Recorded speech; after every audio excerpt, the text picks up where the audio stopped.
we've returned live here in the Red Desert, joined by the Lord of Gundia. Greetings.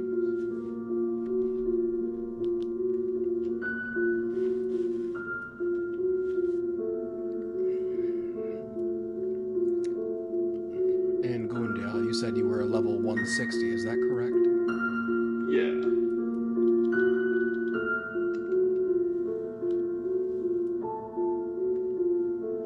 What game cycle? Non-energy boss, just my first run this character. Alright, excellent. Most excellent indeed. Oh, I forgot, I made another character too. I've barely even moved that one. Yes. Why don't we bring... Oh wait, she's not over there, is she? Damn it.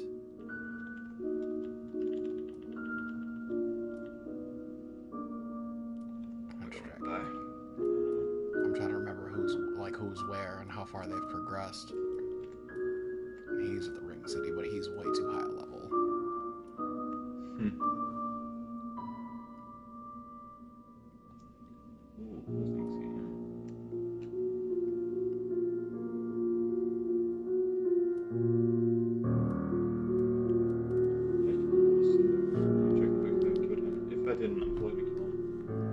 So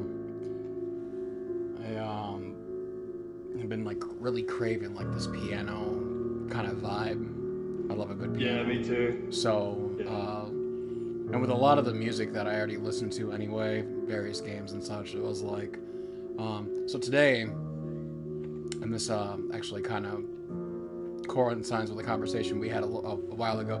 Remember how I told you I dropped Eminence and Shadow? Yeah.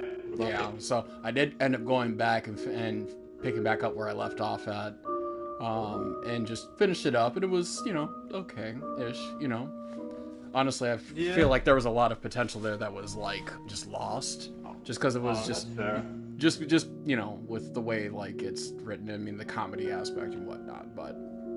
Yeah. There was a lot of elements, though, I didn't like about it, and the main reason I bring that up is because I always did love the darker kind of aspect to it, as well as like just the piano, and of course with the piano in there, he's over there playing Moonlight Sonata. And the reason I bring that up is last night I just like was having like this craving. I'm like I need to hear like a piano, or I'm trying to find like a good piano vibe, and ended up listening to some Beethoven because I was reminded of that, so I listened to Moonlight Sonata. But then I was trying to remember what was the other one by Beethoven that I really liked, which was I might pronounce it incorrectly. For Elise, is it? I think so. Yeah.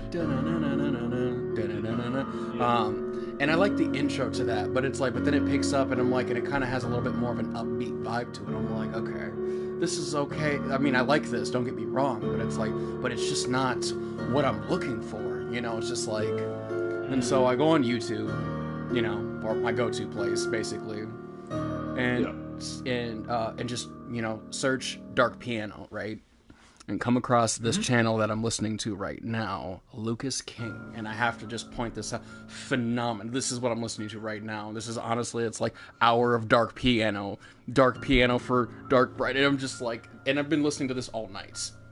And this is magnificent. I have to say that. Because I'm just like, it reminds me of so many like different themes that I've heard. And so I'm gonna be playing this like while we're playing today, just because I'm like I'm really like it's just resonating so much with me. I might actually grab this one. Glad to hear it.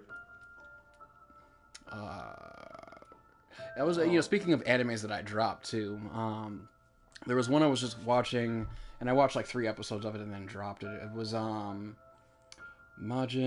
What was it? Majin. I gotta look it up again. Majin Wu? No. It's the name of the anime. Whoops, I'm not on Google. Give me 1 second, I can pull it up. Yeah. It sounds like I've heard of it, I just didn't remember. I can't. I'm just gonna find what the full name of it was. Majin Neuro something.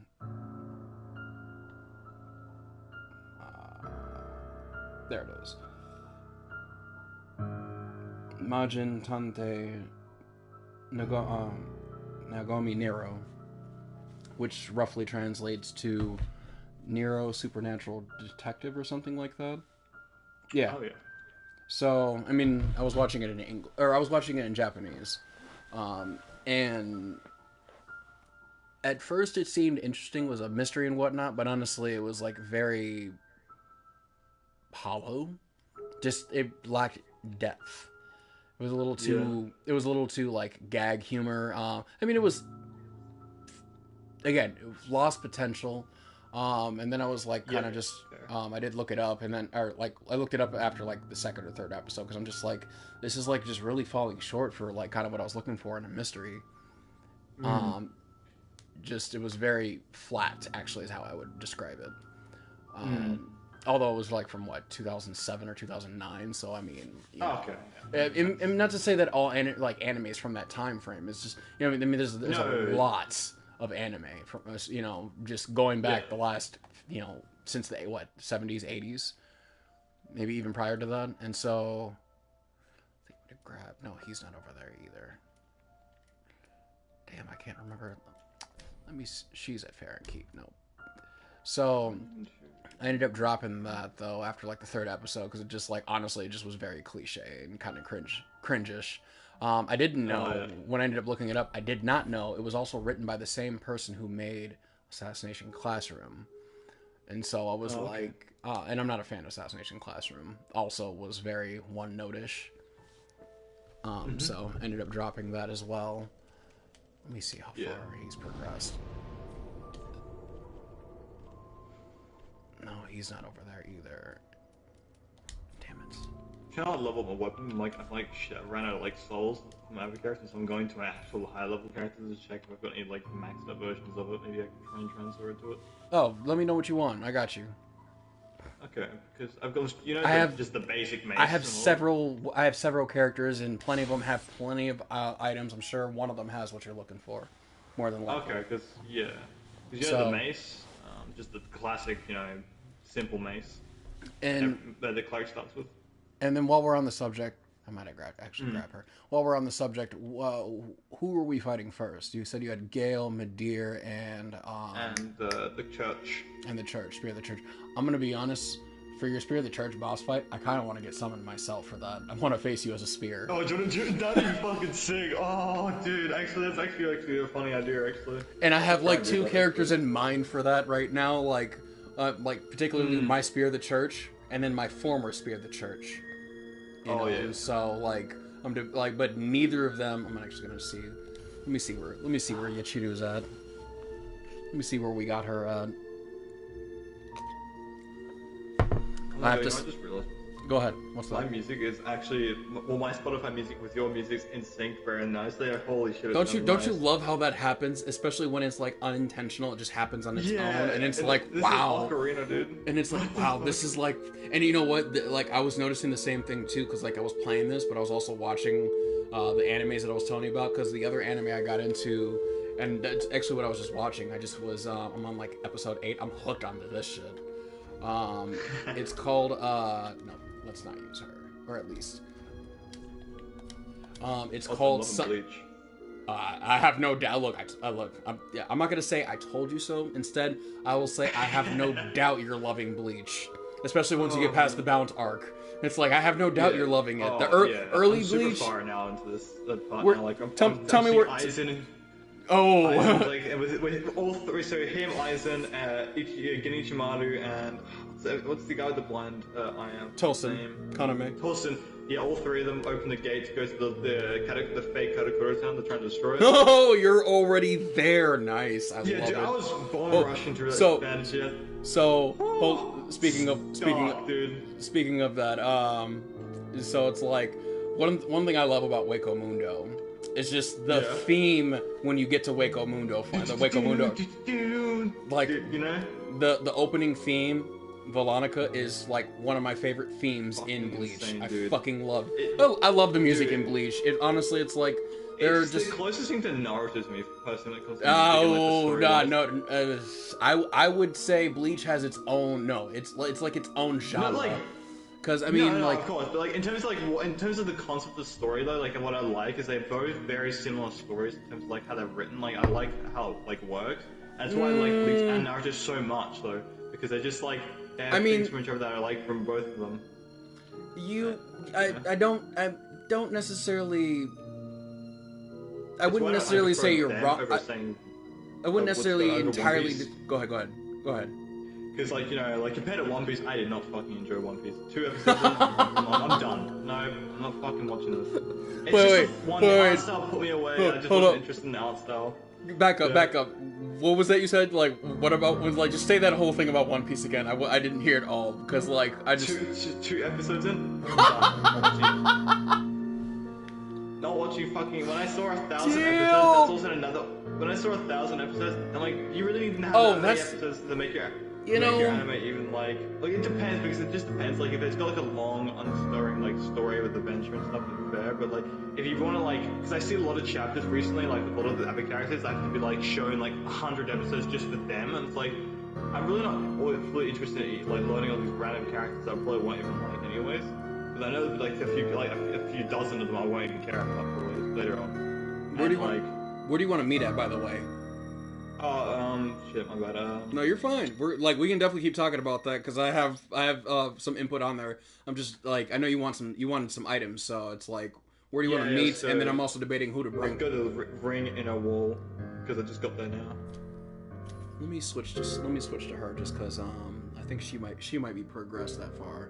I started a few new games with some characters, so it's like, if you actually want, what we could do is, for some of them, if you want to rendezvous with me over in some of my areas and we can progress, because some of them, like my spears, she's literally at Sister Frida's boss fight right now. Oh, perfect. Like, haven't pulled the switch. Or do you want to like actually kill her? Haven't pulled the switch. Haven't done any of that. So I mean. Okay. So you don't want to. Oh no. Okay, hold up. Okay, I got you. All right, the one I just swapped to, Scarlet. She's everything's unlocked for her. So you said ring inner wall. Yeah. On my way. Now. Yeah. So back to One Piece. So now, your issue with it, if I understand this correctly, is that it has 1,000 episodes after episode 2. Yeah.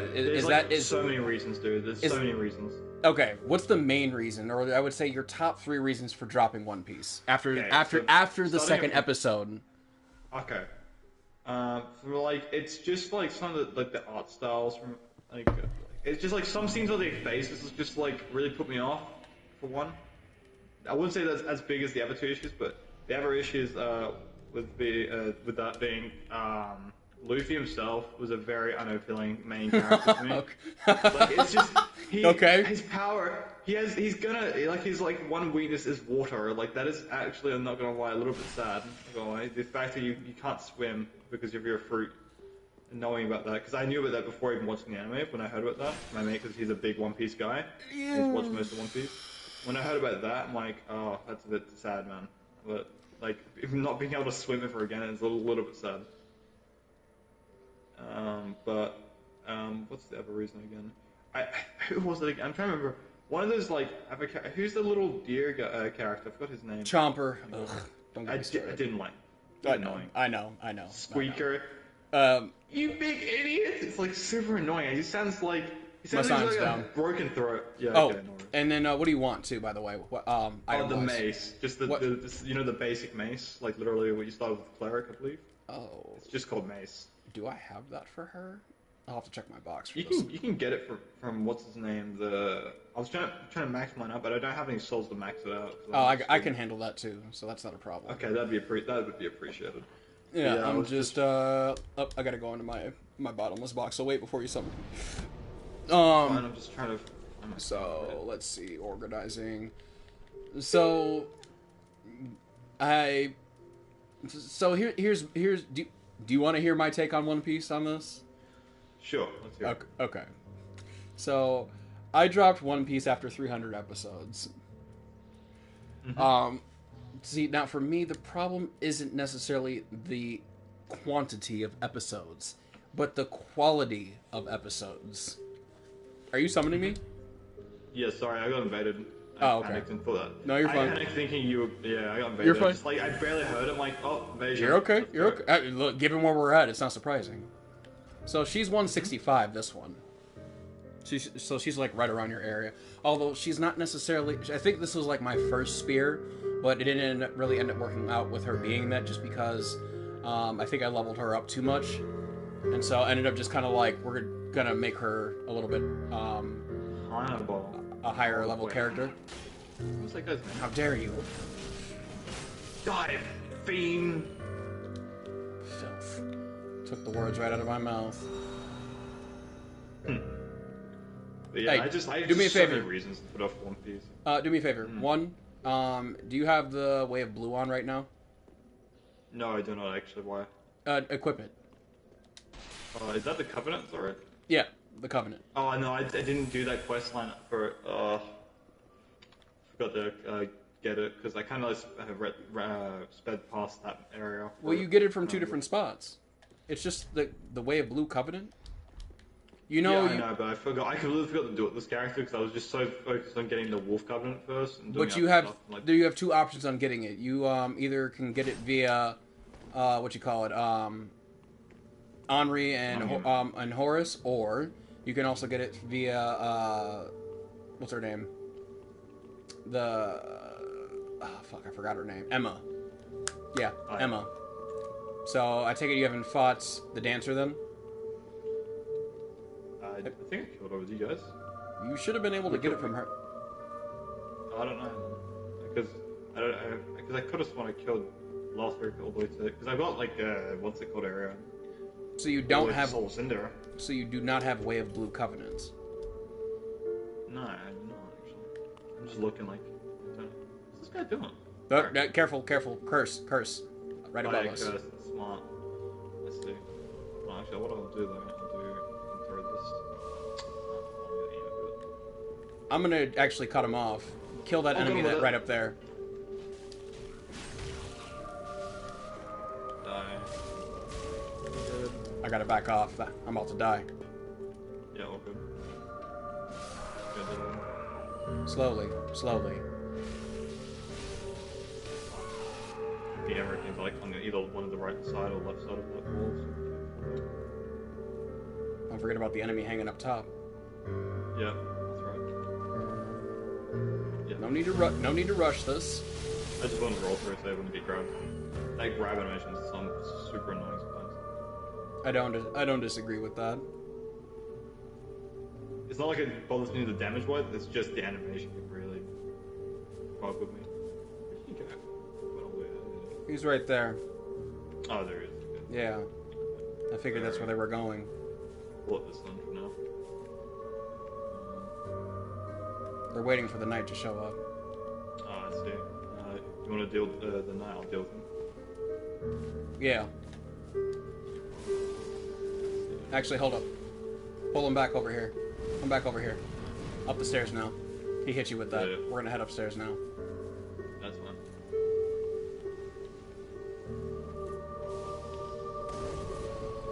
Quaint.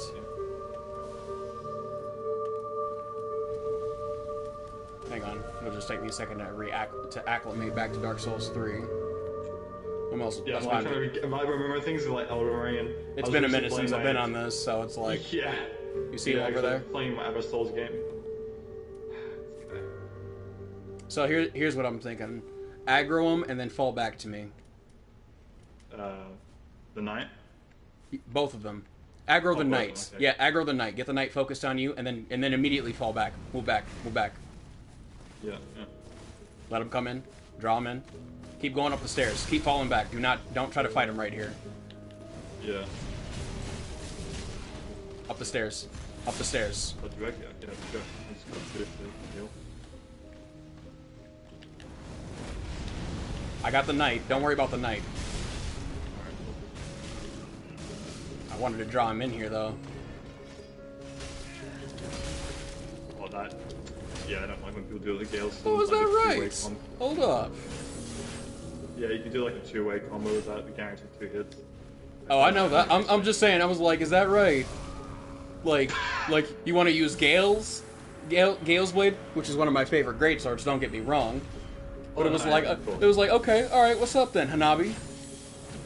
Hanabi Kurenai. An interesting name there. Yeah. But I first thought for a second I thought it almost said Hannibal Lecter for a second. I'll be honest when I first saw his name. I didn't read the first name. All I saw was Kurenai when I first when I first saw their name. So.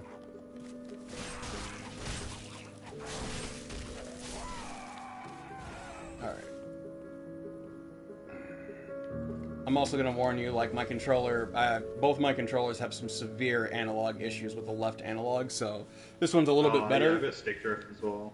So but this one, right. Yeah, but they both, like, the other one I have, honestly, I'm not even messing with that right now, because, like, it pulls to the left, and then when I try to go to the right, like, at least on Hitman, I can't play it, I can't even use that red controller on Hitman, it's so fucking irritating. Because, like,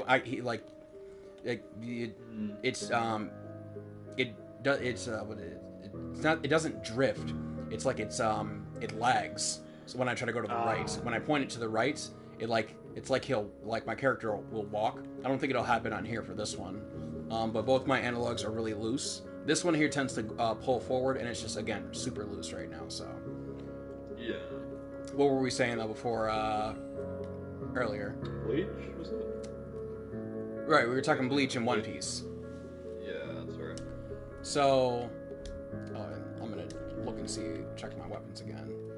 You said it was just the mace, right? Yeah, the mace. I was gonna try and use it for this run because I just wanted to try some kind of HAL weapon to because after seeing playing against Radagon and stuff, I'm like, oh, I feel like maces aren't that bad actually after all maybe. So I used to always downplay a lot of those sort of weapons because they're just so small compared to great swords and stuff, and I've come to realize that not every weapon has to be so big for them to be strong. I mean, I've really actually preferred maces for a long time, especially because that's what I would mainly use in Skyrim, just because of their damage. They were slower. And if you really think about it, in all realisticness, honestly, a mace is somewhat a little more effective than an actual greatsword. Because if you think about it, if you're in a small area, like a really small tight room, what are you going to do with a greatsword? You're going to hit a roof or a wall. You're going to swing it. And if you're against a mace, you get your head bludgeoned and you're unless dead. Unless you thrust. Or thrust. It's like your only option. And even then, if you swing around your sword too much, you end up just getting stuck. I mean, that's if you do a horizontal strike, though. It's like it depends on how you swing it. Because if you swing it vertically, it's like you should be fine right there. But I mean, no, you do have a valid point though about that.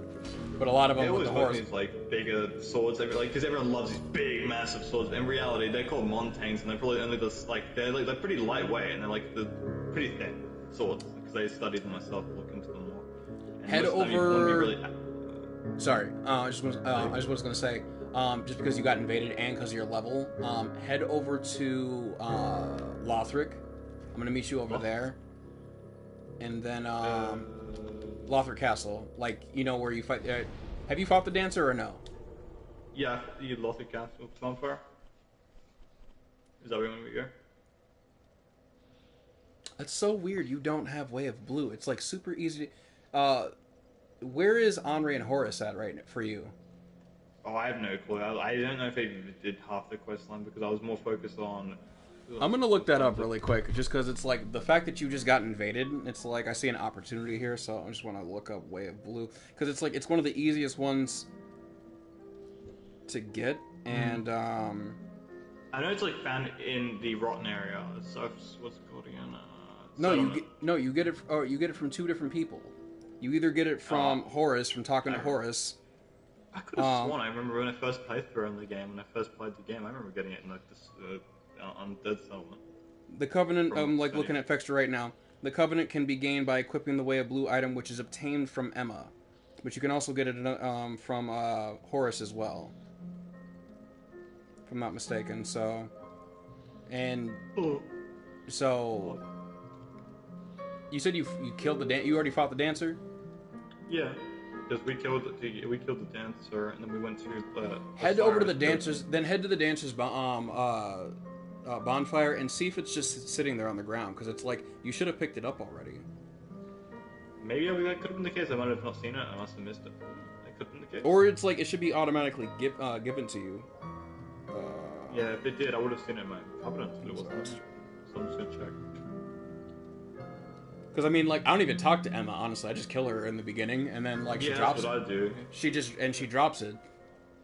Maybe so, she did drop it, and I didn't pick it up. Maybe because there's 2 pickups right there. I mean, because you need to get the banner from her in order to, after you fight Vort anyway, or yeah, you need to talk to her to get the banner anyway. And so it's like you should already have it, especially since you need it to progress. The banner, that is. So it's like you get the 2 of them at the same time. Oh my god, there it is. Yeah, you do have it. Okay. You know, it's not in the room. It's in my bloody storage box. That's why. I didn't know you could even do that. Wow. Yeah, go to the store. It'd be like past rings. Oh, that's hilarious. A bit silly. Now that mace you were talking about, you can buy that from who? The Shrine Maiden? What's his name? Grey Rat. Grey Rat. Okay, got it. I'm gonna go grab that. You should be able to unlock it, because I remember you have to do a bit of. It's definitely unlocked for her, because she's done everything. Grey Rat might be dead, but I definitely even if he is, I'm pretty sure. Nope, he's alive. So I'll grab that real quick. For you. Yeah, it's vague. I know you have to do a bit of the questline for Grey Rat before obtaining some of his weapons, but I remember the mace you get straight away from him. So. Got it. Anything else you want while I'm here at the Firelink Shrine? Do you reckon you can infuse it with? I think it's lightning. I think it is. Yeah, lightning. That's not a problem. And Sweet. Since we were earlier discussing pianos and whatnots.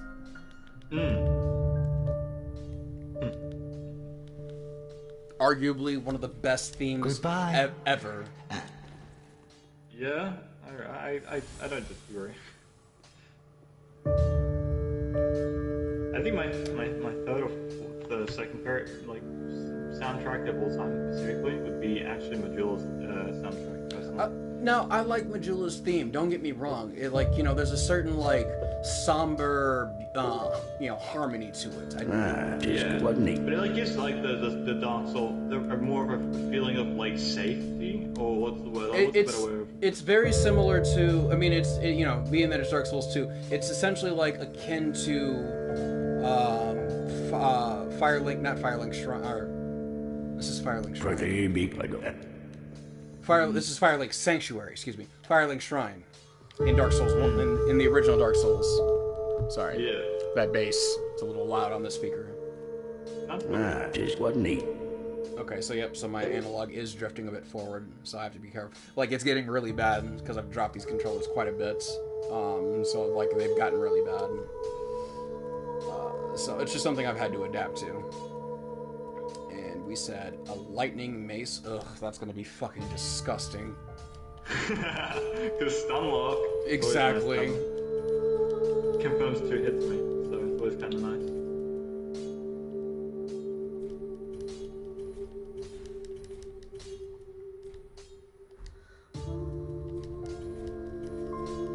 What's the stats for it again? Is that I forgot which the stats were now. One moment. Oh, good. Anything else you want to while I'm here? Should be all good. Okay. Lightning. You want the stats? Yeah, I just wanted to know the stats because I'm gonna change my attributes. Oh, the requirements to use it. Yeah. I mean, 12 strength and 7 dex. You should be able to your base stats are more than likely enough for that. Well, more than enough. Yeah. Yeah. Just about. I mean, save for maybe the strength. Depending on what your base stats are. I don't know what your build was initially. Be careful. Or what build you started with. Your class. Yeah, there we before go. it was a bit of a spread, so I've kind of changed the back up to make it better.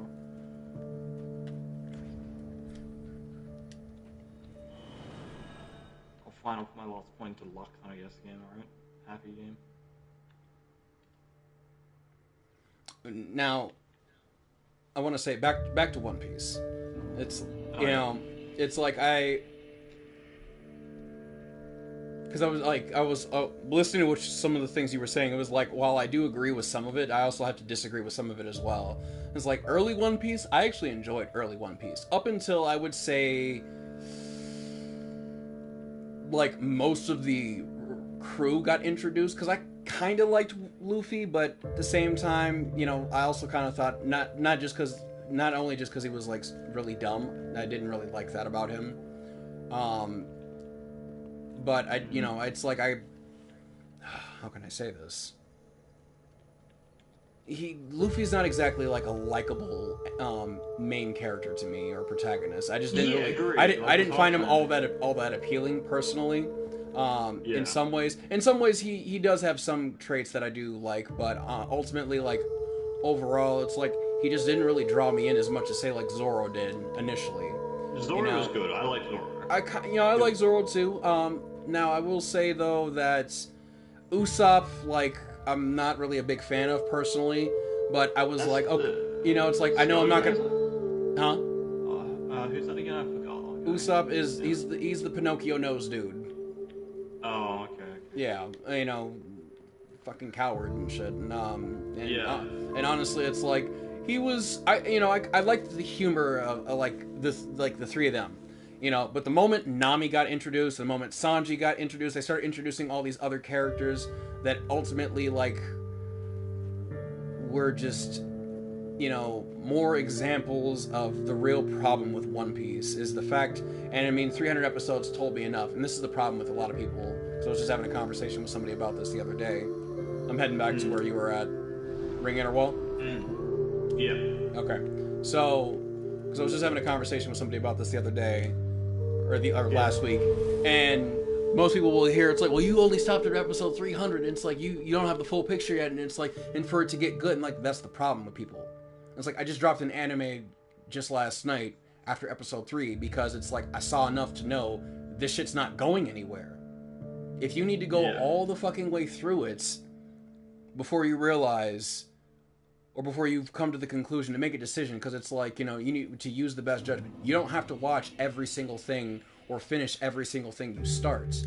You know, it's like, you need to, like, one needs to determine, is this worth my time?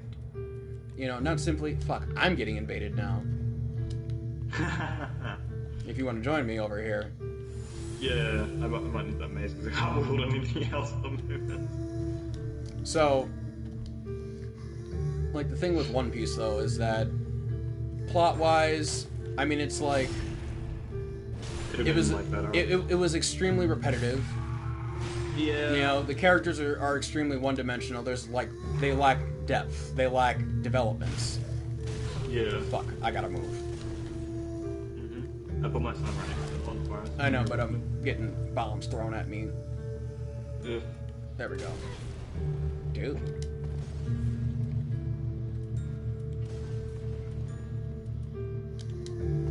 So that's how you want to play it?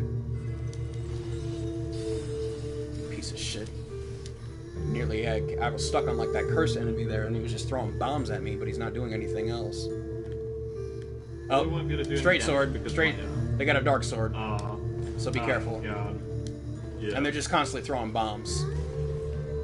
Right. I won't be able to do anything with fire because I've got no weapons I can use.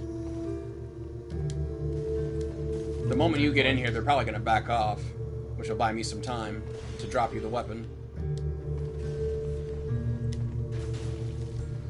Arrow. Yeah, he's backing off like you said. Perfect. Yep. They know better. Arrow. Explosive arrow. Where is it? Explosive arrow, buddy. Right here. Right here. Yeah. Take it.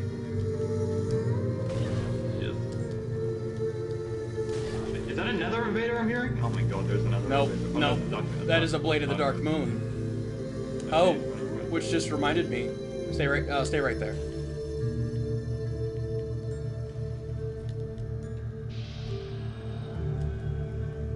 Yeah, now they're really backing off. Gives me a second to set up now. Hello, buddy.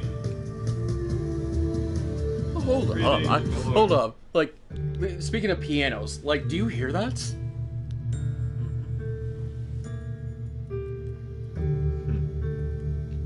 Where do you think this is from now? If just like, given how it sounds, where do you think this is from? I'm not sure actually. I've never heard this one. Are you a faith build? Yes. Are you using? I'm saying like. No. Yeah, I don't have any magic stuff for me at the moment. No, I was gonna ask, like, do you have lightning bombs? Oh, do I have? I have 4 only left. Here, I'm gonna drop you some because they'll probably scale better with you anyway. Oh, sweet, appreciate it. Just because this person's throwing a bunch. I'm not gonna drop all of them because I'm gonna throw some. I've like traded all my strength and dex just for like 60 phase, so it's quite funny. Here, take them real quick. All right. Yeah, sweet. Yeah, let's see how much damage this does to him. Oh, back up. I'm gonna Unio, get ready to parry him with that. I'm gonna keep him on I'll keep him on their toes. Yeah. We're gonna clear this hallway, but we're not gonna proceed beyond it. See, look. Yeah, talk about thrusting. Two. I'm not worried. Oh, hold up. That one ran up. So just hold up. He's mad. All right, dragon man. Come back, DarkMoon. Back up. Leave that one. Leave that one. Let him go. Let him go. All right. Proceed slowly. Clear the enemies. Yeah. That blade of the Dark Moon's being too damn eager. This. Got you. I got you. Yeah, I'm on game cycle like 2, by the way. Oh, okay, good. That's good. So they're gonna be hitting a little harder than your world. Yeah, and I only have 40 vigor, so like 2 hits would kill me before. Fuck off. Hey. Oh, they're going at it, and he's dead.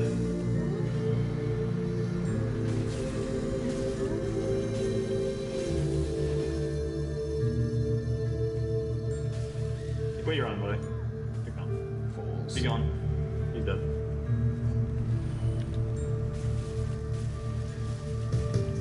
Let's get this thing, get him back up.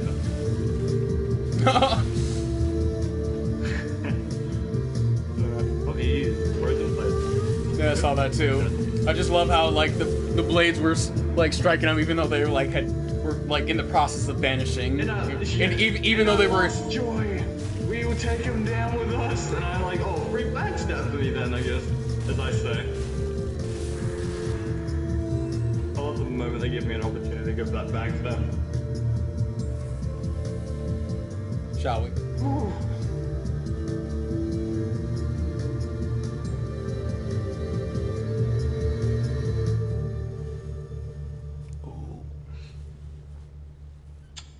Wait, have I ever told you that I was right? Oh, they're back.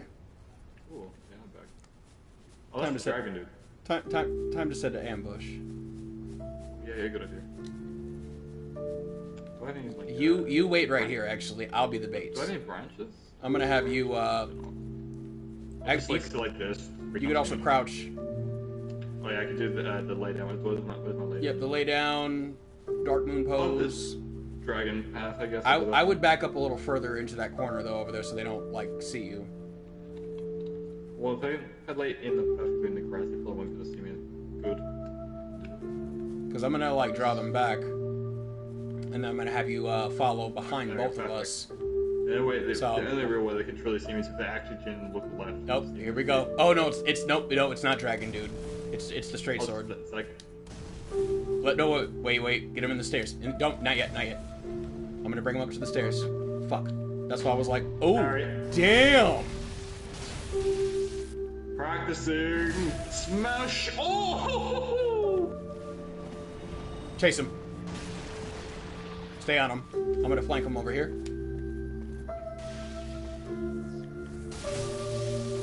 Nice. You can't escape. We got you now. Beautiful. Yeah, he's dead. Woo. Man, that parry was fucking insane, dude. You know what's funny? Did you actually see me parry, or did you like just hear me parry? No, I saw it. I saw that. Okay. I'm not a big fan of the parrying system in Dark Souls and Elden Ring personally. I wish it was more like 2. But I will nice. say for Dark Souls 3, like that is like ultimately the weakness for a number of weapons. Say like the straight swords and straight swords. Spear. And exactly, yep. Which both of them they were using. I never knew until you told me that time when you parry on this dash attack, the actual weapon off. I never knew that until like. That was like. Honestly, that was like one of the few times I actually used it. I don't really like use it, but a lot of people love to spam that shit. So it's like sure the true timing of the parry of that, honestly, because it's like as soon as it's about to hit you, like as soon as it's about Okay, to so it hit doesn't you. even, like, not actually the slash itself that you can use afterwards, it's just like the... No, the thrust. Okay, just the thrust, alright. Yep, they're Same back. guy, same guy. Yep, I know. I'm gonna Hold hide up. This time I'm gonna have you be the bait. Alright. You go. But we need to move quickly, so draw him up. Fuck. Never mind. Go up the stairs. Go up the stairs. Go into the elevator room. Alright. We're good.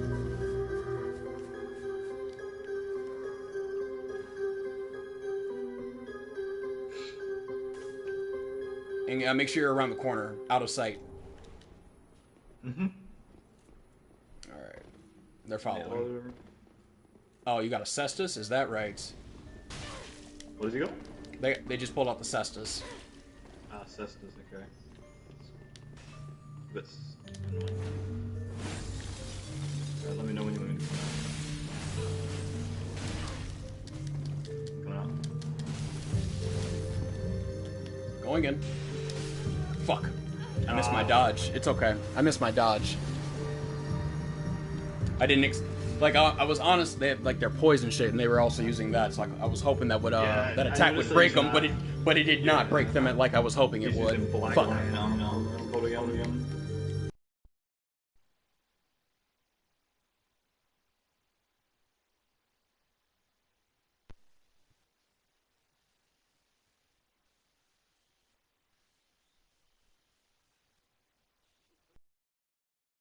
Because I don't actually have the lightning clutch ring. What's it called? Yeah, I do. You want the That'd be lightning? appreciated. You want the lightning clutch ring? Yeah, because I don't have it with this character. All right. And I'll probably increase my faith up a little more too with my hammer. My sign is down now. Alright. Cancel. It's like Gundia. What's really interesting too, like going back to our conversation about the pianos and just in various sources, we'll say, you know, because I listen to a lot of different themes and such, but I've just been noticing like how often that's been how much like how reoccurring that keeps popping up. Pianos, violins, and vocals. Yeah. You know, it's kind of like where I'm like what I'm really drawn to. I've noticed over the years, and Can I just say there's something about Bleach actually you would Yeah. like to hear? My favorite quote, favorite quote so far I've heard. Sorry, but I'm number one. oh wow. Dude, Stark is fucking awesome, dude. No, hey, Coyote. I fuck with Coyote Stark. Honestly, I really Sorry, do. I don't like to do this, but I have to do it. My boss that takes our email away like it's nothing.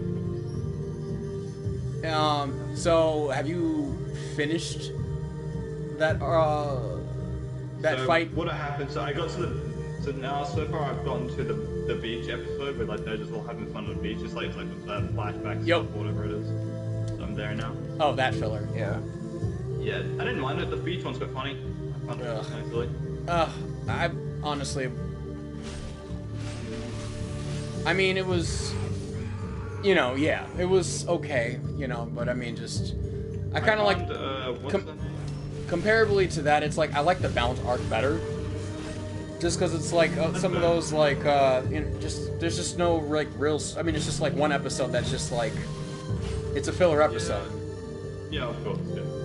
I didn't mind because I got to see more of the one lady that I like. One that's Iris side. What's it? Oh, Unohana, yeah. Yeah, what's her lieutenant? I find her quite Kotetsu. Yeah, I find her quite lovely. She's always got a nice hairstyle. I'm very like Kotetsu. I always find, yeah. I Okay. find the short-haired women very appealing to me. Okay. So that's why I liked her as a character too, because she's quite shy and I find it a little bit funny. So Yeah, I bet you like Rukia as well. Rukia's quite funny too. I find her quite interesting. I like her. She's- her Sudana. I'll say it again. Sudana. Her ability. What's the name of it? Sodena Shirayuki. Yeah, that's it. Her ability is beautiful to see every time. Just the music too. You know what? I'm not gonna even say anything. I'm not even gonna say anything on that one. Hold up. Let me draw the aggro.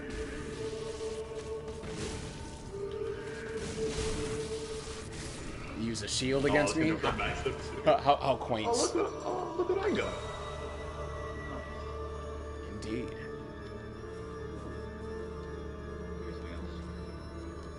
Have you watched the 1,000-Year Blood War arc yet? Oh, not even close to it yet. Good. I don't know if I need to. So you haven't touched it at all, right? You haven't spoiled. Good. Do not. That's why I was like, do not. So I'm so glad you're watching the animation for it. Like, damn, the animation's so smooth. No, yes, definitely. But like the fact that you're going and the fact that you're watching it all the way through, and then you have like where we're at right now, and it. We're 3 cores into it, 3 seasons into that arc. So, like the fortunate side of for you is that you won't have to wait for the arc to begin. I mean, because keep in mind it's like this we've been waiting like well over 10 years for this to come out. Yeah. You know what I'm saying? So it's like it's one of those things where. Old Man Yama though in one of the episodes where he's fighting these 3 women's like beast they summon. Oh yeah. Old Man's like, you bought a thing and you need like what's he called again? He's like, do I need to put you out of your misery again? And he like just not even like you don't even hear any slash or anything. You just see the thing split in half. I'm like, what the fuck? Old Man you know what? Relax. I have to say because I was just quoting this earlier. As I was listening to as I was like diving into this piano, this dark piano channel, and I was like, this is magnificent, and it reminded me of the fight between Old Man Yama and Shunsui and Jushiro. Oh, that scene! Oh and he was like, and he's like, Katen Kyokotsu, and I actually struggled pronouncing Shunsui's Sodawari. I have to look it up. Oh, yeah, Sodawari. His is I just forgot how to say it. We don't see it. We don't see enough of his Shikai, but he's like these are the only 2 dual wheel Zanpakuto, and they are magnificent. And it was just like I'm like damn. I'm like that's high praise right there coming from the head captain. How dare you? Yeah, and just like that episode too, where he just takes his shirt off, like he's ripped. Damn, I wasn't expecting an old man like him to be so ripped. Like, I'm sure you've seen the meme for this actually, because you're given what you're talking about. So, but there's been this comparison because a lot of people will draw this comparison, no pun intended, about between cartoons and anime, and it's a meme that I've seen on Facebook where it's like old men in cartoons, and they'll like show something from like Looney Tunes or something like that. I don't remember, or whoever that is, and then they'll show, and then they'll be like old men in cartoons, old men in anime. Yeah, all you see is Yamamoto just standing there, shirt off, and just looking like the baddest like force you never want to fuck with ever, ever.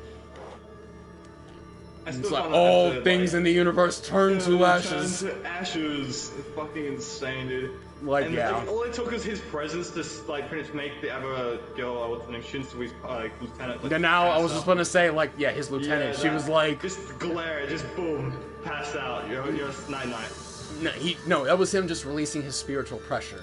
But yeah, I just like saying night night because I just want to that's like how you feel. And that's why I kind of just like knew this. Yeah. Quite funny. He fucking snapped though. I mean, he's always condescending. Don't get me wrong, but it was like, but he fucking snapped though at the same time. Where he's like, I don't have neither the time nor the patience to teach an infant like you how to breathe, much less stand. It was like, damn. Yeah. Hold up. Yeah, all good. Here. Just follow me. This is what I'm gonna do. This is what I usually do when I come down here. Oh, yeah. Take out these 2, quickly. We're going back into that hallway we just came out of. Damn it. Move. Fall back. Hurry up.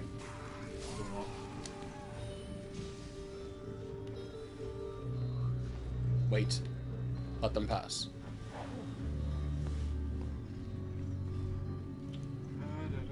Yeah. I hate that cursor they give you. That thing in PvP is disgusting.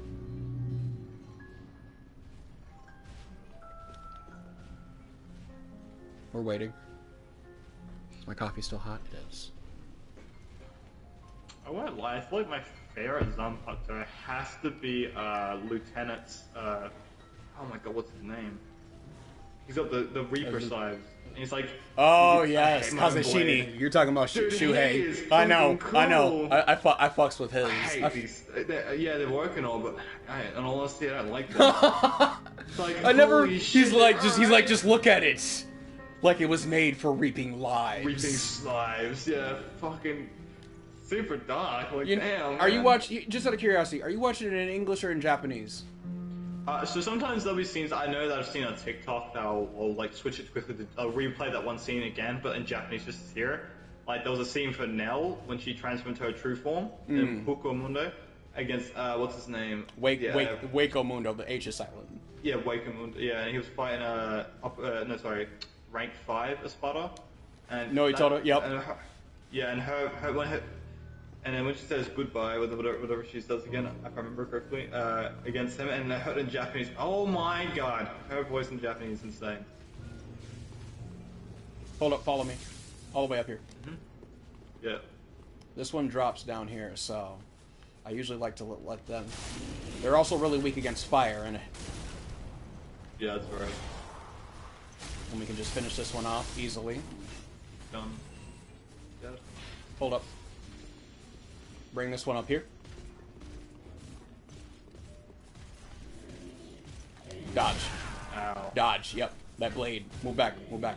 I That's never me. liked that weapon, especially in PvP. I've been hit many times right there. I've been killed many times right there doing this. So it's like trial and error, but nonetheless. Second repose? Oh yeah. Bonk. Well, this looks weird. I think that's better. Handled though. All right. Now we've taken out 2 of them. You want to talk to Shira? True. I'll clear out the rabble over here too. Oh, so we're throwing lightning now, are we? How about that? You sure you want to do that? You sure you want to do that? That's what I thought. Akin to God's name, Australia akin to the leaves. I love Shira's voice.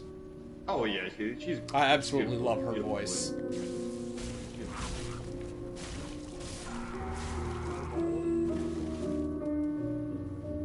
When you're done over there, come over, meet me on the bridge over here. We can go take out that NPC that spawns in because I need a couple more Estus anyway.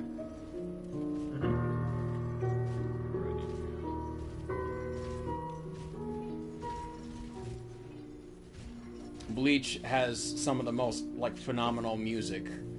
And this is what I mean. Like it hits differently than Naruto does. You know, because it's a lot more in depth. It's darker. You know what I mean? Not to say that Naruto doesn't have those moments, but it's more. It's more.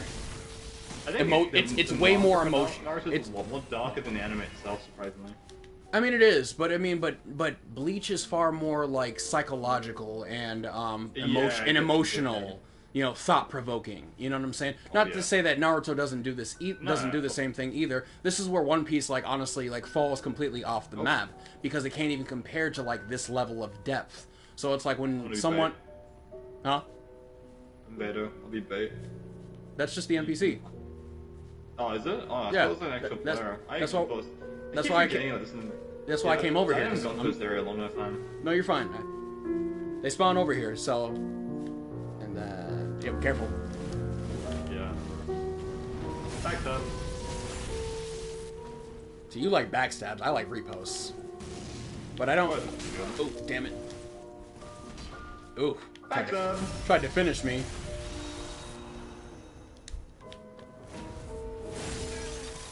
Ooh, no. Move back. Yeah.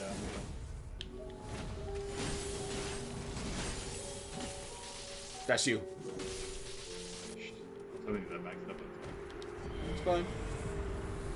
Wolfring.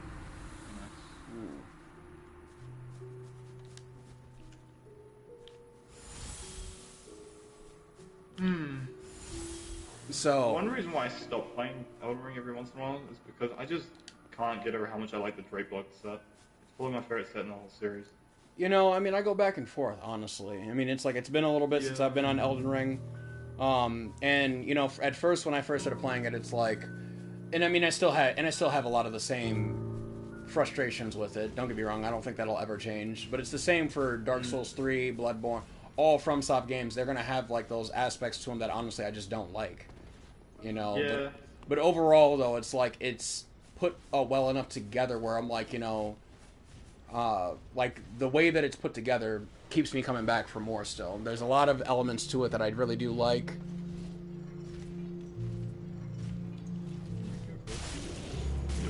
You know, and there's just aspects that it has that you just don't find. Oh, that one's back. I got you. Let's clear them out over here. Timing, but it's all right. Clear them out over here, and then we're heading back up. Keep an eye out for the invader. Yeah.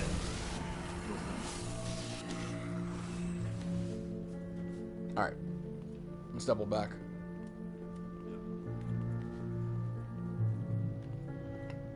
Here they come. Keep going. I'm gonna disappear. Yep, keep going out. We're gonna go all the way upstairs. I'm gonna disappear. So make sure you stay in their line of sight, but I'm gonna vanish. That way they don't see me. Until it's too late.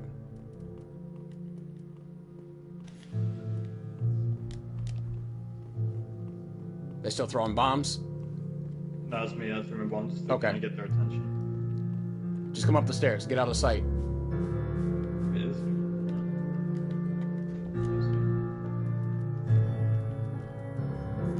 We'll see if this works.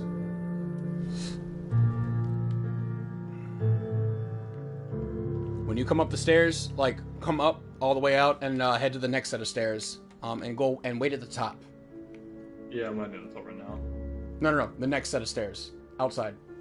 Keep going. Yep, Oh, keep yeah. going. Don't draw any attention to me. Just keep going. Like, and then, like, wait up there. I'll keep an eye out for him.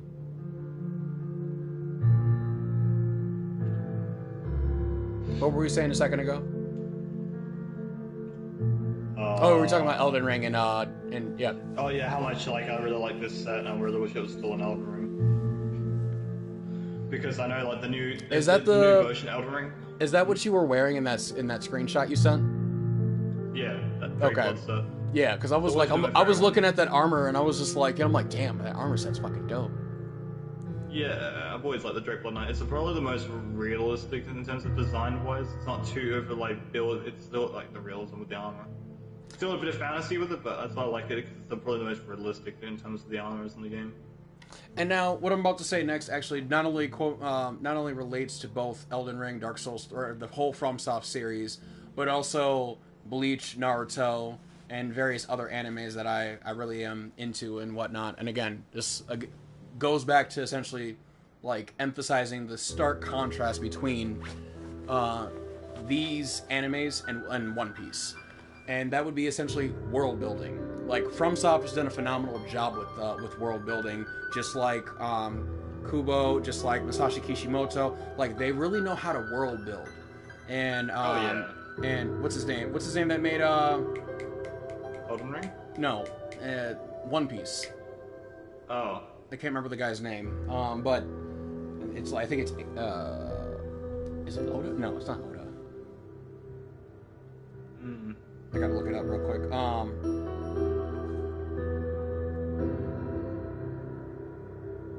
Oh, got some assistance here. Nice. Yeah, very nice.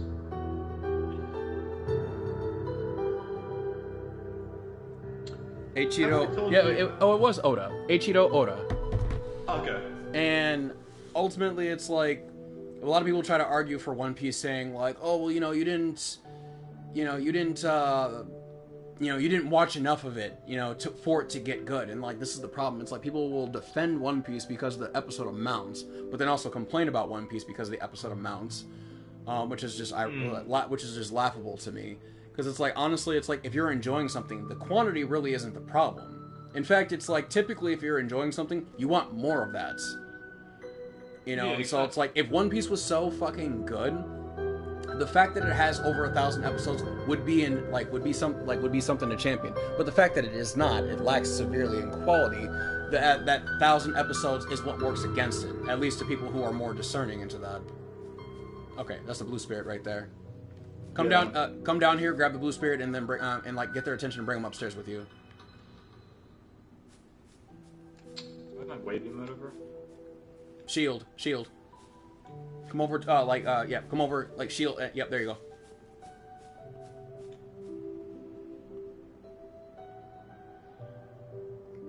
I'm just waiting and listening for the invader. So they haven't moved at all, so... This one knows better, but I want to see if we can set an ambush and catch him on those stairs right there. Or at the very least, draw him upstairs enough so where we can corner him. So, right now we're playing the waiting game, that's why we're just chatting while we wait. But I'm listening for their footsteps. Yeah, same. I'm turning my audio up just a little more, just so I can make sure I can hear it. Now, I will say, One Piece, now, it does have some strong points, don't get me wrong. Like, while we're talking about theme music here, some of the theme music, especially in early One Piece, was phenomenal. Like, I do fuck with it. But... Oh, yeah. Just, like, when you're weighing, essentially, the pros and cons, at least when I'm weighing the pros and cons of One Piece, that's exactly why I can't fuck with it. It's the same thing with Assassination Classroom. It's why, like, when I dropped, what was it? Majin Tante, Nogami. It was, like, these, like, singular... Dude, do you not see them, like, hidden right here for a fucking reason? Get lost. I tried pointing down. I know, they're just being fucking stupid.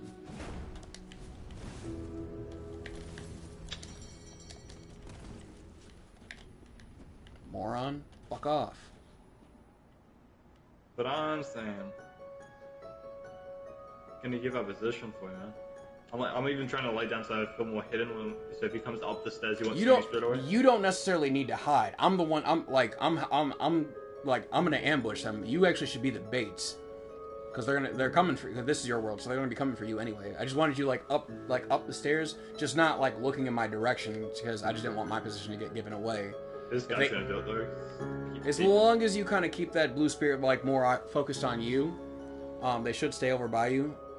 While I listen for the invader to show up. Also, while we're waiting, because this will draw the invader to us, use the finger. Oh, yeah. Where is it? There it is.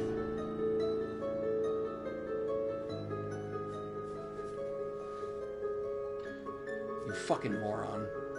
Yeah, I don't know. I'm not even gonna move. I'm tempted to kick him, but... Up to you. You can if you want. Being fucking stupid.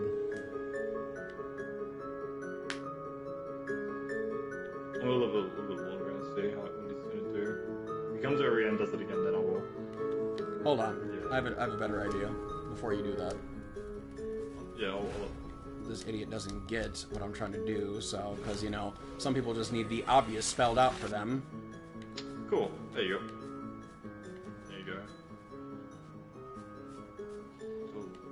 Yeah.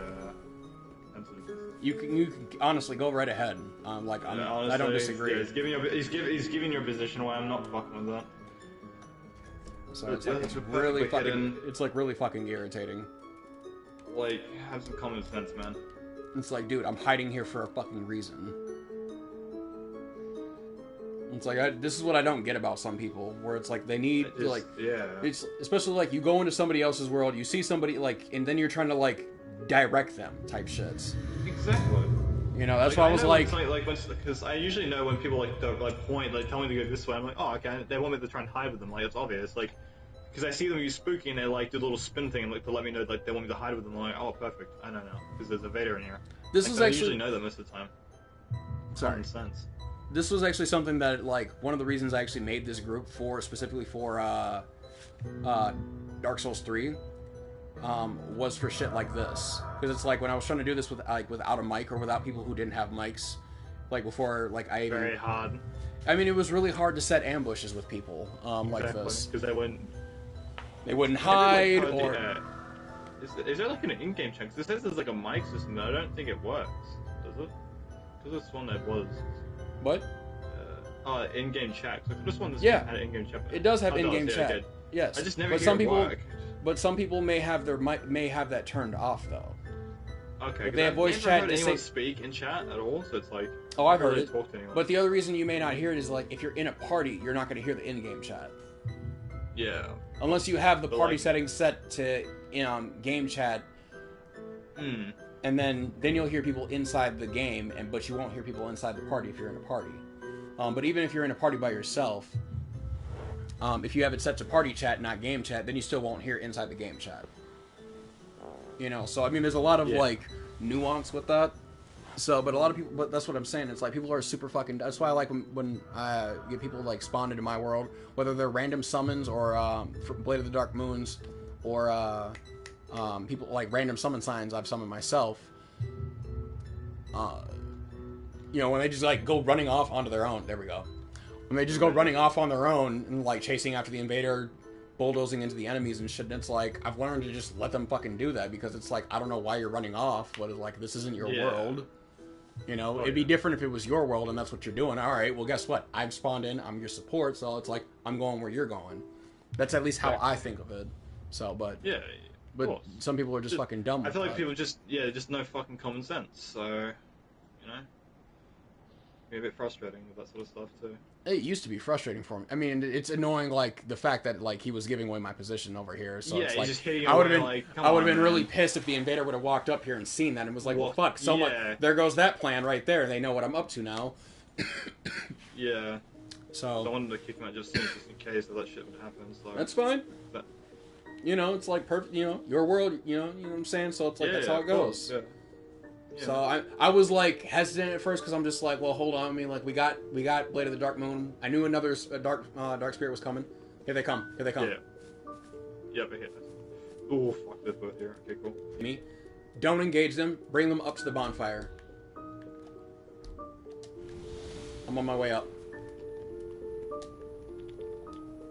I tended them so they can't use their S's now. Yep, I'm following. All right, Gonna when you over get to the up top the of the stairs, or like halfway through, stall them just for a quick second, for like half a second. I'm right behind them. That's perfect.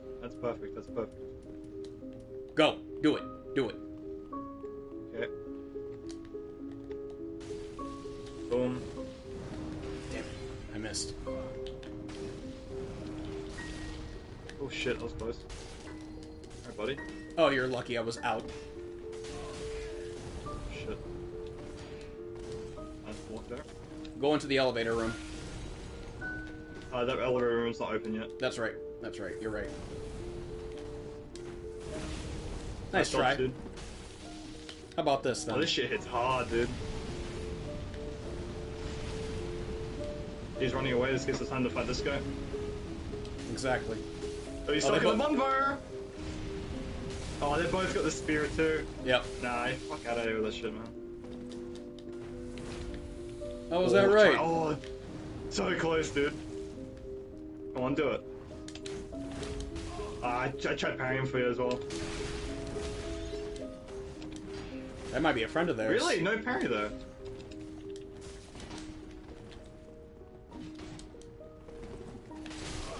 Oh, fuck, I need a heal. Keep them together, Hang on, because if they just- hit each other... Oh, sorry, they can do damage to the drones, you're right. Yep. Fine. Fuck, I couldn't Oh, move. fuck. The bomb just- stunned me. It's okay. Alright, I see.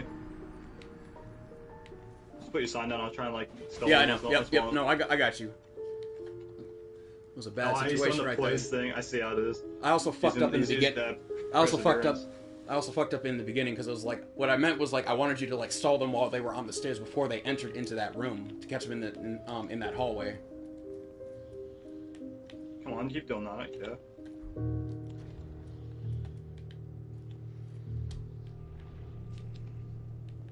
My signs is back down. But I don't know if you'll be able to see it though.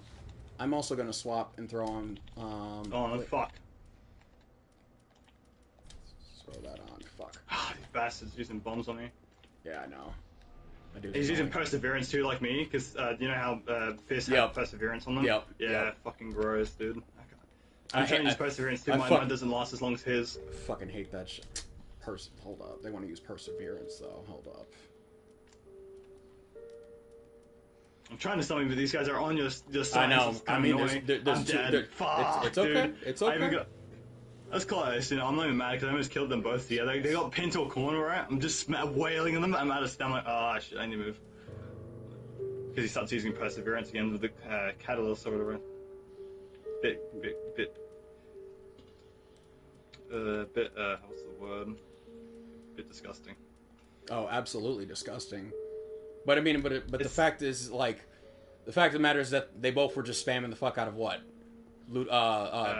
Gundir's fucking weapon art. Yeah, and then he finally switches to, when you die, he switches to his little fucking fists for his, like, his little, like, cheap... I mean, you know, just that they use hacks. They don't have their own, like, actual... They've not created their own type of style. So the thing, like, I've noticed with a lot of people, where it's like...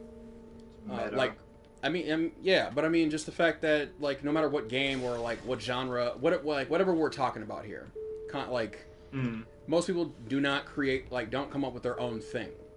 Like, people, you know what I'm saying, where it's like they just imitate somebody else. And it's like, nobody has done, like, my builds, like, are, like, 100% fucking unique.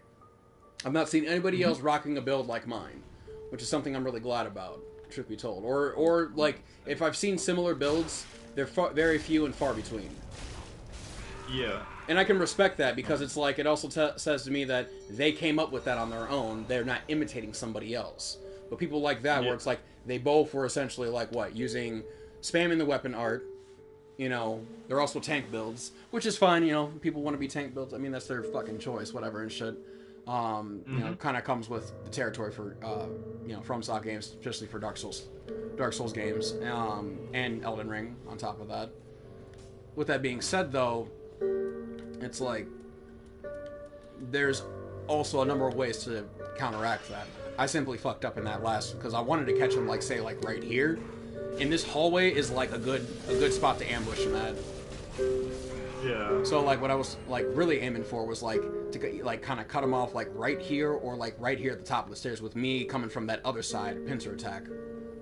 Yeah. You know, because, like, they have their advantage up close in quarters, but me, I can attack from medium range. And then finish them off up close if need be. I've also used the finger button, just to let you know. Good. Very good. Hold up. This time I'll grab... Oh, hold up. This time I'll grab the aggro.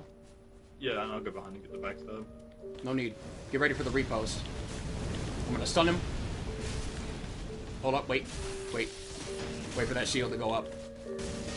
Oh, they might be dead before then. Oh, it's dead. Yeah. Goodbye. Shield builds do not do well against me. Yeah, good bastion. That's why it's like, please, block. Please, I dare you to block. Why only parry, I don't block at all, because blocking honestly just never works, especially if I'm in PvP. I feel like blocking is not as good as like Elden Ring's counter system. So I mean, like why I like just parrying a lot of the time. Great shields on small shield. Great shields, on the other hand, are a bit of a problem at times, but I mean, I can still get around them. I'll say for like Havel's great shield. Havel's great shield can be a pain. But I mean, that's like the worst. Weapon. That one's done. But I just love destroying people's guard. Like, punching right through it. Yeah. I also think you do more damage when you break someone's guard versus the backstab.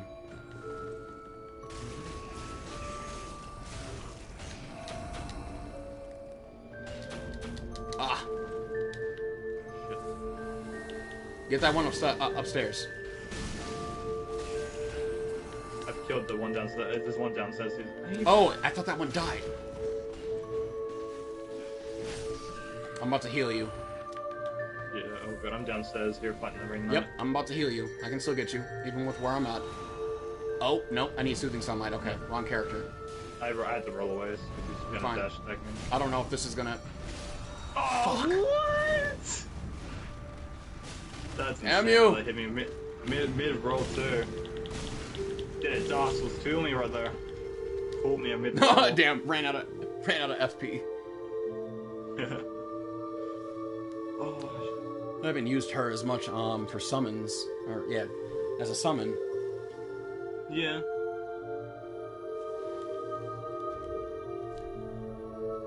What level are you? 164.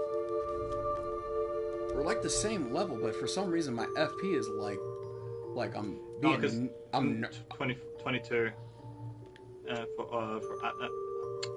Because I'm like super nerfed in your my health like kind of gets, but my FP is like nerfed in your world. It's because I didn't pump very much into mind, so. I didn't realize that played a role in it though. Oh yeah, it does like affect your stats a lot. I think it's worse than especially in Elden Ring. Like it really does fuck with you a lot. Like honestly in Elden Ring, it got me really bad. Like especially in Elden Ring. It's not as bad in Dark Souls, but it still can be pretty bad if I don't have very much mind. I really should have pumped more into mine, but like I don't really have too much reason to use mine because I'm not really using any spells to this character. It's just a lightning-based hammer build or mace build, sorry. So.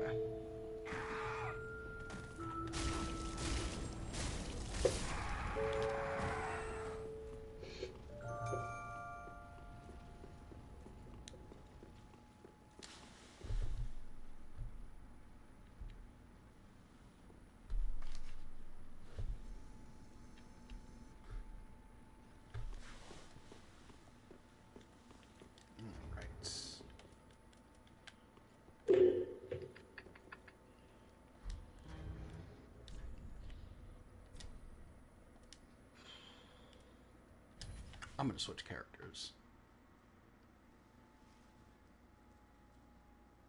It's like just given like who we're gonna be going to fight and whatnot. It's like I wanted to use 2 other characters, so it's like don't get me wrong, I like using that one, but it's like I have 2 other characters. They're also lower levels, but they're nowhere near where you're at. So I'm also debating if I want to swap to one of my higher level characters though, because they're just one of them's closer. That one's at this one. Ooh. If I do, I can actually help you with yours with my high level dude if you would like. You could use that one too. You got there. She's 150, so she's not too far away from you. Okay. And then the other one's 120, so I mean, neither of them are too far, are far apart from you at all. Yeah. Let me go grab my souls quickly just so I don't lose them. I had heaps of souls I got from those players we first earlier. But honestly, it's like I was kind of just enjoying just like those PvPing with people over there. Oh yeah, I'm enjoying it too. Like it's good. I always like PvP every once in a while. It's nice. Speaking of what we were just talking about earlier with those 2 invaders and shit, I have something in mind for them. Given that bullshit that they were just pulling. Oh, and guess who also has a Gale fight? I'm not surprised. I have several bosses available right now, so I'll meet you back. You want to still meet at Ring Interwall? Yeah. Okay. Just 1 second. I just need to like TP back to safety. This is cold. Yep, let me dump this coffee out. Oh, that's close. Let me use these souls quickly. I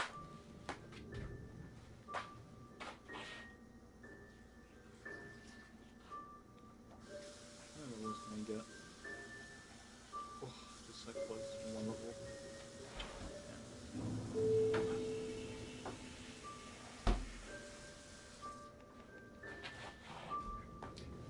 You know,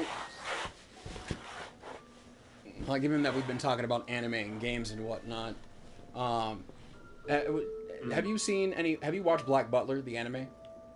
No, I'm very like not up to date with very many animes. I've just been watching Bleach. No, you're fine. I'm just curious. Like, I watched it years ago, but they finally came out with like season, they're update, like they're on a new arc now. They just wrapped up one from last year too, but it was like prior to that though. We hadn't seen like a Black Butler release for like a few years, and then prior to that was like a wider gap. You know, almost as long as like Bleach. Or are you familiar with the anime Inuyasha? No. So Inuyasha was being played like when I was a kid. So we're talking like over 20 years ago. Okay. And so, but then I would say maybe like a handful of years ago, roughly 10 years after that series, that story had Inuyasha had ended, they released a spin-off series, like a continuation though, called Yashahime. And so, and it was just like, just like one of those like, whoa, shit, like, hold up. Like, so all the Inuyasha fans, myself included, were like super fucking excited about that. It was a decent watch. I enjoyed it. Always got mad respect for Shishomaru. Like, dude's just fucking badass. Like, hands down, badass.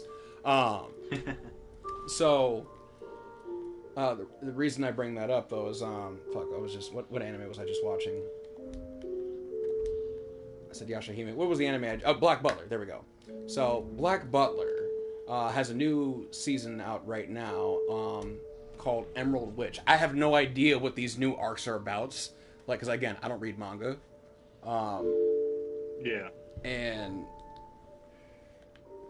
I'm absolutely loving, like, I love Black Butler. It's fucking phenomenal. Super dark, super, and it's like, got that whole ominous, mysterious vibe to it and everything. The MC, you should really check out Black Butler too. It's a shorter series, although it's gradually growing, so, which I'm really glad to say. My sign's back down. No, just 1 second. No, you're fine. No rush. Just so you know.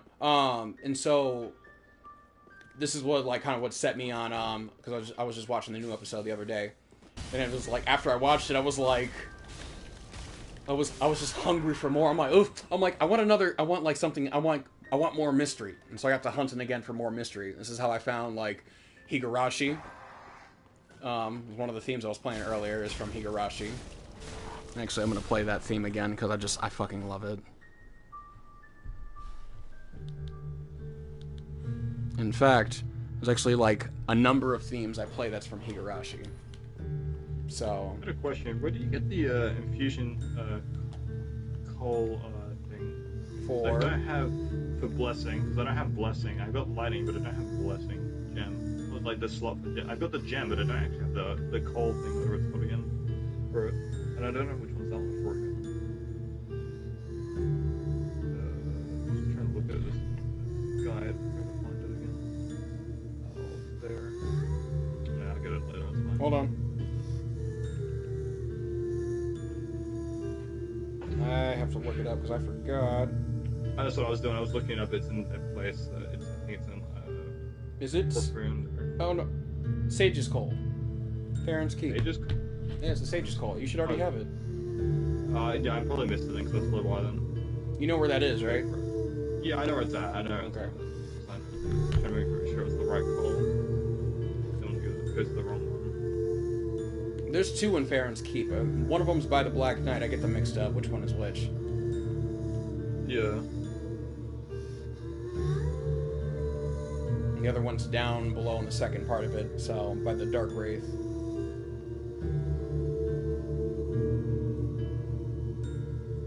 Now this right here that I'm playing is actually the main theme of Higurashi. Oh, yeah. Have you seen this or watched it at all? No. Yeah. It's... If you ever do, don't let it fool you. Like, it's not as it appears. That's what I love about a lot of the animes I watch. Like, nothing is as it appears. It's, like, super boring if, like, I can just, like, read through... If I can see through it all. It's like, you know... Go ahead. What were you gonna say? Sorry, I just said, oh shit, because I got jumped by someone. Let's get the shit out of me.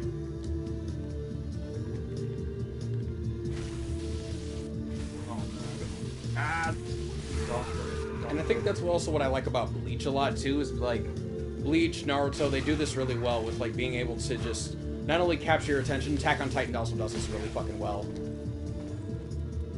where like it pulls your attention in.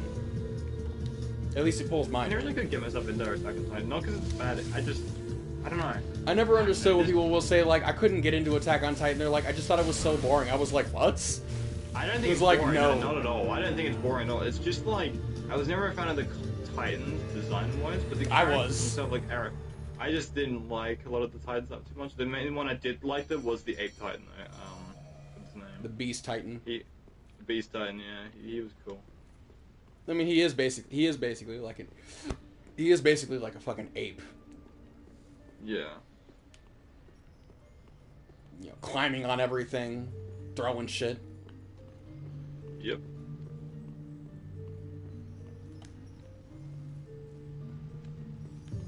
Hey, you know what? I just realized this too. What's up? Like, being that you got on Dark Souls 3, I didn't even think about this because like earlier when I showered and changed and whatnot, like I threw the shirt on because I was like, I'm just gonna wear this today, and the shirt I'm wearing is actually of the Firekeeper. Oh really? Really? Yes, really. I have two of them actually. Unfortunately, and I'm ordering from Wish. Unfortunately, I was not able to find anything with Shira on it, or not Shira, Cirrus, because I was looking for something like that for Sunless Realms. I'm gonna like go through my memory. So, I have a lot of Dark Souls 3 t-shirts. I have two Artorias t-shirts actually. Really? Artorias and Sif. Oh, that's nice. I like that. Dude, every time I play Dark Souls 1, I always do that quest line, no matter what. You know? I swear. It's always like one of those characters I could never skip, no matter what playthrough I do. I just like, I love depends Artorias as a character. It depends which ending I'm doing. Or rather, it depends if I'm doing the Dark Wraith ending or not. If I'm doing the Dark Wraith ending, then I skip Sif's I skip the Sif, or I don't do Sif's quest line, just because you can't do it, and also become a member of the Dark Wraiths. Oh, that's like the one. That's probably why I fuck up every time I'm trying to become a Dark Wraith, because they keep doing that quest line. Damn. That's probably why. I just realized I fucked up. I'm glad you didn't summon me yet. I just caught it. Oh, I'm still trying to You're fine. change this. I'm actually glad, because I'm just like, I just realized like what I wanted to do was not an option. Or it was, would not have been an option if you had summoned me. So what should I swap out? Could do that.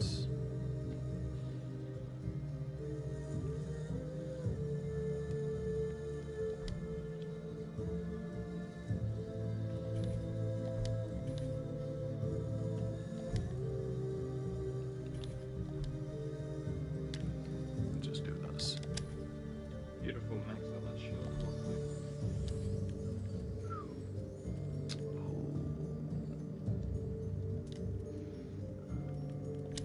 Yeah, that'll do nicely.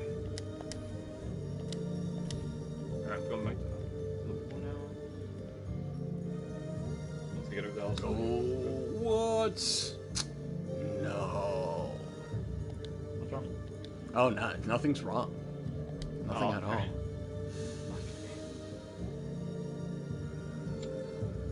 Pull that off for now. That's Hey, I've been telling you that I have to write my story, haven't I? finally your story. Yeah, my graphic novel.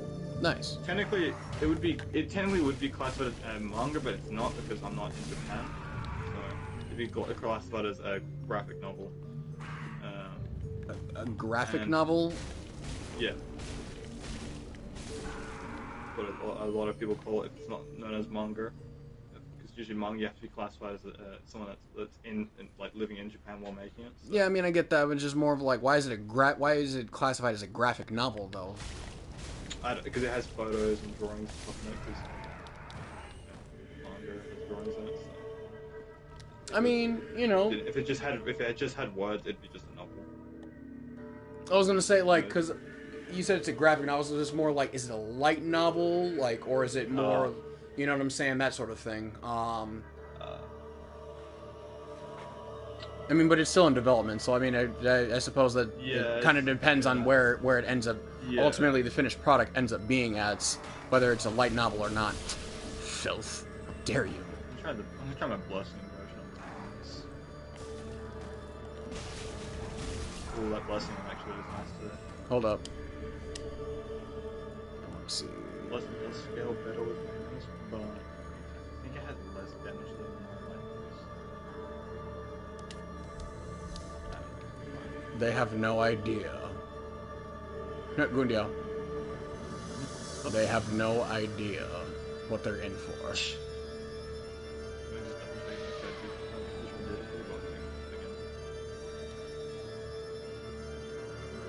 Oh, wait, I gotta see. I gotta see. Oh, shit. Oh, yeah. Oh, look who's back. Yep, same guy from before. I think it's the guy who was wearing the Avalar armor, if I'm correct. Excellent. I know the guy with the black iron armor was the guy who was using the. Look who it is. Petals. Oh wow! Oh, it's this guy. Never mind. Where do you think you're going? Oh, my payback. What you did to me before, mate. Nade. Nade. Stay right next to me. Alright. Stay right next to me. Oh, he's gonna do it. That's why. No, seriously? Fall back over here. Alright. Oop. Wait. We're not fighting one-on-one. This is a team battle. Yeah. Oop. Jump. Oh, there's the third one. Back up. Yep. I'm not sure if I want to use my blessing on full using a lightning to stagger them more. Don't be greedy about it. Wait. They're trying to bait you. See, in here, it's like that weapon isn't really to their advantage. But I also have a little surprise for them as well. Hey, hit him. Oh, damn it, pressed X. Whoops. Shit. You're okay. You wanna keep throwing stuff? I'll throw stuff at you. Yep, keep them back for a second. There you go. I blessed them both. Sorry, I just need to You're okay. stuff. You're okay. I'm prepared to take damage. Look at that. Now let's see what they got. You're not going anywhere. Don't get too far. Don't get too far away from me. Gundio, you're going too far. Yeah. Yeah, don't be so eager. Hold up. Kill him again? Okay, blue's behind Hello, us. Darkman. This guy again. I know. But we're not trying to ambush right now, so it's fine. I can throw all that all you want. They only have 10 of them. Don't think I still can't heal us. Mm-hmm. Fall back. Get the back stuff. Close up. So that's the game they're playing, huh? Okay. Yeah. Very well. This is it.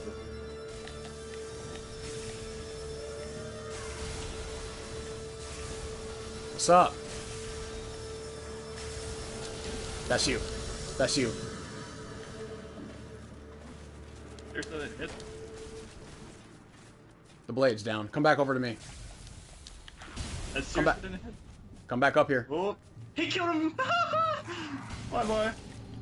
He's dead. He killed his own friend. Nice. That was great to watch. I watched that satisfaction. Here. Oh, no wonder I'm taking more damage. I was wondering. I'm like, what is going on? And that's also explains... Okay, I forgot to swap that up. Oh, they're in some shit now. I tried to delete it. I don't know why he chose to turn around with it. This just doesn't work for him. I'm gonna put pressure on him. Get in front of him. Cut him off at the door. Yeah, that's what I'm trying to do.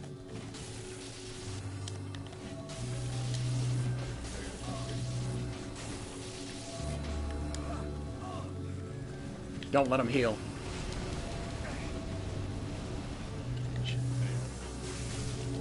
Damn it. Alright, I almost stopped him there. Trying to put pressure on him with knives. It's okay. Oh, he missed. He didn't go through with it. Like, I dare you to drop. Move back, I'm move taking back. this thing. Move, nope, nope. I'm taking. Move back. That's what they're waiting for. Nice. All the way back up. Got too many enemies on us. Let's go. The invaders always have us at an Where's advantage. the blue guy? Is he still alive? I think he died. No, no, no. That's a different one. Oh, okay. Surprised. Mm-hmm. Really getting beat up then. I'm not a fan of this R2 though. This R2 is pretty bad. Not gonna lie. No range. Oh, what, for that? Yeah. I really wish it was a thrusting Who is stack. that? It's like that. A lot of the time, Maces can be still used for thrusting. I just don't think people do that. They got magic too. Nice. That's good. Kick him off. There we go. I'll do it. If they have the cat ring on, then they're fine. But they didn't die, so yeah. I'm gonna bring out the. I've got Wrath of the Gods on me. Yep. Hold up. Go for that enemy in the center. Okay. Drop down on the chandelier. Oh yeah. I'm gonna stay with the blue. And try to set up a plunge attack for you. Damn it. Oh no no no no! Ooh.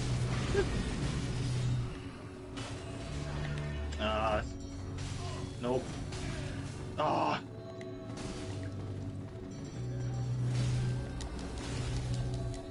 You better kill me. If you don't, you're gonna regret it.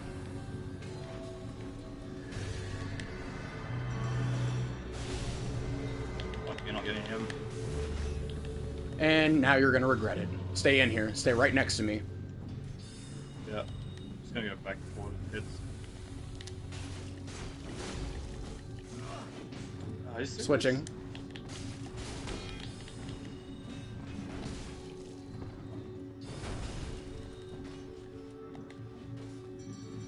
Fall back.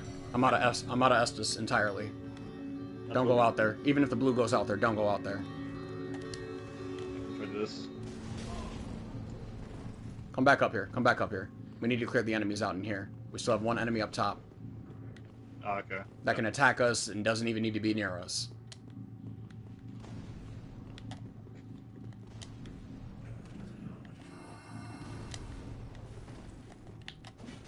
Where is he? Oh, he's on that floor with you. Yeah, that's what I meant by attack this one on the middle. I didn't see where he was. Oh, I fell down. You have any Estus left? Yeah, but I won't off this one. Okay. Good. Glad I'm using this shield though. Try to get him to come in, or like, yeah, try to get him to come in here without going out there. Don't expose yourself. Yeah, I'm unnecessarily. gonna use Wrath of the Gods in my part here, so they come in with him. Well, he's using Perseverance too. Be useful. He's doing that thing. He's doing that thing where like his glitches, his character's models will not be there anymore. It's like I don't know what you call it. It's like they made their arms invisible. Weird. It's like glitch. Who's doing that? The Spirit team. Oh, we killed him with the Wrath of the Gods. He's getting killed, bro. Wait. This guy's by himself. Who was doing it? Cooperator on our team. He's got like he's got the invisible hand thing, whatever you want to call it. Oh, the blue. Like okay, a big the deal. blade. Ooh, big guy. Got 3 heals, but No. good. Okay. I'm gonna lure him over here so I can do the. I'm gonna bring this one inside over here.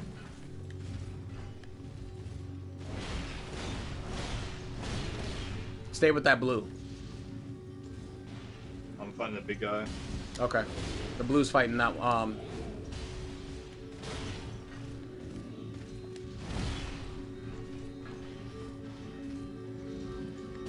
That's it. Come on this way.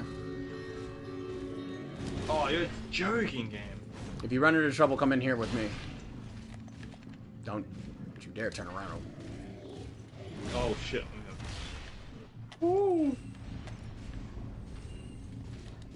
Teammate's dead. Yeah, see. How are you doing, though? Because your health is kind of worrisome. Yeah. Need assistance? I'm with you right now. Okay. Mind yourself when you come in here. Get up the stairs all the way. I'm gonna jump up at the top of his head, do the plunge attack on his head. Just go up. Can you did it! Can you heal? Probably not. Okay. No, then I got you. Here. Yeah, let's got this. You're fine. Cheers. I've Oh, got you got that. mad too, yeah, because we killed him.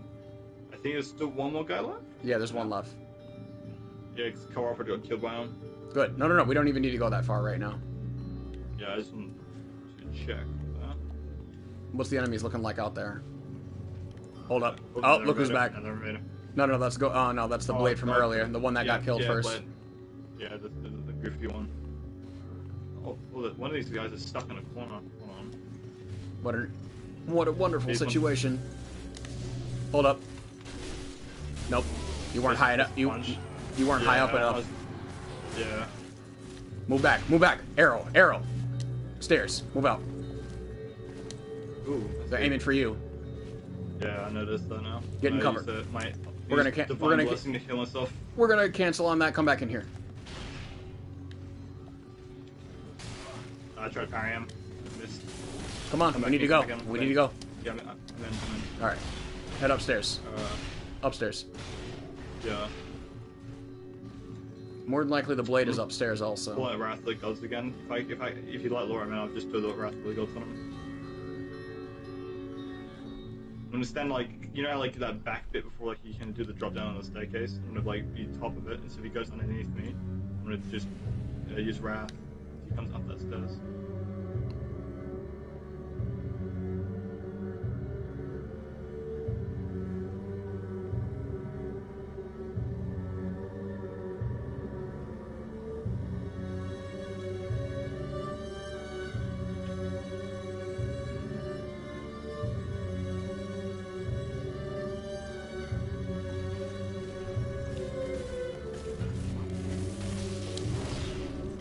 Everything all good down there? Yeah.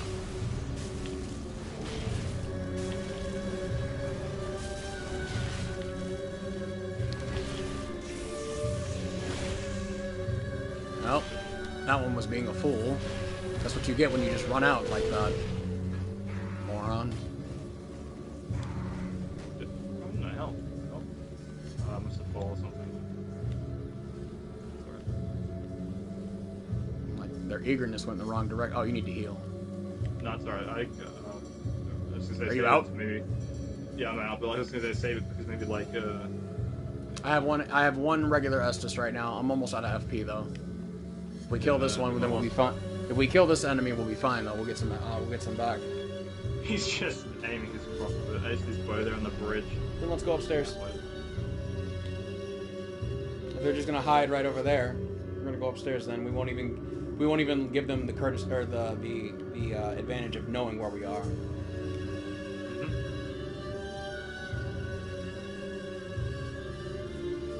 This time we're gonna switch roles. I'm gonna have you post right here. Alright. Make sure you crouch down. I got Wrath, so yeah, I gotta be good.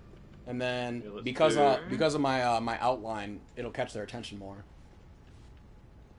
I'm gonna do this. I have one perfect. There we go. I'll do it.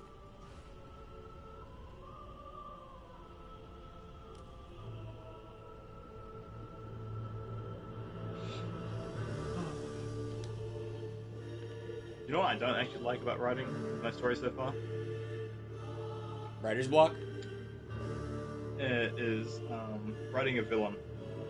Oh, really? Surprisingly. Yes, actually, it's surprisingly hard because I wanted to try something different because I feel like a lot of villains are quite similar in some senses, but like I want to be so different with it. Like his name is, yeah, I see that. Okay. His name is Polar, but his species name, he gets his own little species, kind of what do you want to call it? And they're called the polar opposites. They're pretty much like they're like kind of similar to like someone like Curses from Jujutsu Kaisen, born from the fears of human, but the difference is like you have to be on the path of death, like or almost like what do you call it? Like you have to be in like dying moments where you don't actually die, you just kind of like survive. What do you call it? Like near death experiences is when they're born. That's how that works. I think. Wow. An interesting concept. So, Although but the main character, oh cool. Although I would suggest, because I am live too, but I would suggest still kind of like keep it under wraps. Let it kind of just develop. Like don't because you. Oh yeah, it's not rushing. I'm taking my time with it. Like I'm no. With the polar opposites. No, I'm saying like because you're talking about an unfinished product right now. No, it's yeah, of course. You know what I'm saying? Where it's like I feel like here they come. They're coming. Like they're coming. Yeah. Okay. Yeah.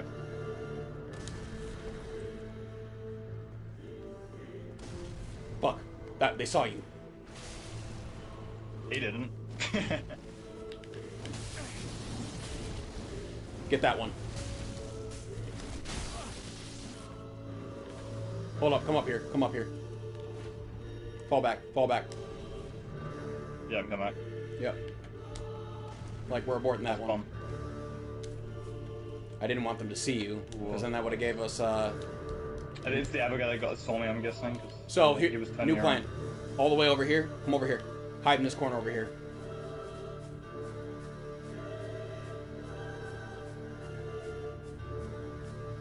Get all the way back. All the way back as far as you can. Don't drop. Oh, damn it. He knows, yeah. It's okay. Alright. Good shit. I dare you. Keep spamming your R1, I keep daring you, spam M1. Oh shit.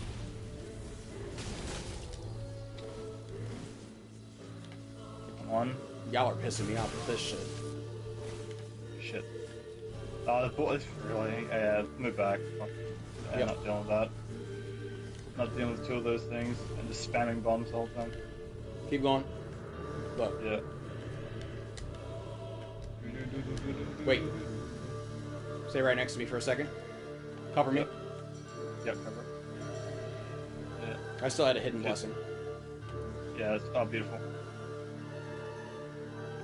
Had to save it for an emergency situation.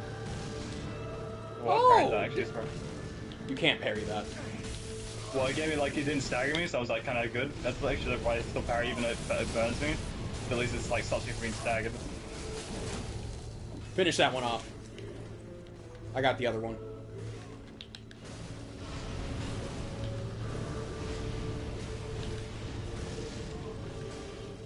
Oh.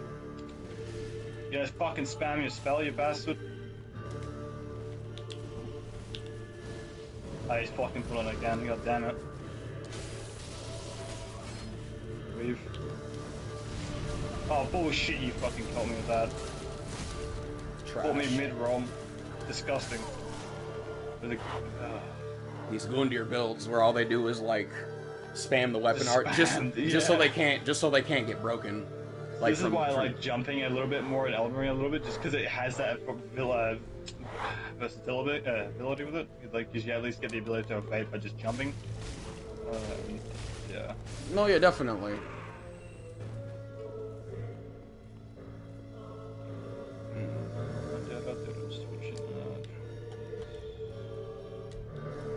Try using lightning. I'm gonna swap that out. Hang on before you summon me. No, that's all good. No worries. I'll just let me know when you're ready.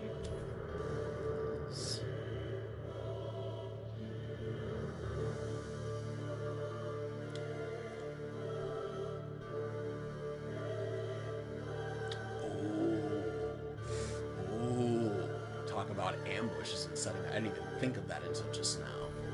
Like, I like it.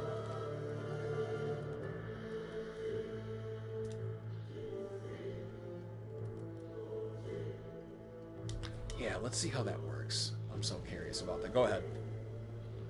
Just 1 second. I'm just really When buying you're stuff ready. from the shrine.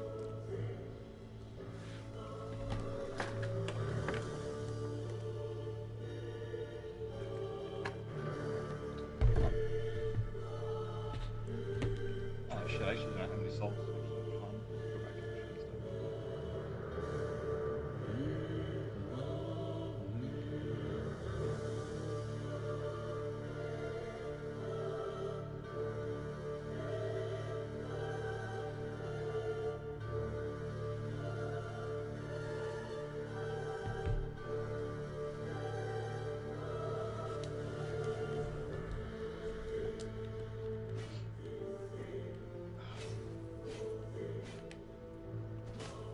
Oh, yes. This is exactly the build I need to be using. This one or the other one. One of them two, but neither of them two are over here yet. I feel like there'll be like more than one of the polar opposites. They're a whole like different species of like being. They're not just human. They're more like what's the word? Because their overall coloration varies on the emotion too. So they're not like white or black or like Asian like skin tones. They're like what do you call it? They're like colored based like what do you call it? blues and whites and it's got, they come in all different variations of color. Shades. Yeah, shades. That's the word. So that, but for instance, Polar is probably going to be my favorite one I'm writing right now. With as his character, he's a character born of loss and confusion, but he's a very sadistical kind of like character because he wants revenge for being born. He never wanted to be born to begin with, because he's had the struggle since his birth in life. Born in cold storm and blizzard and snow.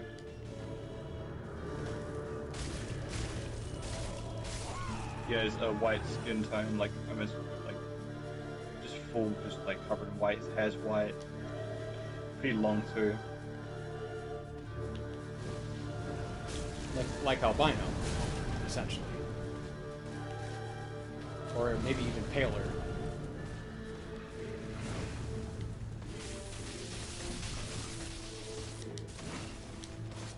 Back up. Still alive. I couldn't even. I was gonna say.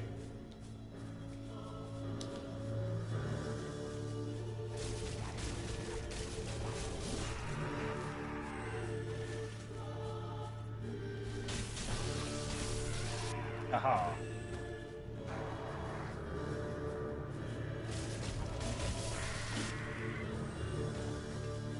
Yeah, what I actually need to do with, like against them is like just. Oh, we need to hurry up then. Yeah. That's why I kind of delayed it a little bit, just so we didn't get invaded straight away. Yeah, We're getting all these guys off. I'm getting to one in the center first.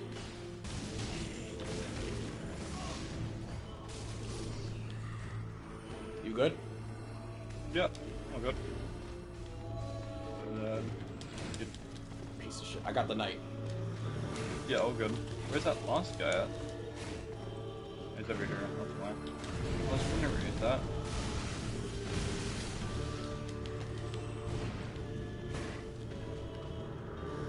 Backstab.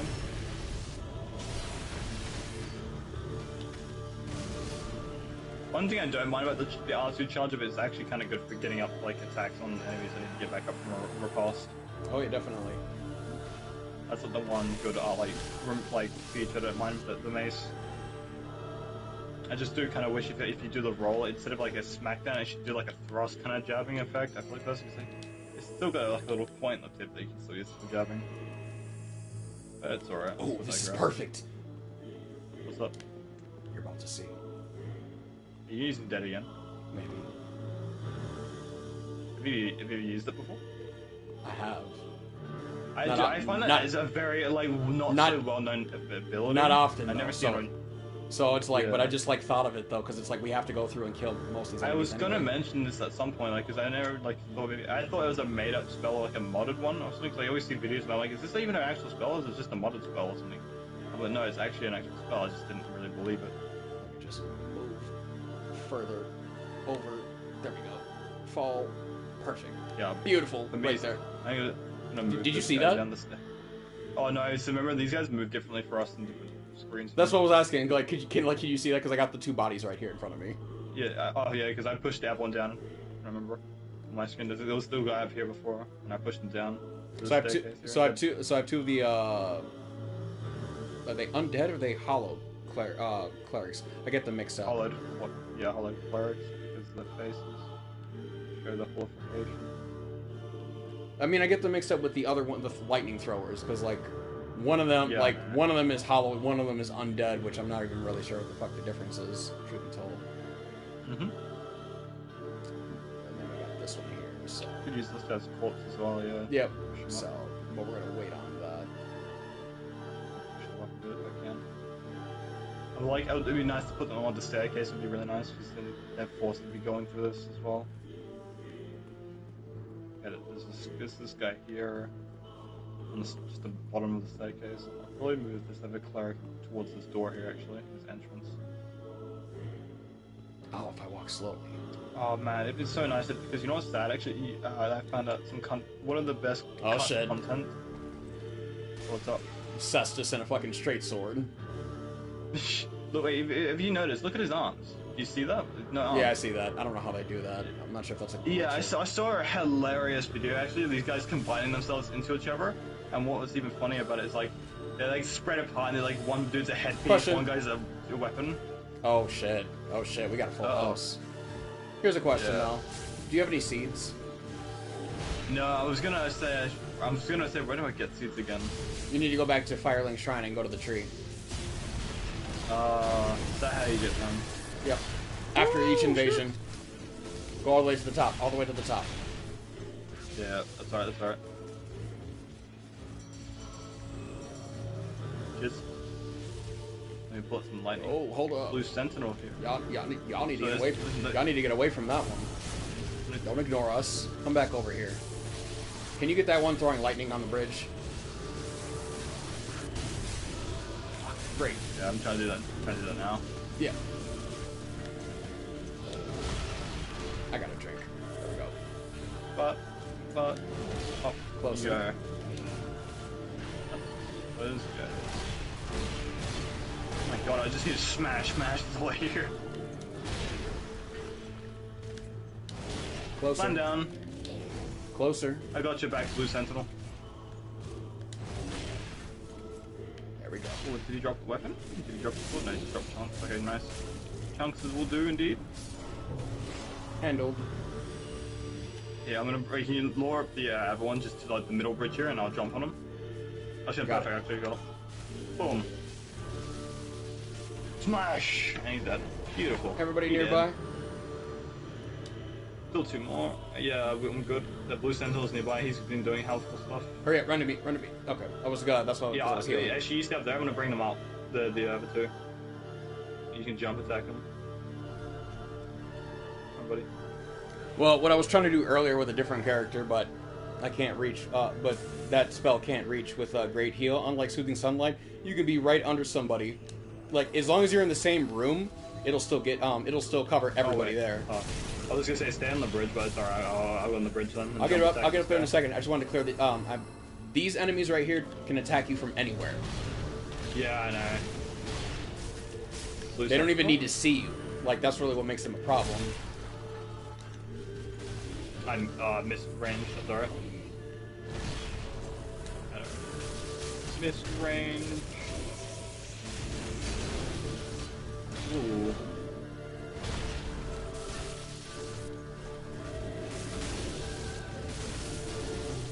There he goes. More chunks, thank you. Points for effort, though. What was I was talking about your plunge. Points for effort, though. You're like, oh, he's done. Yeah, points for effort, though. that? Alright, this guy's next. I'm gonna lure him up.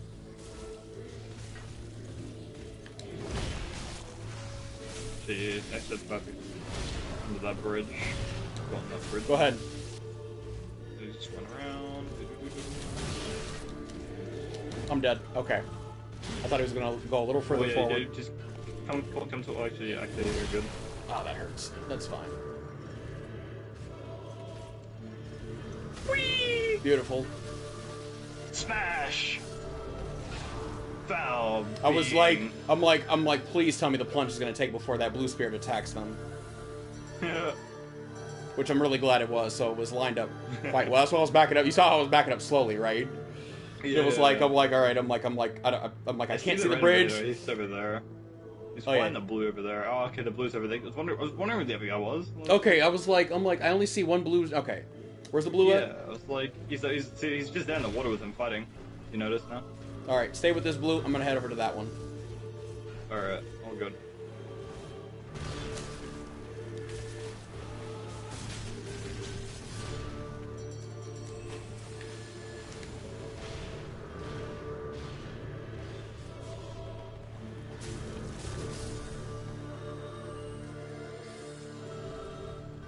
Yeah, we killed this guy, we're coming over. Here we come. Make sure you get your bonfire. Oh yeah, that's right, good point. There's a lot of Darkmoon, enemies all over the place over here. This one's trying to bait us over towards him. So, on your next death or the next time, when multiplayer ends, make sure you head back to Firelink trying to go get a seed. Yeah. I never knew you could actually just get them, like, so you could just get them constantly, is that right? Yes, but after each invasion, you need to get invaded first. Each invasion. Okay, oh. It's just about remembering. If you die or win. It doesn't matter, no. Okay. That's interesting, I never knew that. So it's one of those lost giant statues, is that right? Trees. Trees, okay. Because I knew there was like the lost giant statue you can interact with, but I didn't know what that would do. So yeah, no, it's the seed of a giant tree. Okay. And it falls every time you get invaded.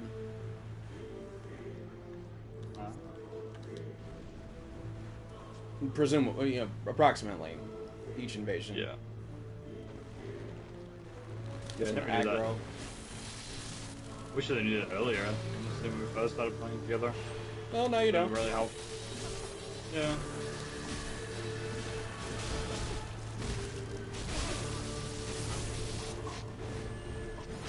Going down, don't back. No. Yeah, and I'm luring back Okay, over. okay. But I saw, no, because the big guy's there. I'm like, no, I know what he does. I'm not bringing him close to it. Yeah, we're gonna need the whole squad for this one right here, because that invader's like just going towards all the enemies. I'm gonna see me. Oh, he's over there. Okay. All right, I'm gonna go straight for. I'm gonna grab the aggro. Fuck. I don't know who's being targeted. Me, I think. Oh no. Nope, blues. It's him. Crush him. Kill it. Dodge. Yeah. Dodge. Oh, free blade. Woo. Oh, you're over there, are you? That's not a he's using problem. windmill. Yeah, but they're all the way over there. I'm not worried about them then. All they got is that damn bow. Iron Slayer? I mean, we can. I always enjoy versing Iron Slayer, even if it's a rusty version of him, whatever it's called.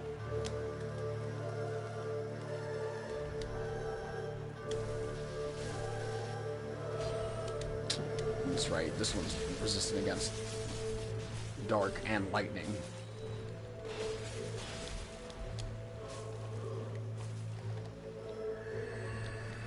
Are you all the way down there already? Huh? Where'd you go? Oh, you're right there. Right Okay. here. I'm Yeah, like, I'm right here. I saw the two blues. I'm like, where did you go? No, I'm just behind you, man. Oh, he's left. Okay. All right, whatever.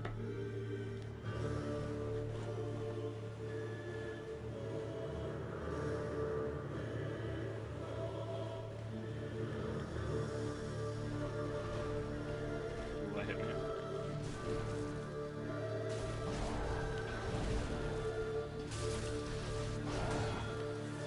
Ooh.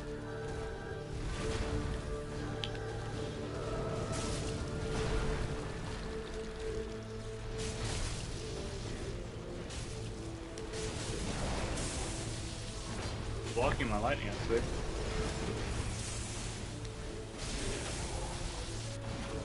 Hurts, doesn't it? Yeah. Just full aggression now, and he's dead. Beautiful. There's his armor, thank you. Good start.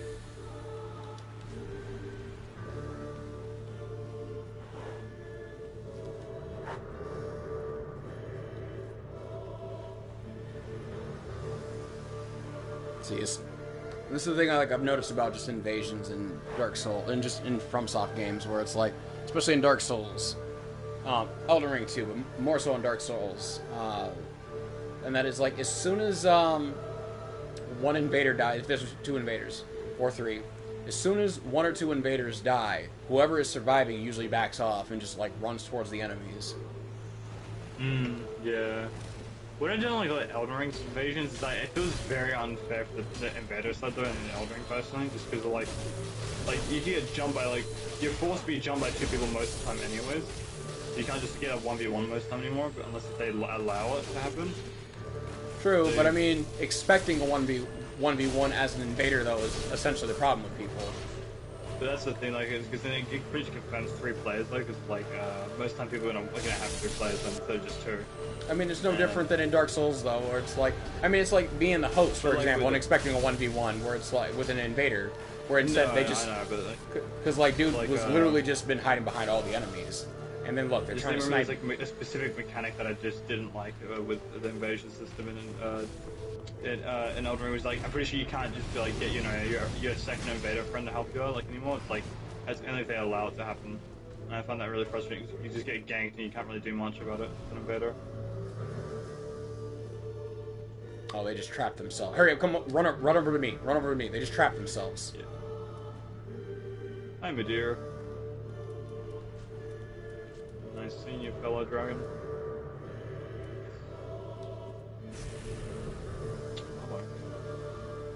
Yeah, I'm just gonna do this. Actually, I have no mana, actually, it's fine. Don't open the door. I'm gonna Do this. stay by that door. I landed. Okay, got it. Now, if it tries leaving, can't leave. Block them. Yeah.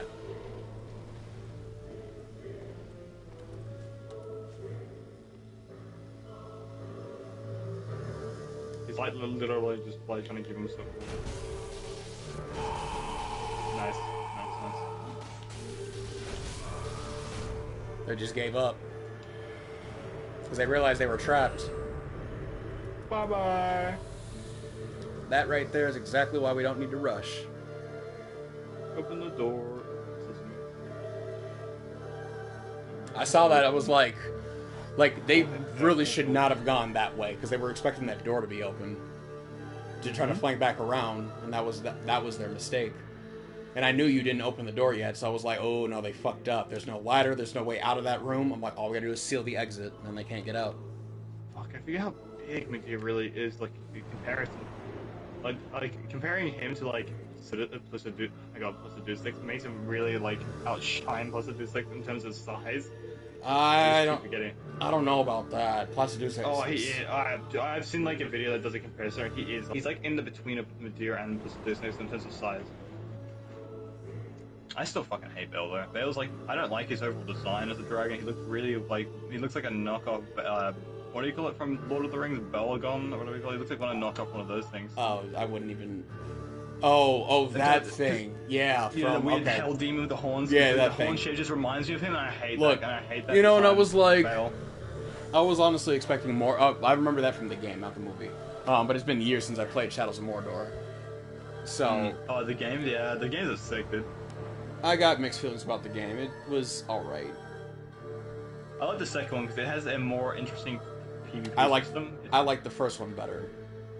You really? I really like the second one more because it gives more opportunity to do more with your minions. Yeah, I like that. I like both of them for that, but I just felt like the first one's mechanics were a little bit more...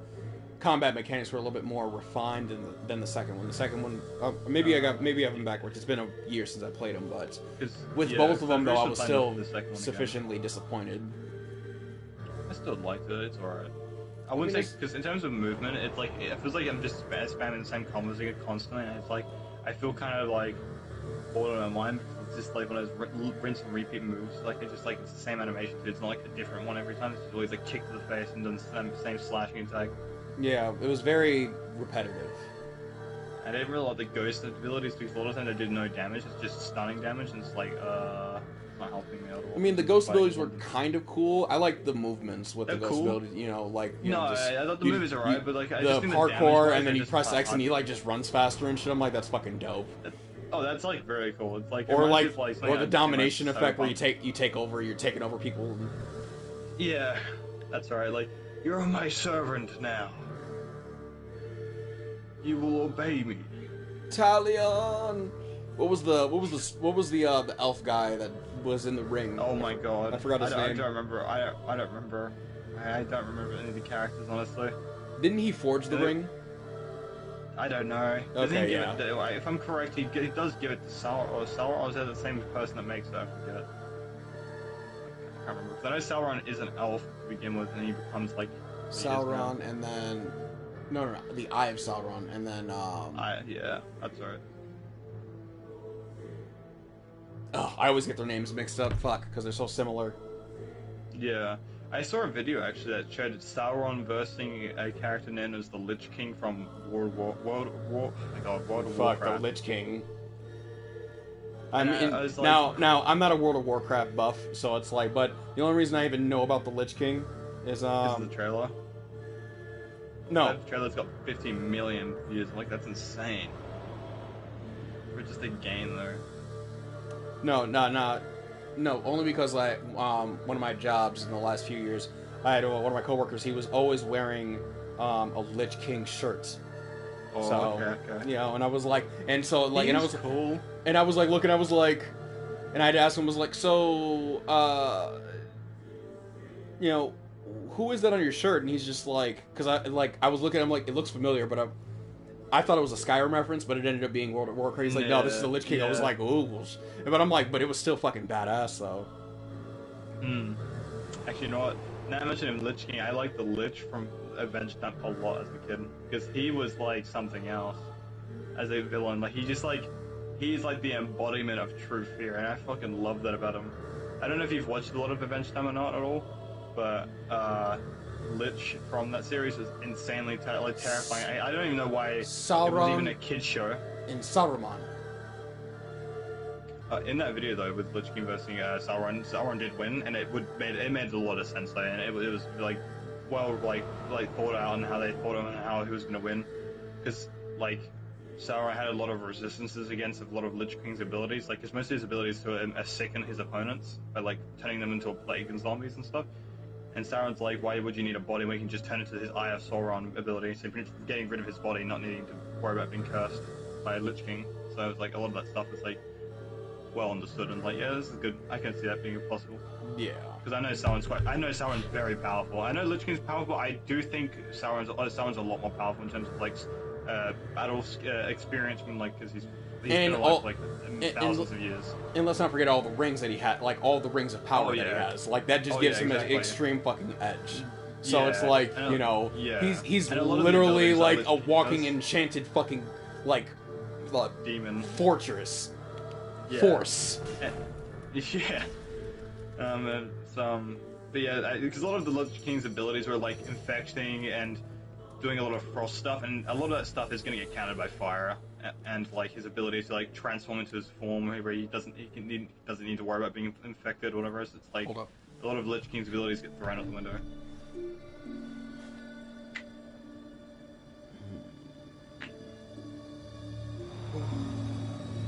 Alright, my dear, relax, man. Okay, I was gonna say, I'm like, I had to look up. Yeah. Actually, what I will do, actually. There we go. Crossbow. Since we're... We go at that. I want to try something if this works. Yeah, right. There's no way that's gonna reach.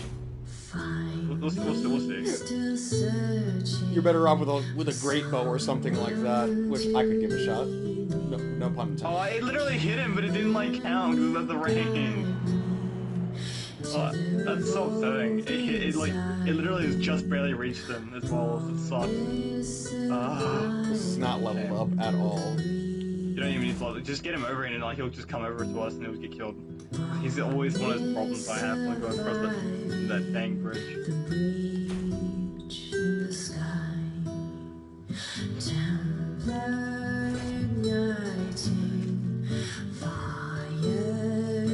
I've never seen you use the bow for. This is interesting. The range is impressive. Oh, you're trying to shoot him? Oh, I was trying to shoot the little guy over there. I didn't realize I was shooting Medea. I'm like, who's shooting it? I'm like, oh, I realized I was shooting Medea. I was doing the guy over there. It's like doing nothing, or if it's doing anything, I can't see it.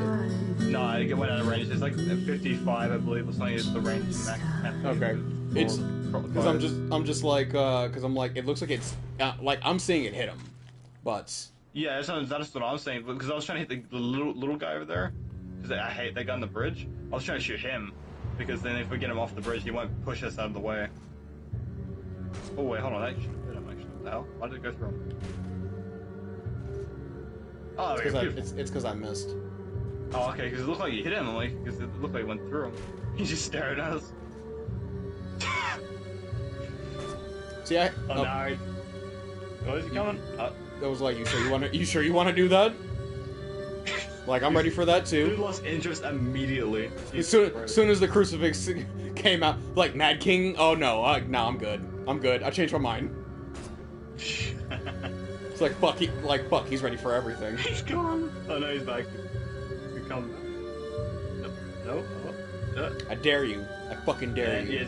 It's like his A cuts up at the very beginning of the bridge. Yeah, they were like, nope, I'm not going that far. No, he's like, the moment he sees you pull the magic cruiser, he's like, no, I'm not fucking with that. Nope, I don't want it with that one. It's like Mimir. It's like Mimir when he was like after you killed Magni and Modi, and just like, and then he mentions Thor's like Magni, Modi, minor gods, and then he mentions Thor. Huh, him, not minor at all. This one, not minor at all. No. Let's go. Wait. When you're ready. I probably should do the same. Yeah, like I just checked my PlayStation to see my music still playing, and it's like not, but I just realized myself like it didn't notify me. Where's my cord at? Oh, it's on the floor. I gotta plug it into my console. Let me know if we get invaded. Yeah, no worries. Madeir, we'll get to you here in a moment, trust me. Exactly. You know. Also, I do want to mention about my novel as well. It's like, what do you call it? With the story, it is like medieval fantasy, right? There's a bit of a tinge of modern day weaponry, like guns, of course. But I don't like. I've never been a fan of like the modern guns we use in modern day, like assault rifles and stuff. I prefer like the more like action, like based, like levering and stuff like that. Like what do you call it? Western guns and flintlocks and stuff like that. I've always found that more interesting and appealing to see as guns. Because I feel like those sort of guns take more skill to use than actual modern day guns do. I mean, I'm not saying. Yeah. I'm not saying actual modern day guns are bad, better. Like it's like I just think like what do you call it? I think it looks more skillfully when you actually watch it happen. Like, 'cause it just looks amazing. Like, yeah.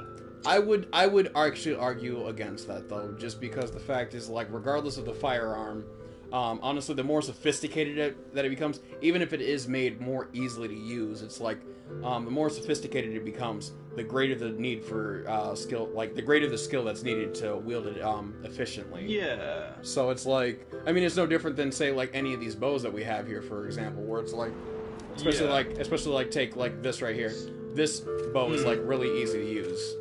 You know, yeah. Essentially anybody could really use it, but someone who's truly skilled with it would use it still better than the rest of them. Yeah, exactly. And that's why it's like, also I really want to see like a fantasy game like this, but with like flintlocks and stuff, just because I can imagine it being cool. Because you know the game called Creed, I think it's called. I think that's what it's called again. Wait, you said flintlocks? Yeah, like because I know Bloodborne's got that, but like I would want to see an actual medieval game like this to have like guns and stuff. I need to find the game. Now it's interesting that you say that. It's interesting that you say that because in Attack on Titan, they're actually using flintlocks. Okay. Oh, that makes sense. Or they matchlocks. I get those mixed up. Yeah. Okay. But I mean, it's like, but you know, they still have like kind of like more like early unrefined. They have firearms, but they're unrefined. Yeah. It's like, because I want to see like a game like this, like, because if you know the game called Greedfall by chance at all. Yes, I've played a little bit of it. It's not a great game personally. Yeah, it's not a great game, but I liked its gun and sword swing mechanic because you could be called a technic class, and it lets you use gun and sword at the same time, and it's amazingly interesting to me, like how you play with it. The movement feels nice with it, even though I wasn't a fan of the combat buttons and stuff, like, because a lot of the inputs are really weird. But I didn't mind the actual gun, like this, the way you hold the pistol in your hand and you have the sword over your shoulder, like kind of looking, and it looked really nice to me. I'm like, oh, I kind of really want to see that in a medieval game now, because I just like Dark Souls would be amazing to have flintlocks and stuff that, like. Making a build around like a gun mixed with like a melee weapon would be so nice. Like I don't know. Even though like it sounds busted, I know they could just make a really good way to balance around it. Honestly, like just it's a flintlock. It's going to take a while to reload, obviously. I mean, for every shot, it's not good like instant reloads, or whatever. And that's that's how I can imagine it being more balanced. Because like assault rifle, you just unloaded your rounds and like just finish like that'd be unfair then because you're just unloading rounds to like someone they can't dodge or anything with it. I was just like you. I'm sorry. Yeah. No, continue. No, I didn't mean to cut you off. It's just like, because I've always found, like, watching I find flintlocks and stuff appealing, like design-wise, very appealing to look at, especially to me. Yeah. It just was like, as you were talking, it just reminded me of because I was just watching Attack on Titan recently, like one of the earlier episodes. I was kind of just jumping through episodes in the earlier seasons, and there was a scene where it's like they had to like I'm trying to remember the firearm that they used. Oh, Yeah. I gotta Google it really quickly, just like the type of firearms that they use in that. Because the episode that they were using, I don't remember if they weren't shotguns. At least I don't think Yeah. they. Blunderbusters, perchance. Possibly something. I don't. Maybe. I know blunderbusters because they're pretty much like the old shotguns of the day. So, in a sense. Perchance, do you use the app called Pinterest at all? No. Okay. I like it because it always gives me a lot of inspiration and ideas when I'm writing my story, especially. I always like Pinterest because it's a very nice app to use for drawings and different stuff, not just purely for drawing, like clothing to look at and stuff, especially.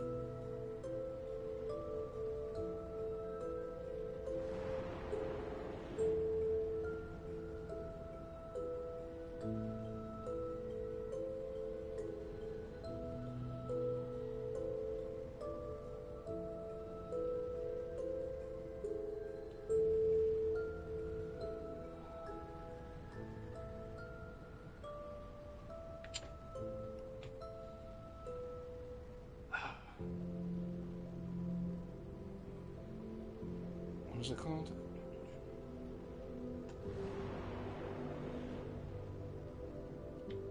Ooh, have you ever used ChatGPT V2? No. It's like a really cool AI website that I really like using, surprisingly. Usually I'm not really a big fan of these AI stuff because they're really sketchy. But this one was actually quite interesting because my father introduced me to it. Official ChatGPT from online AI. And what it does is like, you just like ask a question, like any kind of, if you like the more detail you be with it, the better like you can get an answer with it. And I find it really nice to talk to because it just gives me like different ideas, especially like coming up with concepts and stuff. I found the weapon. Oh, what's it? It was buckshots. So they have muskets, pistols, buckshots, hand cannons, and flintlocks, as well, and flintlock sniper rifles. That's what you see a lot in like early on. It's a shotgun, okay. But yeah, buckshot is what I was trying to remember. So it's like, cause you like, it's still basically like a shotgun, if I'm not mistaken. Yeah. But it's like a very primitive or like, but like an early shotgun. Yeah, so like in the mid between like in terms of gun period, it'd be like pirate stuff and all that. With the now here's the funny part about that. So it's like, for a human, it's like, you know, you get shot in the face with that. It's like it's taking your whole fucking head off. Oh yeah, 100%. You know, but for the Titans, where it's like the episode that they were using on, it's like they had to let the Titans get really. They were like really 3 to 4 meters tall. I don't know what that translates to into like inches or feet. Oh wait, no. If it's like 3 feet is 3 feet's a meter approximately. I usually go by like a meter. So if they're 3 to 4 meters tall, then that would be like 12 to like. I know feet. No, excuse me. 9. They'd be like 9 to 12 feet tall. Yep, in the conversion to feet. So yeah, approximately. So they're like 9 to 12 feet tall Titans. All right, and these are the small ones. Yeah. These are the small ones, the ones that can actually fit inside buildings. You know, type shit. Mm-hmm. Like the rest of them, it's like no, they're you know, you got the 15-meter ones. Like nah, they're not getting in a building. If they're in a building, the building's like, and they're inside the building's coming down. They're coming out of the building. There is no more building anymore. They're gonna be coming out like a Christmas gift. You know, basically, and the building's the wrapping paper that just gets demolished from the inside out. But this episode is like they have what was it, like 7 of them are like in this room, and they're like they have to lure them in because it's like the buckshot is not going to do shit to them.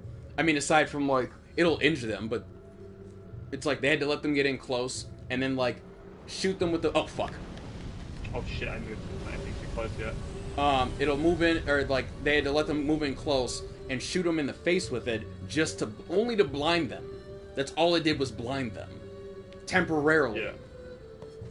You know, and Because they had regeneration, didn't they?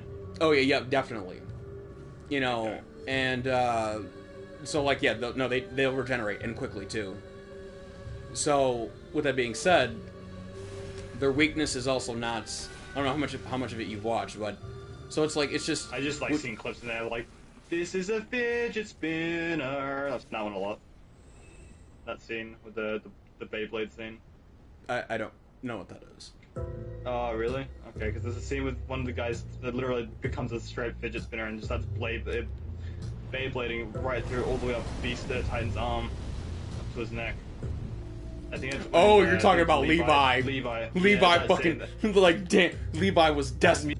I find the music hilarious. The music's quite hilarious. Oh yeah, with the meme that you're talking about. Yeah. He's a fidget spinner. Like I just like I find that hilarious. You know, there's that toy that kids used back in like 2016 called the fidget spinners, whatever. They used to make jokes about that. Go.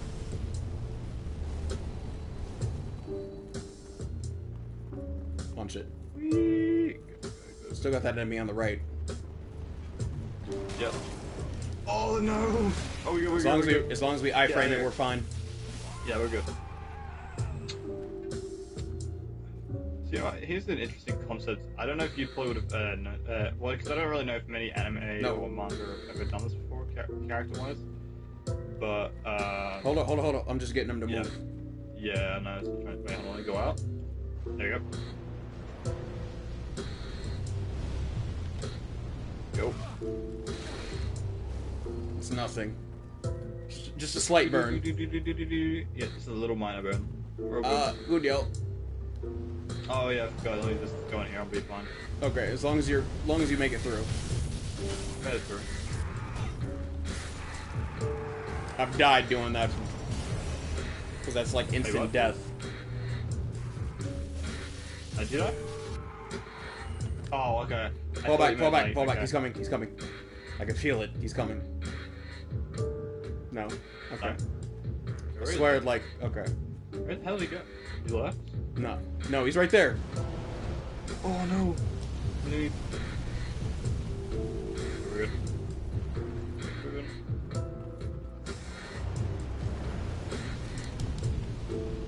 Fucker.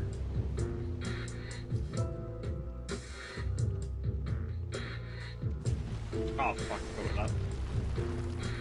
It's fine. I need some Estus anyway. Morning, night, uh-oh. Good.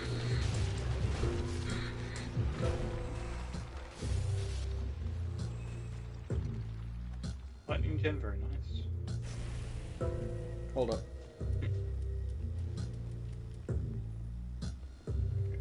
Get these guys in here.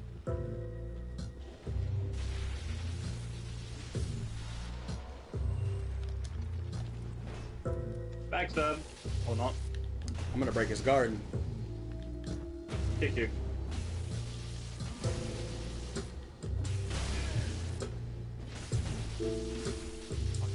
Die. You know, I do like this too, but why?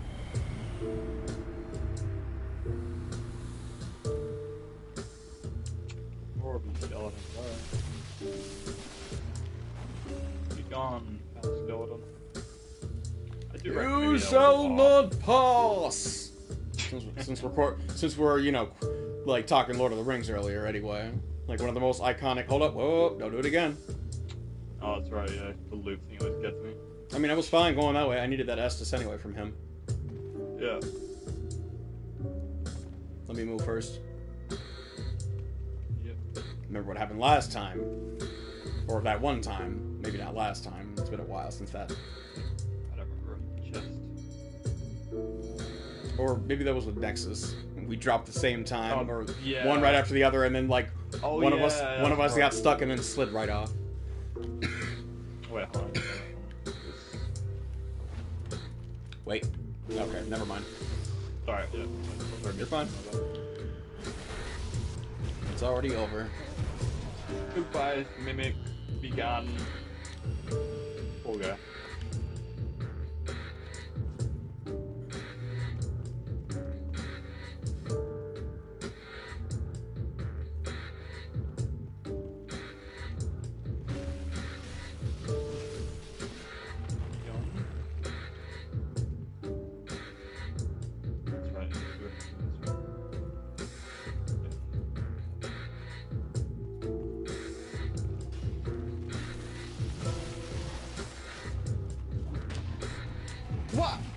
saw that. My skull! I forgot they can parry. That one always goes for the parry. Yeah. One of my favorite. That's why this is one of my favorite weapons. Yeah, can't be parried if you use L2. Parry on the die. Yeah, I'll meet you right here. Let me refresh. okay, good. Be gone. I shall take my leave. I'm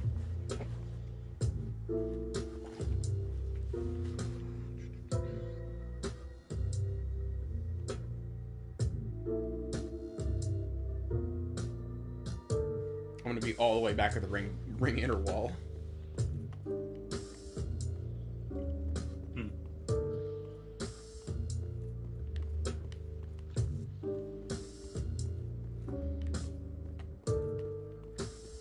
That's fine. I'll just warp there.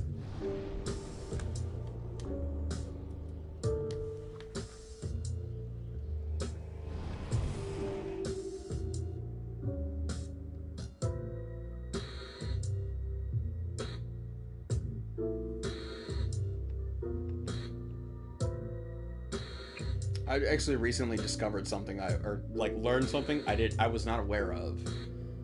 And that was going back to, you've seen a little bit of Death Note, right? I know you haven't watched the whole thing, you were saying last time, but you've seen bits and pieces, right? Bits and pieces and Specifically just his laugh.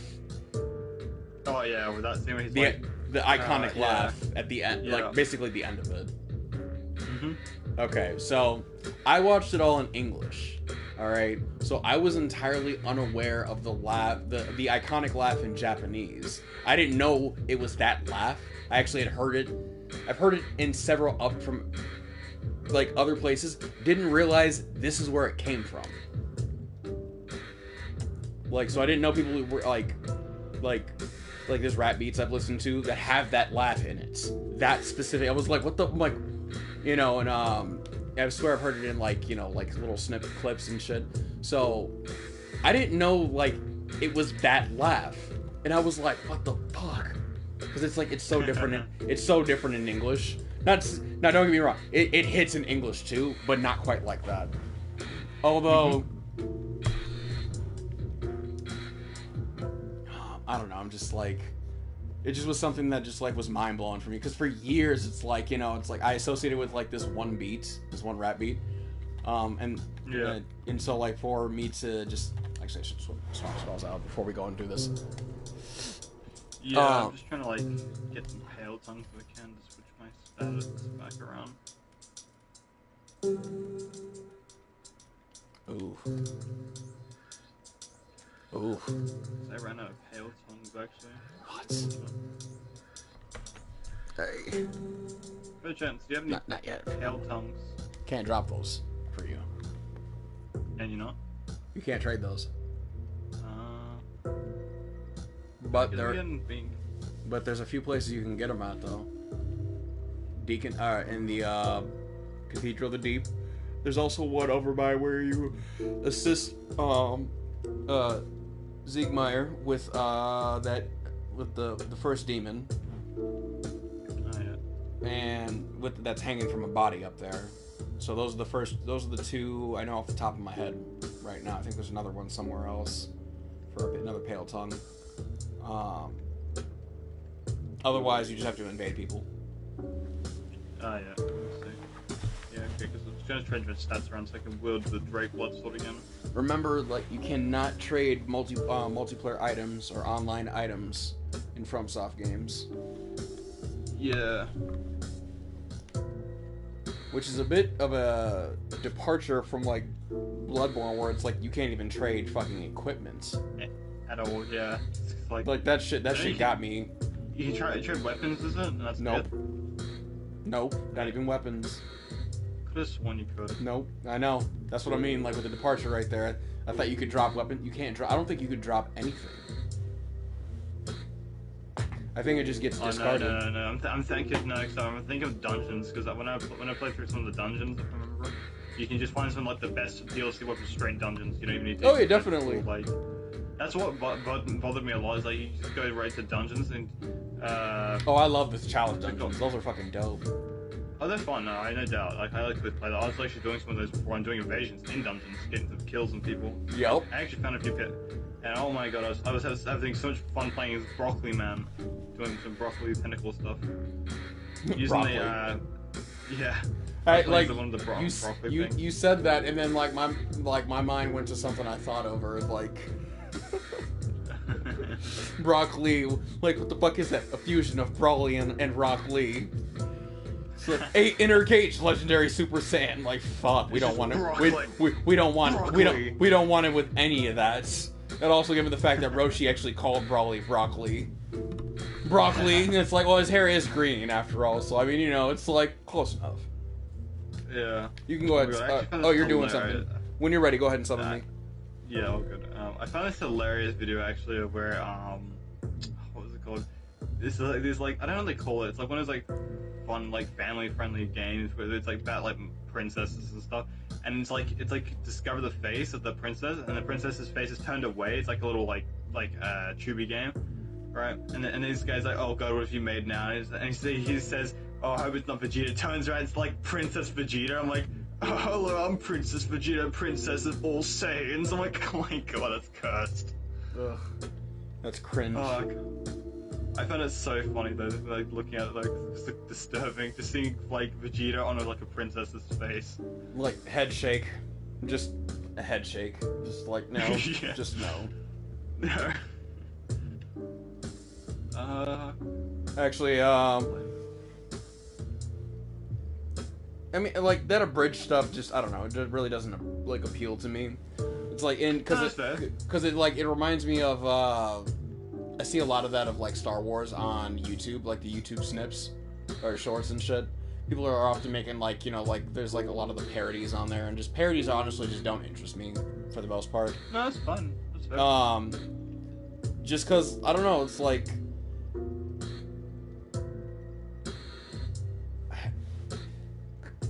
it's for parodies, like what I really just don't like about them is just they're not all that funny. I mean, it's like they're trying too hard to be funny. Whereas, like, there's some that I don't mind, and some I don't really like at all, because they just weren't funny. They're just a bit too dark and gritty, and I find it disgusting.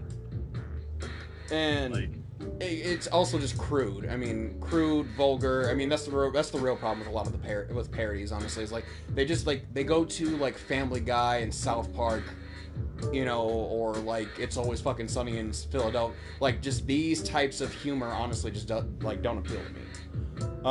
that's fair. But I got one for you that I forgot to watch that. I gotta watch that later. There was one I was just watching last night though. This short like got me. Not a parody, just an actual clip of Star Wars Episode 3, and it shit just like had me rolling as I was going. What is up with my phone? Okay. I see a lot of like, what are the robots called again? I see always a lot of like droid videos that like Roger. It's just like Roger. It was like I'll just like occasionally I'll just see like a scene of it, and it's like, and this shit just got me like just listening to this. Because I hadn't seen this in a while, and just like where I'm at right now, like. May I interrupt? General Kenobi has made contact with General Grievous, and we have begun our attack. Thank you, Commander. Anakin, deliver this report to the Chancellor. His reaction will give us a clue to his intentions. Yes, Master. Yes, Master. It was this right here. It's a plot to destroy the Jedi. The dark side of the Force surrounds the Chancellor.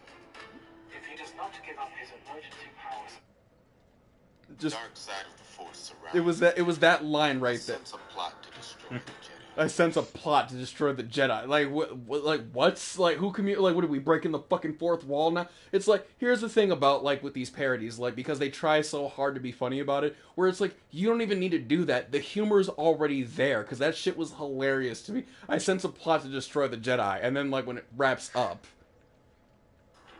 dark side Maybe of the yeah, force the ring surrounds the in a Chancellor. wall. Is it? No, the bonfire you were Oh, just true. at. Oh, okay. Because I remember you saying something like in a wall again. Never mind. No, I got set. That I was like, when I went back to my world, like, that's where I ended up Okay. warping back Yeah. to, and then I moved over to where you were at, so we could go and fight. Did you already fight Madeir? No, not yet. We can go kill him if you want. I'm saying, like, on the bridge.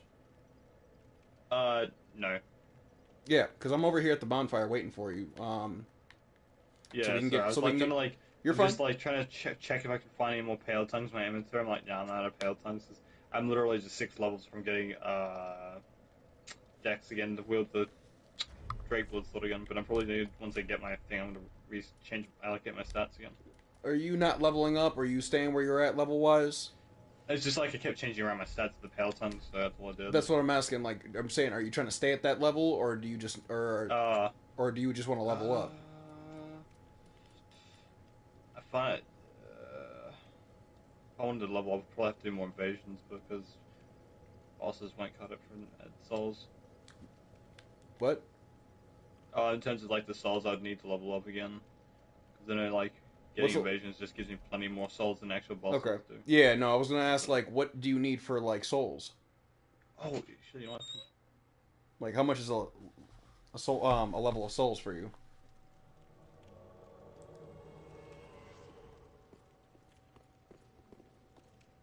Hold on, hold on. I just want to finish that real quick. That clip though, real quick. So, it was like, I sense a plot. I sense a plot. I sense a plot to destroy the Jedi. And it was like the most randomest statement ever. First and foremost, right there. The dark side of the force surrounds the Chancellor. If he does not give up his emergency powers after the destruction of Grievous, then he should be removed from office. The Jedi Council would have to take control of the Senate in order to secure a peaceful transition. Place this line of thought will carry us.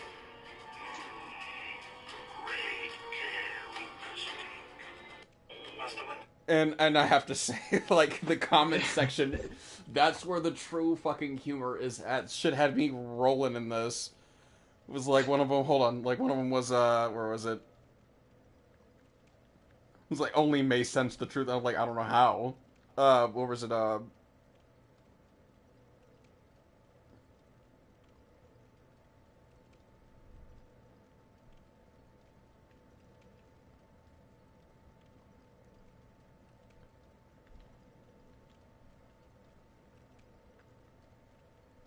There was one. There was one that really got me. 30 million tarnished. Thank you. Wow. What? Oh, I'm like looking at some of my like For You page stuff, and apparently Elden Ring hit the 30 million. Oh, okay. Here it is. So it was like, and great. He's like, to a dark place. This line of thought will carry us. He said, and somebody was like, and great. He's like, with great care, we must take. And he said, somebody was like, and great care was not used. I just, Star Wars is dead. Mace foretold the near extinction of the Jedi.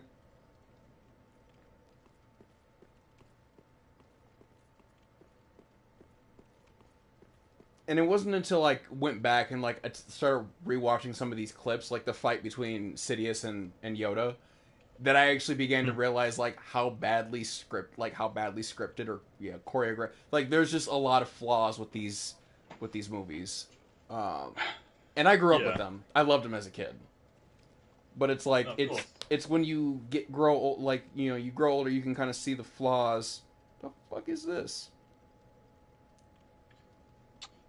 Actually, I got this cool Bleach case on my phone now. It's got Ukiyo-e on it. It looks amazing.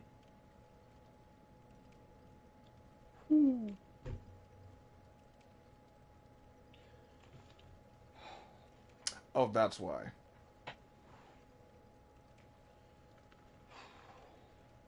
Nope. No thanks. Sorry. I just got like... Okay. I was like, what the fuck is this that somebody sent me? You want to hear an interesting ability I did come up with for Polar? Actually, you might be interested in. What's that? frame manipulation. So how it works for Polar is, as a character, so you have to be like within his presence. So as long as you're looking at him, or like able to see his presence, like see him in your presence, he has the ability to like anyone within his presence and they can see him. He can like pretty much tamper with people's frames in their eyes, almost like a video game's like FPS, right? So, and I'm pretty sure that the human eye can perceive 60 frames a second, I believe, at the highest or higher, I believe, when I looked it up. So if you take that down to like what 5 FPS minus, he has the like you could it's like in the reverse like speedster character in a way. So in a way you think he's really fast, but in reality he's just tampering with your brain to make you think he's faster than you. So the moment he would walk forward, it'd already been like before he even blink, you wouldn't even see it happen, sort of thing. So in a way, it's like the opposite version of like a speedster character, if you think about it. So he's not moving faster; he's simply altering your sense of time. Is that what it is? Yeah, it's like because like you know how your eyes perceive like frames and stuff. Like our eyes like take photo shots of everything we blink. Like a brain will perceive that. But with us, it's before you you can even blink. You'd be like you wouldn't even realize he's like next to you already by then, or whatever, or in front of your face. If he's 5 meters away from you. But I mean, that's less. I mean, the eyes are essentially like they're an extension of like the rest of the body that deliver information to the brain. And so it's really our perception of time that's being, so it's time, it's more of like perception versus frame. I mean, frame is more like, what's the old Zenin dude's name from Jujutsu Kaisen? His is frame manipulation, where it's like he moves I was gonna compare him. He moves actually. His is actually more about speed. I mean, and like frames. I wanted to kind of like polar opposite of it and of that. So, in the sense where like you can't really perceive it. Because when you said frame manipulation, that's what my mind went to. But then when you were like, well, it like distorts time and shit, and it's like you're it's more of like time distortion, or rather time perception distortion. Then it made me think more of a character from, I don't know if you've seen Code Geass. A good character I would reference is from JoJo. You probably won't know them, but I don't know if you've seen Code Geass. Have you seen Code Geass? Heard of it?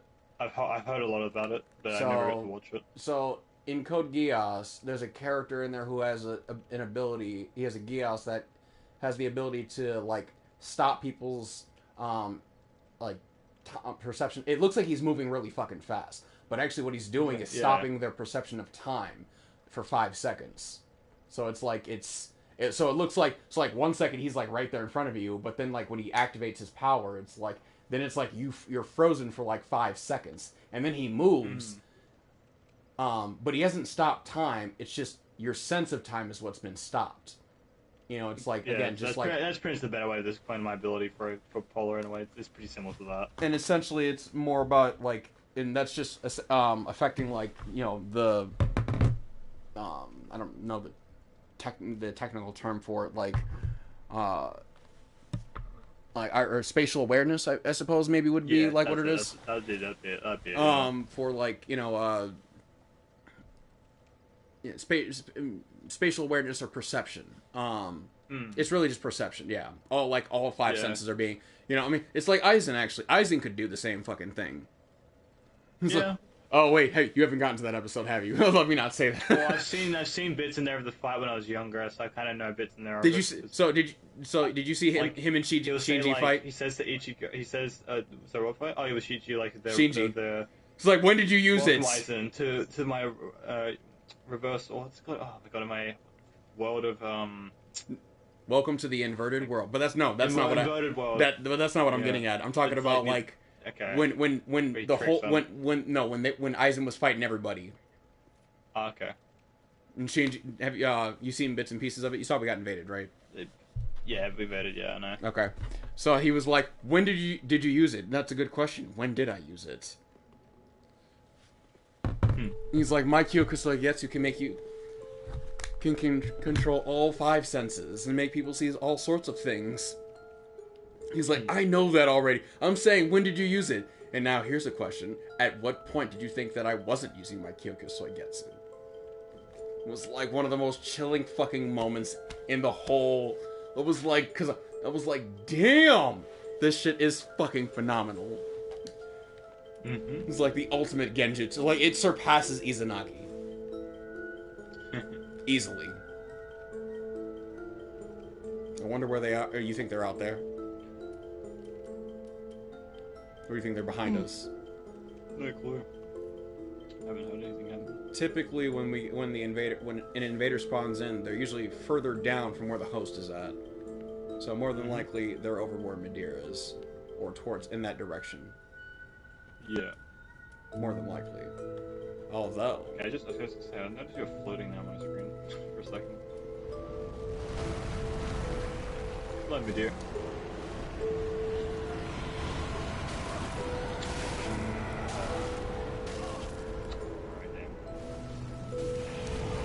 we're back. We're back.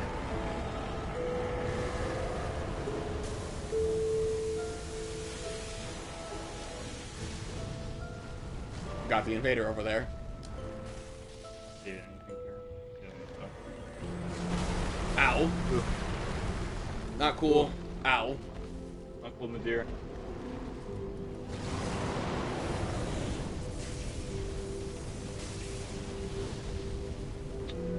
Be careful.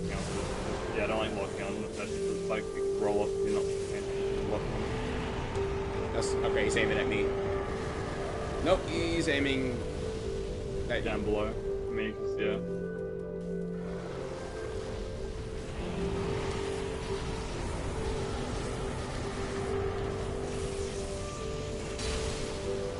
Beautiful. Now then. Wait. Wait.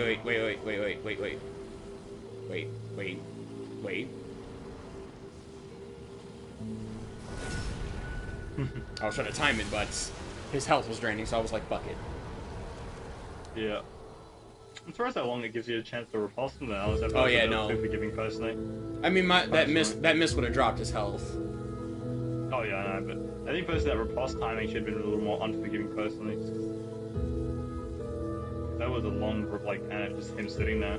True, but it's just essentially designed to like, or to emphasize like he's animation, been injured, and so it's like because when he falls, it's like he's not coming back. He's not because he's not flying around anymore. I mean, he'll fly in the boss fight, but he can't. He doesn't come out of that hole. No.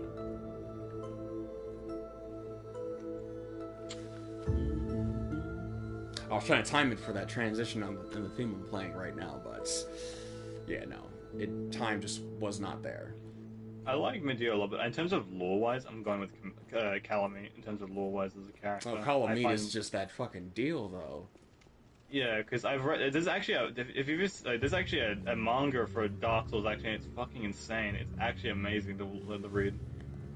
And it shows the backstories for a lot of characters, and especially for Calamite, when he's fighting the main trio, that being Dragon Slayer, Ornstein, Artorias, Sif, and the bow dude. I forgot his name. Don't forget about the invader. Yeah, no worries. But yeah, he fights all four of them, whatever, together, and Calamite's just like pulling out all his like calamic abilities and stuff and fight. I'm like, what is going on? I mean, it's like those anime fight I've ever seen in Souls. Wait. Let me go first.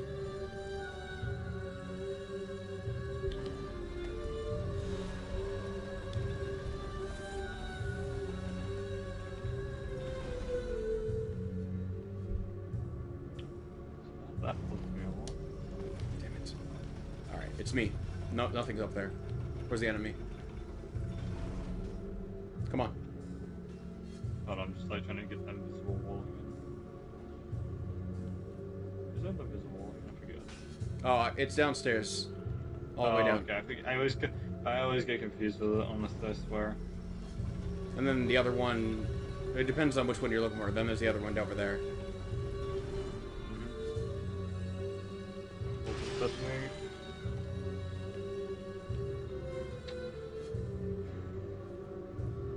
I'm gonna go straight to Medea's room.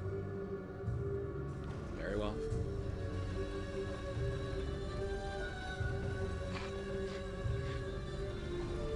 God, I always forget which direction it is though.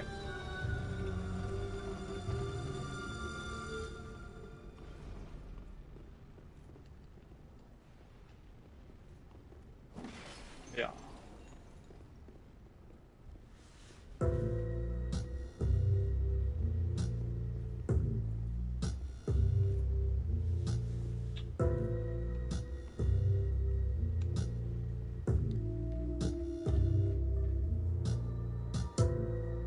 I did not mean to roll. Oh no! It's fine. It happens. I've done it. We've all done it. Oh no! I was in my inventory. I backed out twice, but it must have glitched or something, and then double did it. So like it thought I rolled. Oh no! That's embarrassing. It happens. Don't worry about it. I'm gonna warp over there anyway. This is actually this is kind of good because I actually wanted to swap spells out anyway, given that I have a lot of fire spells on me. I was gonna say, because I was trying to get some pale tongues if I can before fighting you, because I want to try and kill him with the Drake Blood Sword. Alright. I'm gonna switch my spells out, and then while you're looking for pale tongues, I'm just gonna be a moment. Yeah. I'm doing a little side project over here, so. Oh yeah.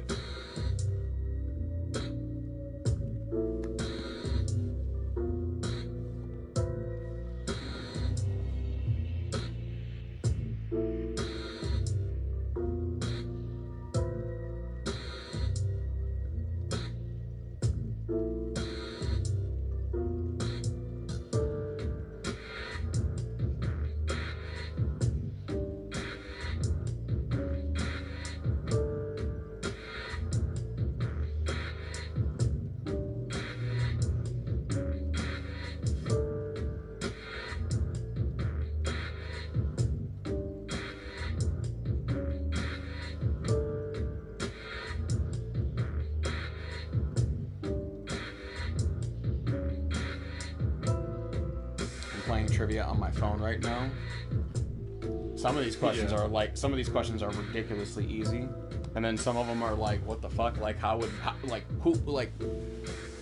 you know, I mean, you know, it's at the touch of our fingertips, you know, in Google and whatnot, but still, it's like, fuck. How would anybody even like really know that off the top of their head? Yeah. I can use the Covenant of Rosalina, right, and still get, if I get invaded, right? Is that right? If I kill invaders with the Covenant on? No. You have to invade. Oh, okay. I'll have to invade then. I'll have to really go and invade some people then. I'm gonna go Ponty and get some invasions going on there. Okay. Come over here to the ring inner wall, and I will. Let me switch characters. Because I'm just standing here. Bring in a war, right?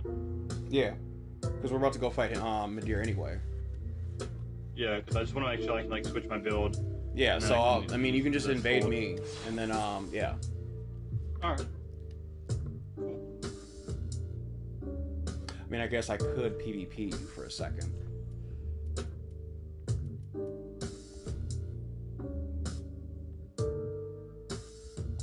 Yeah, might as well just use her. Just playing this game of trivia on my phone, though.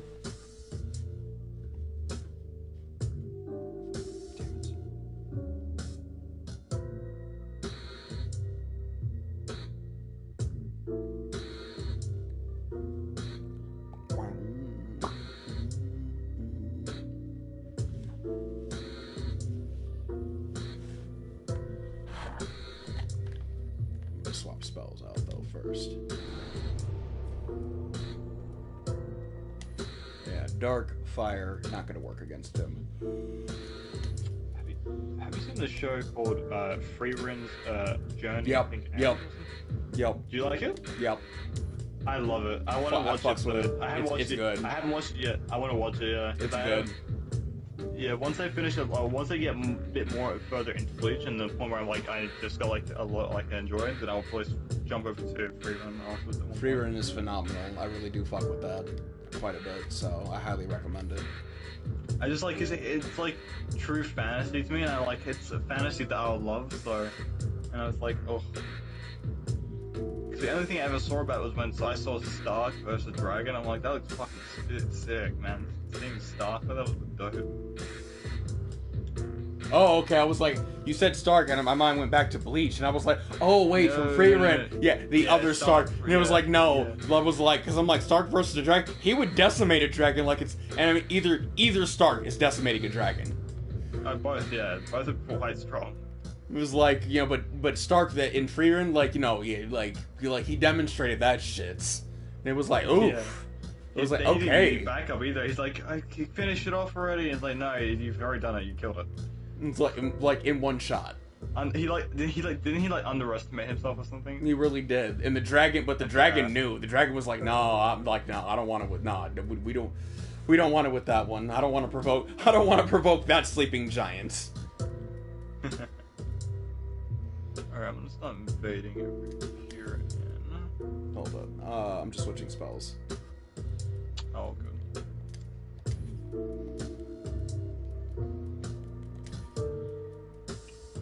Oh, yeah. Wait, can I use the two of those together? Or does that create a conflict? This. Okay, yep, they both work. Good. Alright.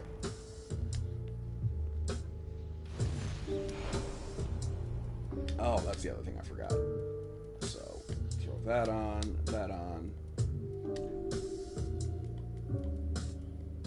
Switching.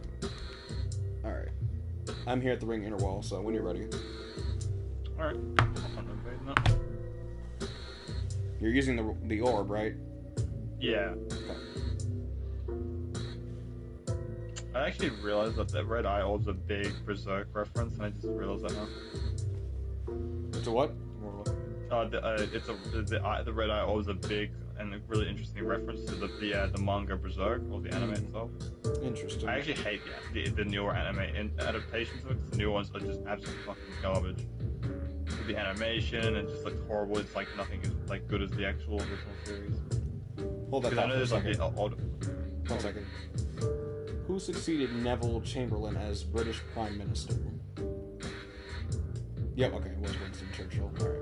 Sorry, continue. No, that's fine. I was just saying, like, how, cause, like, I know, like, there was a different director that directed the new adaptation for Berserk, the anime, and it was fucking absolutely garbage. The animation was 3D animation, and it just looked horrible. I don't know why they just didn't stick to the 3D animation like the original series had.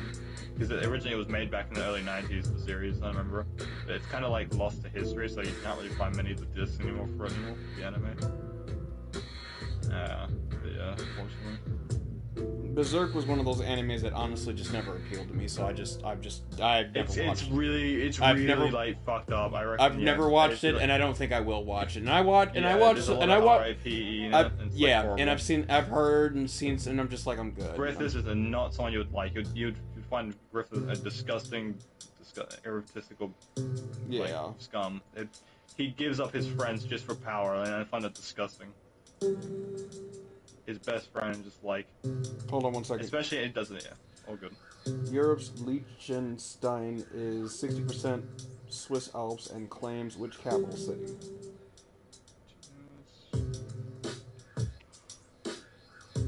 Vaduz. Sorry. Oh, all good.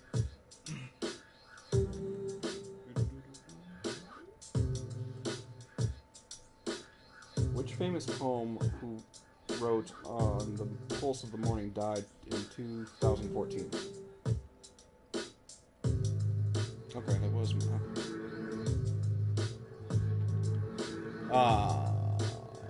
are you here? You're also trying to invade, right? Yeah, I'm trying to invade in the wall, right? Alright. Just take it easy time. Yeah, no, Berserk, just like, there are some animes I can just tell where I'm just like, this one's not gonna be for me. I know you wouldn't like that. And I'm just not gonna fuck with this, so it's like, I'm just gonna leave that alone. Yeah. I've heard people have talked about it enough, so I've heard bits and pieces, and I'm just like, and I can just tell. Yeah. And I've also done a little research. There's like some scenes I've read about, and just like, and I'm like, I just know what is not for me, so I'm like, no, I'm just gonna leave that one alone. Yeah, because like honestly, there's some stuff like I was just like horrified by it and like hearing about it. but there's a lot of things that I I do will- like, and there's like heaps of things that I hate like about it. I will let you, That like, offers that. with that being said, I will let you know about one. I don't know if you've seen this anime or not, or heard of it, but be mindful of this, because the season finale still is really fucked up. Heavenly Delusion. I had a friend that watched it. He said he was traumatized after watching it. Apparently. I was traumatized. It's honestly, I mean, you could say the whole show is about trauma, not just that season finale. It's literally about trauma. Like, you see just every type of trauma you could think of is like in there. Like there's one where it's like they're like futuristic, like, you know, the cyborg kind of, like, they take it too far and like replacing, like, you know, organ, like, transplants and like mechanical parts and shit and people and whatnot, to the point where it's like, fuck that, like, you're not even fucking living anymore type shits, you know. But it's like it just, it really is, it's extremely thought-provoking, you know, and like questions like the deepest recesses, you know, psychologically, emotionally. So, and then I have a lot of mixed feelings about it, but it's like, it still fucked with me. Like, that season finale really fucked with me. So, yeah, because, like, it was just that sexual assault scene. This is, at the end there. That's so this, the same with Berserk, like, similar thing. Yeah, so, I mean, it's Griffith does I don't know. his girl, and then... It wasn't I mean, like, it wasn't graphic. We didn't really see, I mean, but it was like, but they laid enough of the groundwork where it's like, we know what the fuck happens, and it's like, you know, type shit, and it's like, yeah, but I think it's a little more worse with, like, Berserk, because you literally have to watch it happen. Yeah, Berserk was like, it's graphic, like, very Griffin graphic. becomes this godlike being at the cost of being, like, no, like, feelings anymore, all emotion, because when you become an apostle, you lose all your, like, humanity, right? And he does that to become this outer being, like, really powerful. In a way, he's kind of like got Gojo's kind of infinity. He's got a similar ability to, like, Gojo's whole thing. But besides that, he, like, literally RAPE to Berserk's love interest right in front of his eyes while he's being brutally beat up by more apostles and stuff. And it's disgusting. Yeah. It's like, it's why I hate Griffin as a character, especially in that show, the whole manga and show itself. I find him vile as a character. Berserk himself is fine. I like Berserk as the character, just not Griffith. The reason why Griffith is not the protagonist, right? No, he starts off as like a, what do you call, like a side character that's with Guts. Okay, stuff, right? Guts is the protagonist.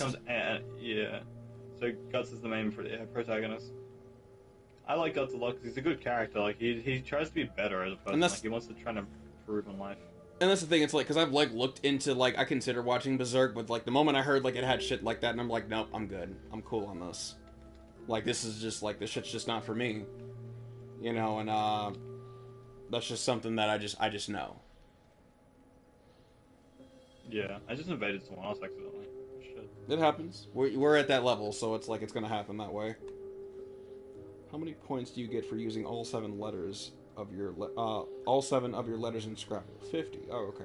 I didn't know that. I haven't played Scrabble, so I wouldn't know. This guy and I are fighting on an elevator fight. Fun. I don't think I invaded Berserk. What is the capital of Morocco? Rabat.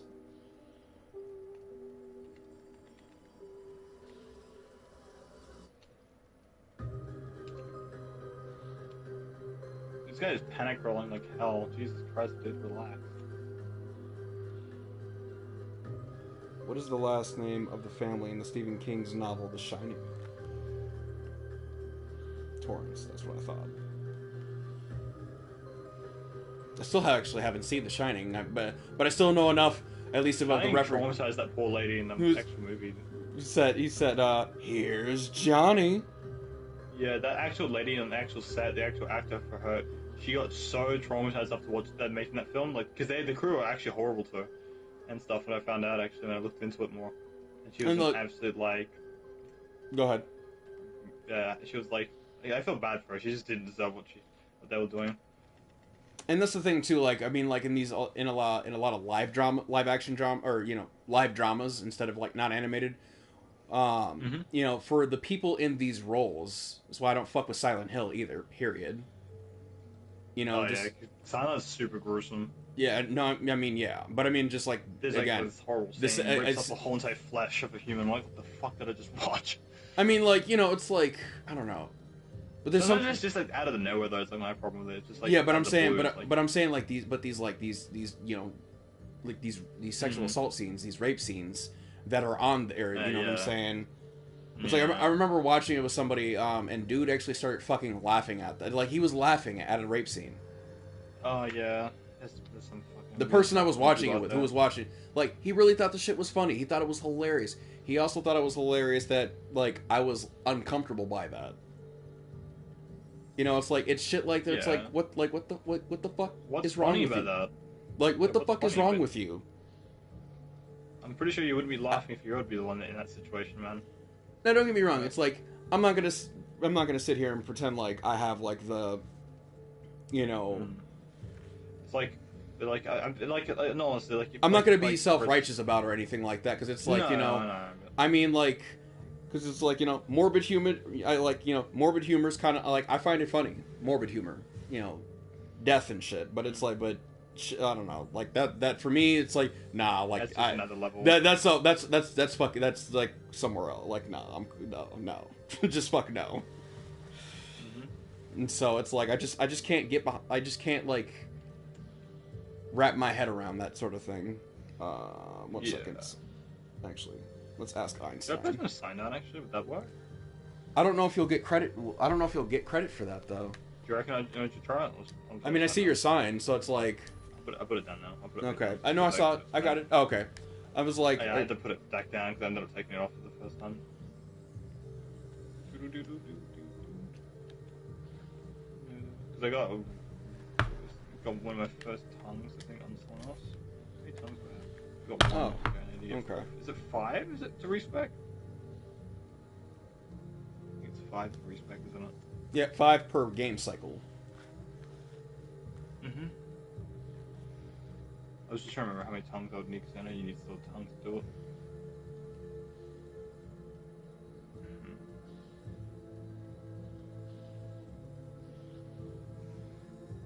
Doo-doo-doo. Wow, it spawned hella far away. Every time. Oh, that's what I remember. You're probably all the way down by the ring knight, aren't you? Yeah. Or even or in the further, streets. dude. You're in the streets. Okay. Like, yeah, the streets of the big guys. Oh, where the hell? I'm on the office. That with the big church Yep. guys up top. Oh, you're over there by the adjudicator. Yeah. I don't know how to get down from here actually. I know. When I would invade in this area, that would irritate me. But at the same time, I saw it as an opportunity. I'm like, ooh, means you could lay an ambush anywhere. Yeah. Oh, wait a minute. Around this area. What are the names of the Balearic Islands? Get this. So, trivia question right here. What are the names of the Balearic Islands, right? And here's one of them. The first one, Majora.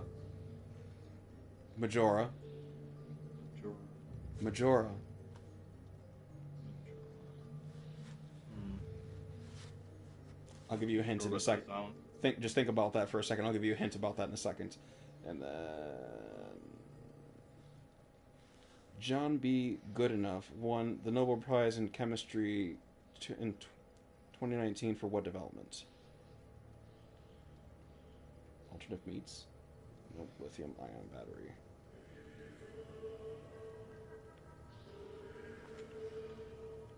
You win! You can tell I played a lot of Nintendo games growing up. You win! Congratulations! Oh, I swear, man. Nintendo Switch 2 really upset me. Or like I've watched a lot of game shows too, like with that with that voice on there. Like I swear I could be a game show host if I wanted to. Sounds like the golf game, or what's called, like the Wii Golf. Oh, it was like fuck. Who the fuck is this? Oh yeah, that's right, it's you.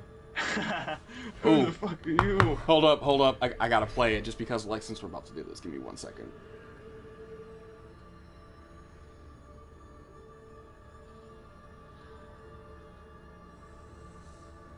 It's like I get invaded by... Oh, wait, no, I wouldn't be able to. Oh, wait, maybe I could, because I summoned you with the sign. Mm-hmm. You can summon 2 invaders. No, I'm talking about being invaded. Because I did not use the finger. Alright. Here we go. Yes. Shout out to Lucas King. Thank you. Now for the next sacrifice.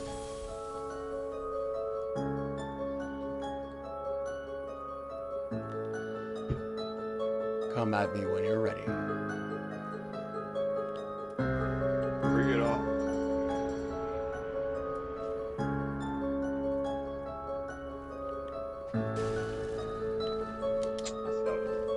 Oh, yes.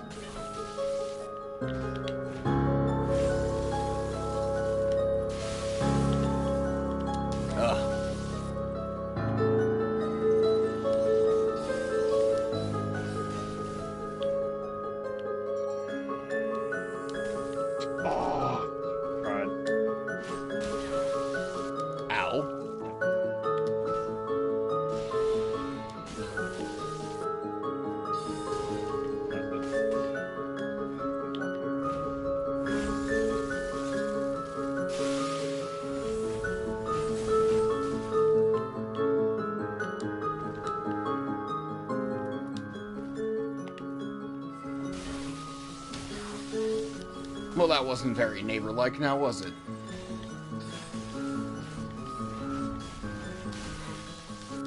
Ooh, nasty. Yeah. The lighting's very nice. Surprising.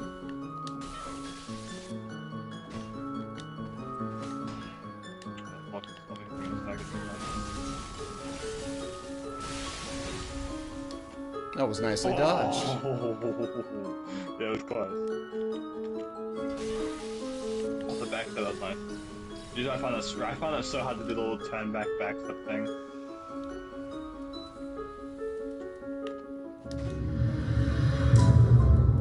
Oh, my bad. That bass is kind of kicking. I like it though.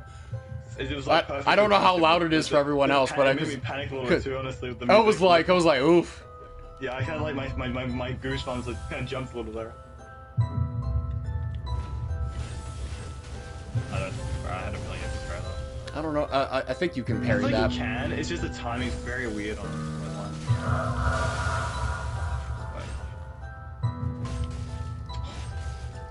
Confirm it. I could have finished it right there. I chose not to. I was like, no, go ahead and heal. I'm out of heals actually. Okay. You know what? We'll do this.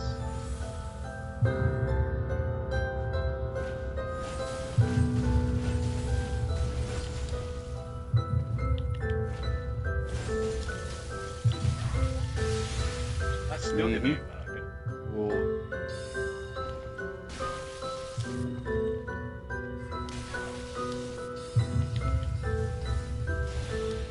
Nicely dodged.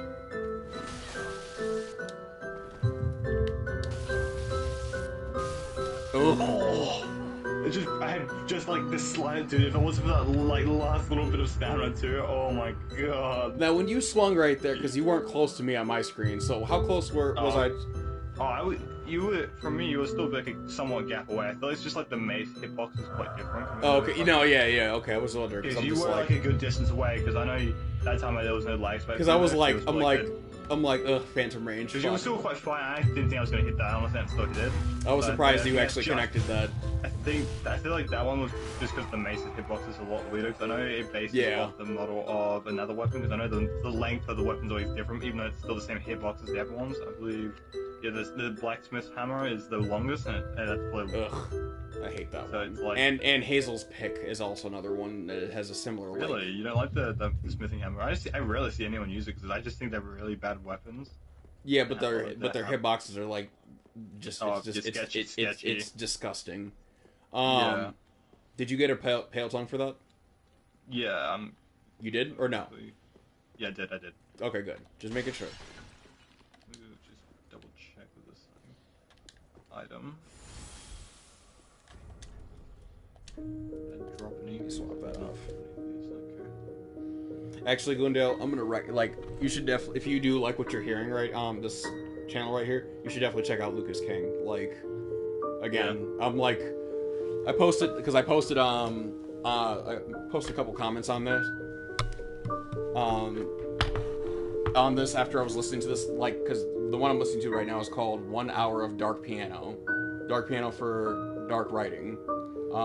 Might actually also help give you some inspiration, too, for your novel and stuff that you're working on. So, just if you... It's like an hour long. Yeah. And I'm just like from start to finish, I'm just like, it starts off just like fucking phenomenal. Just like, wow, this is like just, there's just something primal about it.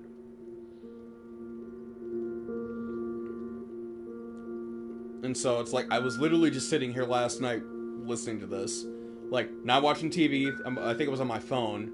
I was like playing a game on my phone, but it was like, aside from the music, utterly silent in here.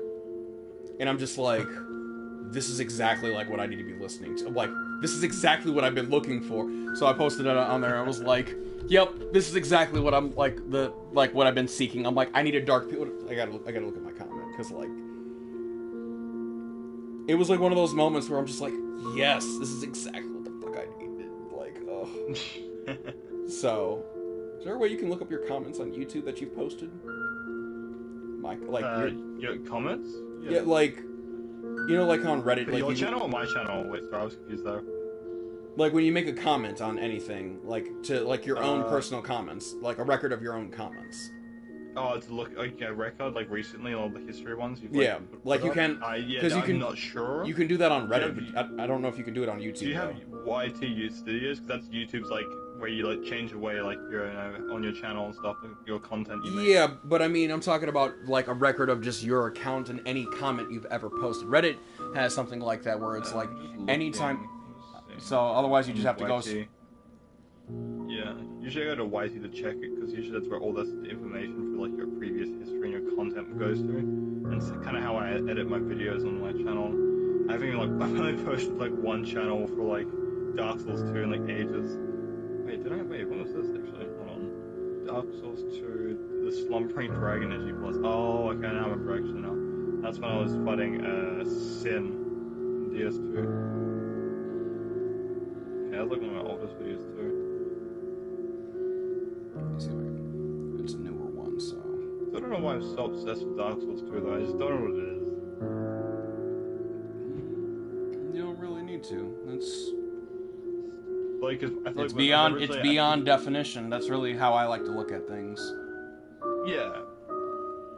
And it's like it's interesting. So my father originally used, because when I asked when I was younger back in 2016 when me and him and I like when he was trying to first get me into the Soul series, and I asked him a question and he says, "Hey," I'm like, "Hey Dad, what's your favorite Souls game?" And I remember him saying it was DS2 at the time. Mm-hmm. Because and I asked him how come, because I used to hear bad things about the game, and I never was really interested in playing it out of the FromSoft games. And he said because it was quite aesthetically pleasing out of all the games in terms of like the atmosphere and stuff. It's not perfect by boss wise. It has quite a bad roster of bosses, but it still has quite a few good ones though. Wait, say that again. For Dark Souls 2, like with the it has like its beauty and atmosphere right like that, but it has bad roster of bosses on it. But it has the good ones too in there, like Fume Knight and Cerulon and stuff like that. All those guys. I found it. So, the comment that I put on here was, this one's for Demeter, and it says, and I said, I was like, this is 12 hours ago, because like as I was like sitting listening to this before I put it on this one, before I put one on here, because I commented twice, I was like, excellent, just what I've been seeking. One can never have too much piano. Thank you for your marvelous work. And then the one that we're listening, the one we're listening to right now, there it is. It was like 12 hours ago on a different one. Or on the one that we're listening to right now, and it's like, I'm new here and I love everything I've heard so far, so I'm just gonna dive. I'm just going to dive mind deep into the beautiful dark side of the piano. This is magnificent, because it truly is. I actually just realized I can look at my subscribers now. Actually. That's interesting. That's a new feature I've never seen before. Your what?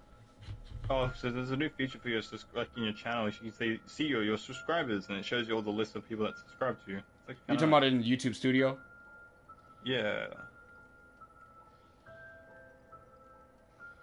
it's just YouTube in general. Like if you look at your account, like your channel, you can just see like there's see your like underneath your name and stuff. It says see your subscribers, and it just shows that there all the people that subscribe to you. And this the most recent one I hadn't subscribed to you a while ago. Oh, okay. And on the on your channel though, or yeah, your on channel the channel, page. yeah, on your channel, yeah, channel page.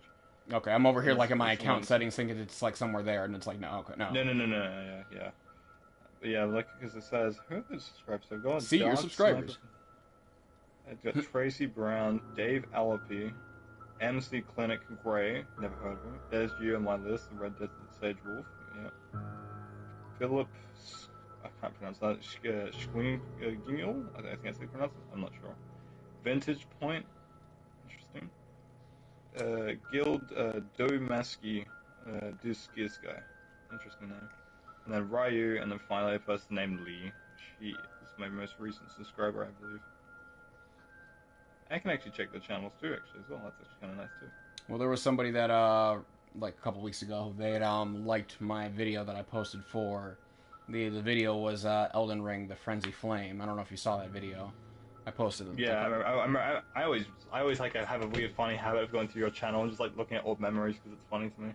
So I recently, I'll like play it on my TV while I'm like writing on my iPad and shit. And I find I always have like, a few giggles because I've had conversations. and But yeah. oh, they have their own Elden Ring, okay, channel going on here too, and some other stuff as well. And so they were like, this is my first ending. The first time I played the game, I was a little disappointed at first, but then all the other endings were boring except for Ronnie's, and was happy with it. You know, XD, great video, keep uploading, and then they subbed. So thanks for that. Oh. And are you still farming for those? I was gonna ask if you. I don't know why I put the red sign on, but I was gonna try and see if you had a blue ring. Oh, what is it? Clutch ring. Sorry, yeah. Because I can combine that, and because you know the Blake. Oh my god, Drake Blood's great sword has magic and lightning on it. So I was gonna see that like increases damage even more with the blue ring. Interesting blue thought ring. there. Because I know lightning does well with it, so I feel like the Drake Blood sword out of all the great swords has the most vertissability. God, I'm so tired of the throat. You and me both. Yeah. So you know that Star Wars clip I was talking about earlier, right? I did comment on here. I don't always comment on these little shorts, but it's like, this should just like I just had to. I just really had to. And it was like, it was what Yoda said. I was like, I quoted it. I was like, to a dark place this line of thought will carry us. And then I was like, no wonder they fail, since the Jedi fear the dark. Oh my god! I found someone. I saw a phantom that looks exactly like your whole like gear, but not character. Maybe the fact the clone is here, determined to be of help to the Jedi, is what hurts the most. Oh, okay. Reading their comments. And great care was not used. Like some of these comments still get it. Like when I'm in these forums or like just the comment sections. Sometimes I'm just like, what the fuck were y'all thinking? Some of them like, wow, that is hilarious. Like Reddit be fucking killing me sometimes with some of the shit that I be seeing on there.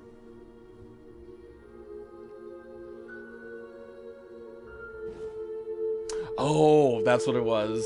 The other one that I actually had me cracking up was this is why parodies are I find parodies unnecessary because the humor's already there. You just got to know where. You just got to. It's just like if you see it or not. So, ooh, actually, I wonder how it's gonna sound with this playing. From dying, One he second. could actually. 1 second. All right. He had such a knowledge of the dark side. He could even keep the ones he cared about from dying. He could actually save people from death. The dark side of the Force is a pathway to many abilities some considered to be unnatural. What happened to him? He became so powerful, the only thing he was afraid of was losing his power, which eventually, of course, he did. Unfortunately, he taught his apprentice everything he knew. Then his apprentice killed him in his sleep. Ironic. He could save others Ironic. from death, Wait for it. but not himself. Is it possible to learn this power? Not From a Jedi. He had Now, after watching that, it was like the first comment had me cracking up on here, though. I mean, I had to question it, but it was still pretty funny, though, too, just the way it was worded. It was like, he said, bro did, bro is also, like, way overused by people. Like, everyone, like, uses the word bro to the point where it's like, ugh. But the rest of the comment, though, had me cracking up, where it's like, bro did 4 evil head turns in one conversation about the dark side, ... Anakin. All I saw was, like, bro, did 4 evil head turns in one conversation. That was the part that got me. It was like, what is an evil head turn, though? Like, how is a head turn evil? It's like, just... What was it,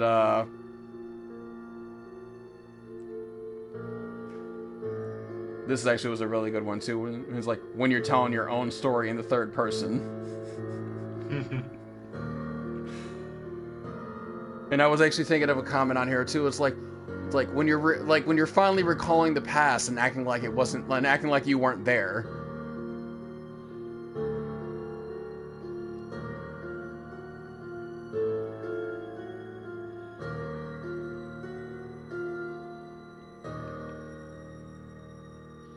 Palpatine was smooth as hell in this movie. Ah, that's right. I forgot I did comment on this one. I replied to somebody else's, and where it was like, because they said they're like, for how insightful the Jedi were, they weren't the brightest people, and I was like, ironic considering they're supposed to be the light side of the Force.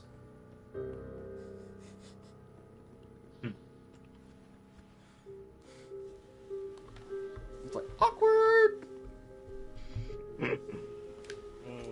Which then made me think of Bleach, but I can't say that right now because you haven't got that far. Oh, shame. Oh, you'll get there. You're actually not that far now. I might get myself into as well as Soul Eater, because I hear a lot of interesting things of the show. I tried it, but honestly, it's like it just has one of those. Yeah, I know it's got like a little like pervy stuff in it, and I guess You know, and I mean, that's but, like that never really bothered me too much, honestly. Like it's not too bad with that one in that show compared to like other shows. Like it's not as bad as like Deadly Sins was with it. Yeah, it reminded me just of Deadly Sins, and so it's like I'm not gonna make excuses for it. Be like, it's not as bad as this. It's the lesser evil, because it's like it's still you know, like when you really like when I at least examine that line of thought, it's just a justification essentially, you know, to you know diminish essentially. Mind fuzzy stuff because like characters like Jiraiya, who's always like Jiraiya, and he does it. It's quite funny. Yeah, that's why I'm not really a big fan of Jiraiya or Master Roshi, like all of them. It's like, you know, just the pervy mindset of men, like where it's like this is supposed to be normal and shit. Honestly, I reject that. Period. No, that's fine. That's fair. You know, it's like I've utterly rejected that, and will continue to do so, because some people regard that as like the male identity, and it's like, hey, if you that's what y'all think it means being a man, no wonder like so many men struggle with identity, because it's like they don't really even understand themselves in that sense. Yeah. And look, that shit, I'm out. And I was gonna say, I was like, and look, I got a quote. I'm like, you don't understand me. You don't even understand yourself. You're just a man who got lost in the world. Yeah, bro. You're just a man who got lost in his own in the concept of identity. Fuck, that was a powerful statement. Itachi's like probably one of my top characters still. So well written. I like Obito for his character because he gave up everything for love. Oh, Obito too. I fuck with Obi. Like I feel like people like shame on Obito because he like it's like it's because I was really appalled when I heard this from one of my old friends recently, and he was saying like, oh, you like Obito? No, that's kind of bland, man. Like, why? Obito was one of the best villains. He's the reason why like Naruto kind of started to begin with if it wasn't for him, Naruto really wouldn't really need to be made technically, because a lot of the wars and stuff were made because of Obito's like problems and stuff he made afterwards with Madara. True, but I And, mean, but you could go even further back that Obito was like the Naruto before Naruto was, before, like exactly. like Kawaki was in the same, like Don, even Don. You know what I'm saying? And going all the way back, even probably prior to Hashirama and Ashura, Indra and all that. So it's like, Indra, I love Indra. Indra is always underrated to me, bro, and I love Indra. And I'm gonna say, wise, he's beautiful. I'm gonna say this. It's like the way Tobito, whichever name you prefer to go by, but the way he was telling the story, or like how he described it, I really fucked with how he put it like this. This is why Kishimoto is phenomenal at writing, at script writing, where he was like, when he was explaining like the truth about Itachi, and he's talking about Sasuke. He's like, but Sasuke's story can't be told without telling Itachi's story. And it's like, you can't tell really any one story without the other story, like without the other stories, because they're all happening at the same fucking time. It's like they're not really, like, the idea of separation is a myth. So it's like believing that like our lives are independent. It's like me trying to tell my story without like including you in on it, because you are included in on it, and vice versa. It's like me trying to tell my story, my life story, without including Dark Souls or piano music. I mean, just like all of these things, and it's like, and they're not one they're not one in particular thing that separates. I mean, it might seem that way in the moment because that's how we perceive things, but that's not actually how it works, type shit. So this is, and the other thing is, like, I've noticed this too, like with like whether it's Naruto, Bleach, Star Wars, Harry Potter. Lord of the Rings really isn't a good example. I mean, maybe it kind of is. We could say Lord of the Rings, but it's like I see comments about this like all the time. Like, people are talking about the Sith. They're like, but the Sith are the bad guys, or it's like, everyone loves to use like the Nazis as bad. Is something that annoyed me too. Like, I mean, but characters, like, what? I know if you've heard of Darth Nihilus. Have you heard of him? The planet Darth Nihilus. The great devourer, the all-consuming void. Yes, the man that has to eat planets daily. Fuck, I've heard of him. It's like shit. Yeah, he's from this old game series as well that I liked. You talking about Knights of the Republic? Yeah, it was like I got them both. Couldn't really play because it was just too outdated for me personally. I'm not saying it's bad. Like, it's just like I have them both. I wouldn't be able to convince myself to get back. I'm still on the first one. I just haven't like carved time out to play it just because I'm just always on other games and shit. Yeah. But it's like it is interesting, but it certainly is a lot more. It is I love his design. Design looks awesome. It's like the outfit he wears. I mean, it's dated, definitely. Don't get me wrong. No, but when it came out for its time, it was still like probably like one of the most phenomenal games. Of course, when it came out, I hadn't even heard of it. I'd never played it. I didn't buy it until like a couple of years ago. And I'm like, it's like one of those RPGs. I'm like, this is kind of interesting. So. But I mean, just like going back to the point, going back to like the subject we were talking about, like, was just people have a very like arbitrary, and limited understanding of just life, of like existence. I mean, like, to that, like, to a lot concepts. Thank you. Yeah, I'm tired too. I've been up all night. But I mean, just like, they're people view things as like light or dark, black or white, and that these two things, chaos or order, and that these two things are actually separate. So let me ask you this: do you think chaos is actually separate from order? Yes. You do? You really believe that? I do believe that, actually. I do believe it's separate from order. Because it depends on how you also evaluate it, too. Like, it could be like, what's the wording? What did you just say? Like, you could, like, interpret it in different ways, too. Because, like, Like, and then you just reminded me of, like, what did Madara say? He said, oh, fuck, I gotta... and suffering thing, or... It's these opposites operating together that give rise to all things in this universe. Oh, yeah. Hashirama, do you remember me saying that long ago, standing in front of the Uchiha stone tablets? You said that it means that true happiness can be gained with these two opposites. Hold up, I gotta pull the clip up. That shit gets me every fucking time.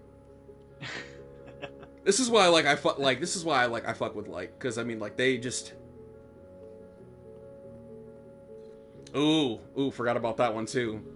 Attacks at this guy! He has the ability to absorb ninjutsu!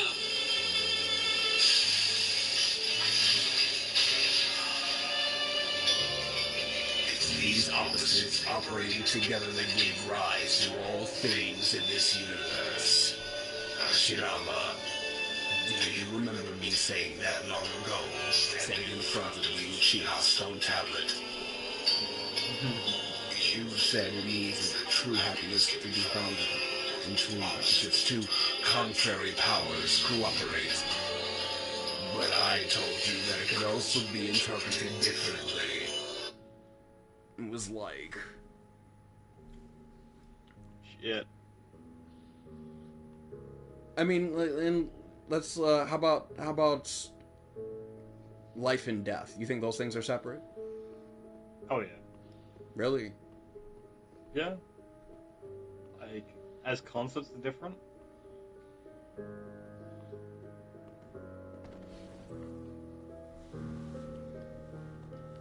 Why do you think life and death are separate? I don't really know. That's also the weird thing. I really just don't know. That's the problem.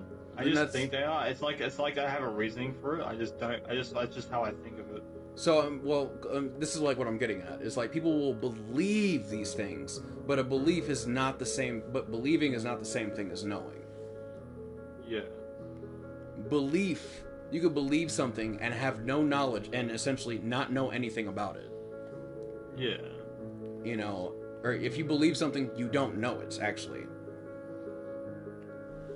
Or if one believes something, it's not known. It's just assumed. Because of like do you like a fact, for example? Do you believe a fact?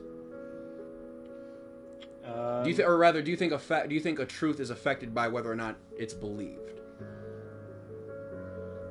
Not really. See the difference? Hmm. It's like over here, for example. If I come over here, Above. I know. It's like if I were to be like, I can fly. I believe I can fly, like the song. Kicks him off. And then I go over and jump. Hey, here, let's see if you can fly. I think you can fly. Be free, butterfly. Nope. Okay. Bye, butterfly. All right. I guess you can't argue. I guess belief can't argue with gravity. He couldn't spread his wings. That's a shame. Who needs wings to fly? Not You see what I'm me, of course. I need wings. Why? Why do you need wings to fly? So I can touch clouds. How do you know that? Huh? How do you know that? How do you know you need wings to fly? Because us humans don't have, we can't really just casually go up to the clouds and say, hello, can I touch you? You can't really grab the clouds, unfortunately, unless we go up with wings or some kind of flight. What's the word? The ability to fly or whatever, just in general. And why can't we do that? Because we're humans. And? We don't have wings. Please help me. Fuck. Oh my god. Sorry. No, that's good as shit. Yeah. It certainly bothered the fuck out of me. Oh my god. I thought it was a goat screaming to the mic. Please help me! I was like, what the fuck? I hate ads. Yeah, I try blocking them most of the time, especially. It's fucking insane how many, minute ads I get these days. Now I get, 3-minute ads now on YouTube, and it's fucking disgusting. How about keep blocking them. How about this? Peace and conflict. You think those are separate? Peace and conflict? Mm-hmm. No. Why not? No.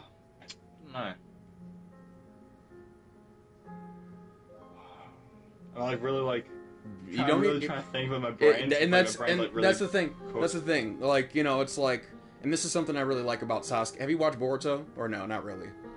I've seen lots of like short episodes of it. Like on There YouTube. was a Advertised. there's a quote. I'm gonna, like there's something he said to Boruto in one of the animes when he was training him, Oh. and he says to him, he's just like, "Don't try to rush to the answer right away." You know, and just was basically like emphasizing to him to, you know, to like work his way to the answer instead of just trying to rush to it. Problem is with people is that they tend to rush to the answer instead of finding it on their own. You know, and we live in a lot of black and white mentalities. Is really like what I'm saying here. It's either this or that. This or that. What were you saying earlier about with your novel and such, like about different shades and stuff? Yeah, but shades and whatnot. Shades, yeah. So Yeah. because every polar opposite will be a different shade of color to make it differentiate their ranking. But the fact that there's similar to a Sparta. But the fact that there's Or even like color they at cut all, the- though, Yeah. is like it emphasizes that it's like to believe that these colors are actually separate, but they're not, though, because colors don't actually exist. No. I mean, Well, we have eyes. Yeah, exactly. So, eyes perceiving a different hue of tone. That's what perceives color. well, I mean, they're different spectrums of light. That's it. That's all they are. That's all color is. Yeah. Certain like spectrums of light. You know, black, essentially, when that spectrum is all blocked. White, when it's all released. I mean, they're just two different ends of the spectrum.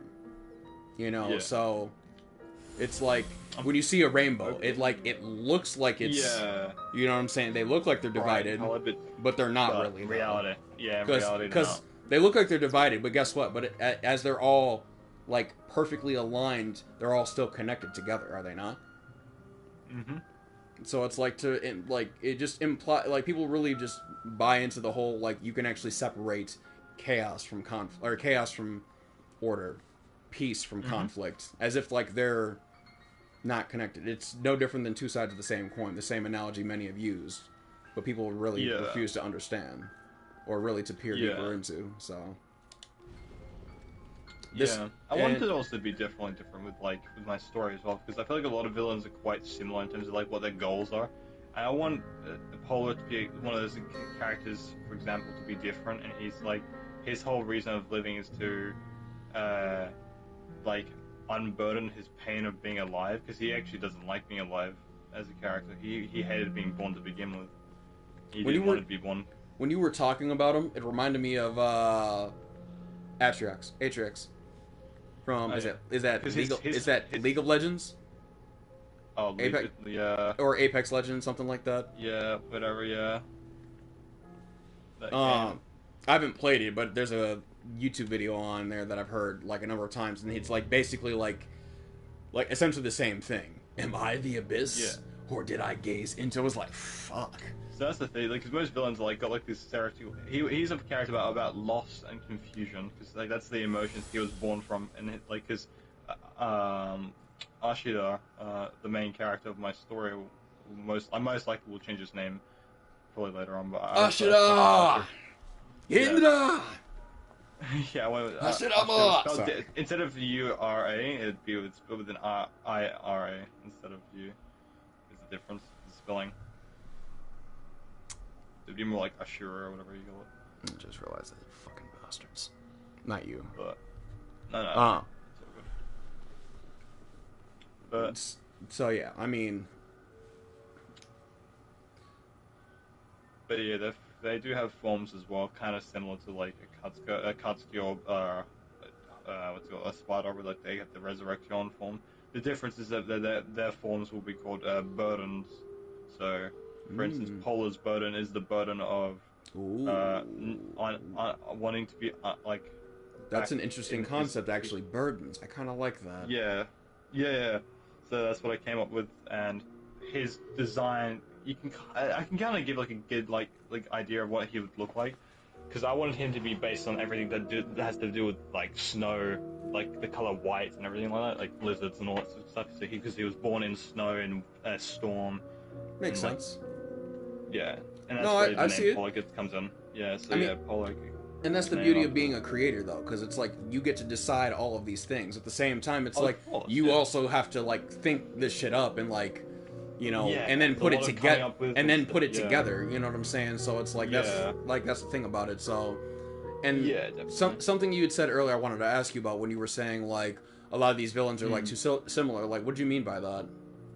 Like not like the system, more like just like I feel like their goals. I want to be more differentiated in terms of like what their goal is, because a lot of the time it's always about power. Whereas like shows like Naruto is quite different. When it wants peace. A lot of villains want their own peace in their own way. Like Madara wants to put everyone to sleep. That would include Otobi, I believe too. That would want to put everyone to an eternal sleep so they can have good dreams and like that. Like they have, should be living good lives, not like pain and suffering every day. Whereas, Madara wanted to create a fake form of peace. Yeah. You know, or rather, what was he wanted in to? In a way, he wanted to create intentions, but he wanted with like a. Hold on, go ahead. Sorry. No, finish that. Actually, no, finish that line of thought right there. Because I reckon, like, is the whole point. He wanted a goal, like a dream, for everyone to have, and it sounds horrible. In reality, he's just trying to do like something better for the world, but people just won't understand his side of the story. So I feel like that's why people like a lot of the time go up against him for that reason and stuff. I reckon. So. Well, I mean, if you considering like what Madara actually said when he's talking to Toby Rama, he was just like, he was saying that. I'm just trying to remember exactly how he phrased it. It was something along the lines of, that there are no true dreams in this world. Yeah. Except in a perfect dream world. He wanted to create like a utopia, basically, is like what it was. Exactly, yeah. And this is again like where people like, because think about a utopia, think about a paradise, think about perfect. Actually, you've seen the fight, haven't you? Wait, what? We've gotten to the part where like Jubito and then has Ichi. Have you seen? Wait. Oh no, you saw the fight with Noitora, didn't you? Wait, which anime is this? Sorry, Bleach. You saw the fight with Noitora and Nell, right? Yes. That means you saw the fight with Kenpachi and Noitora as well? Yes. Does that mean you also saw the fight with Kurosuchi? Yes. Remember what Kurosuchi said about perfection? Yes. And it's like, and that's essentially... Oh, yeah. That was amazing. I like that. Perfection. Think about that. Really think about a utopia. Really think about perfection. Like, what that really emphasizes. Yeah. It's like you were just saying a second. Living if you have everything, at the tip of your fingers, because that just kind of ruins the overall wanting experience. Oh, what's the called? The point of living as a whole, Not even the point of living, because I mean, this is the problem with people. Like, people emphasize too much on human existence alone, as if it's I'm trying to find a better way to describe it. I can't think of a word specifically, so I just went to that first. But I mean, if you really think about it, like, human beings are really self-centered creatures. I mean, like, with our ability to think... We think of we're like the center of the universe. In reality, we're not the center of the universe. Well, I mean, from our perspective, we are the center. From our perspective, Alan Watts actually, put this into perspective for me. Because I never thought of it this way until, I heard this. And I thought this was, super fucking powerful. And I was like, wow. Because I really thought about this, where it's like, when you look at a sphere, he said... where is the origin point on the sphere? Think about a perfect sphere. Yeah. Where does it start at? Where does it end at?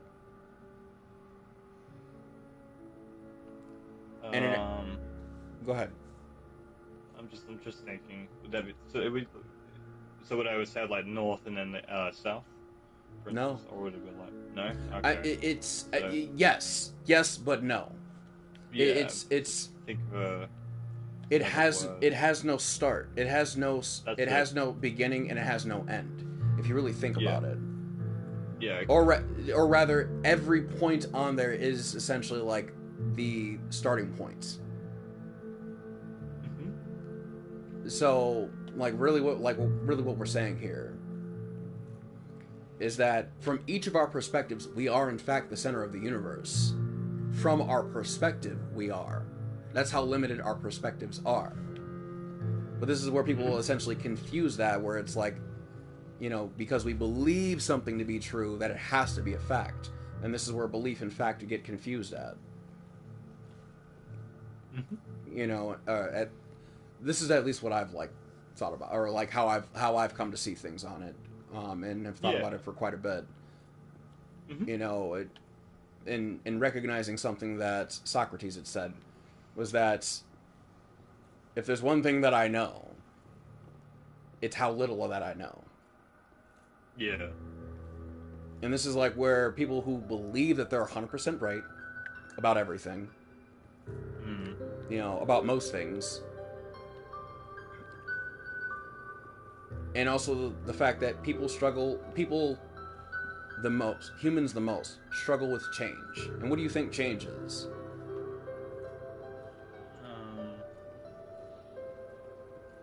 Like a...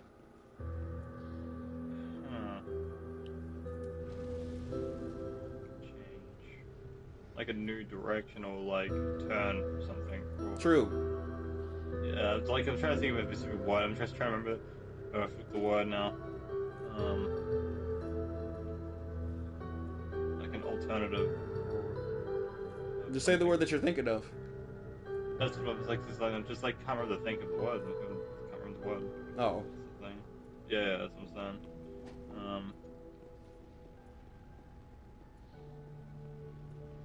Do you think that things ever stay the same? No, that's like change though. For instance, it's always changing in the movement of something. Like, I mean, if you think about think of it like a leaf. Like, yeah, leaf won't move straight. It depends on it goes on the wind. It could go north. It could go south or west. It just depends on the change of the weather. True. I mean, it's that, like another right? way I'd say it for more simplicity. I mean, like, look at it. Actually, the fact that you brought up the weather is a really good example with this, where it's like, do you think the weather? Obviously, the weather never stays the same, right? No, it's an ever-changing, yes, thing. A constant state of entropy. That's it. Entropy. And it seems like the world is still, right? But we're aware of the fact that the Earth is not only rotating around the sun, but it's also it's revolving around the sun and rotating at the same time. So it's moving in a circle while also spinning. Yeah. And yet people and some people really believe like things stop.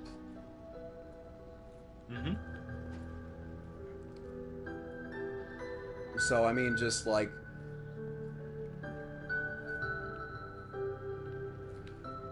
this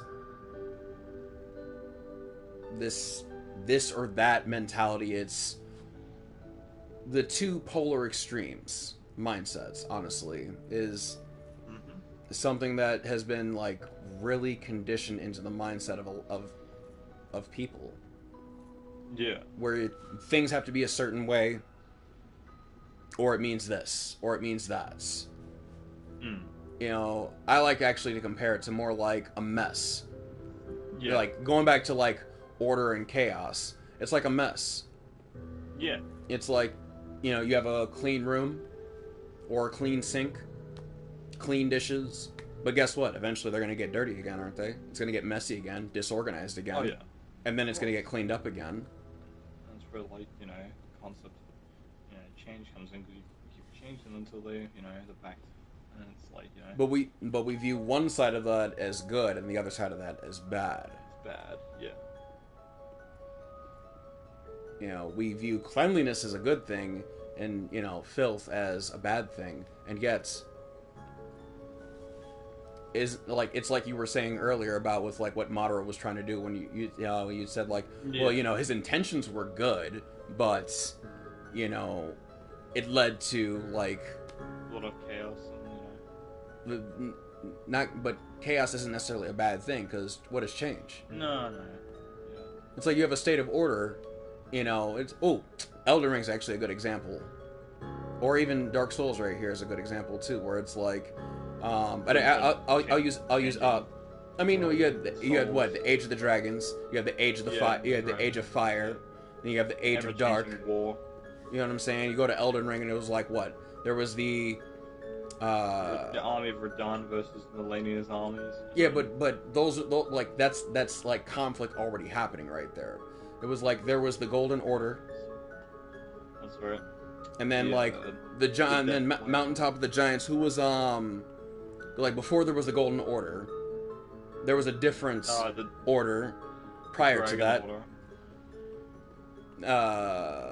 No, that Because was dragons were before all humans were born, or whatever it was.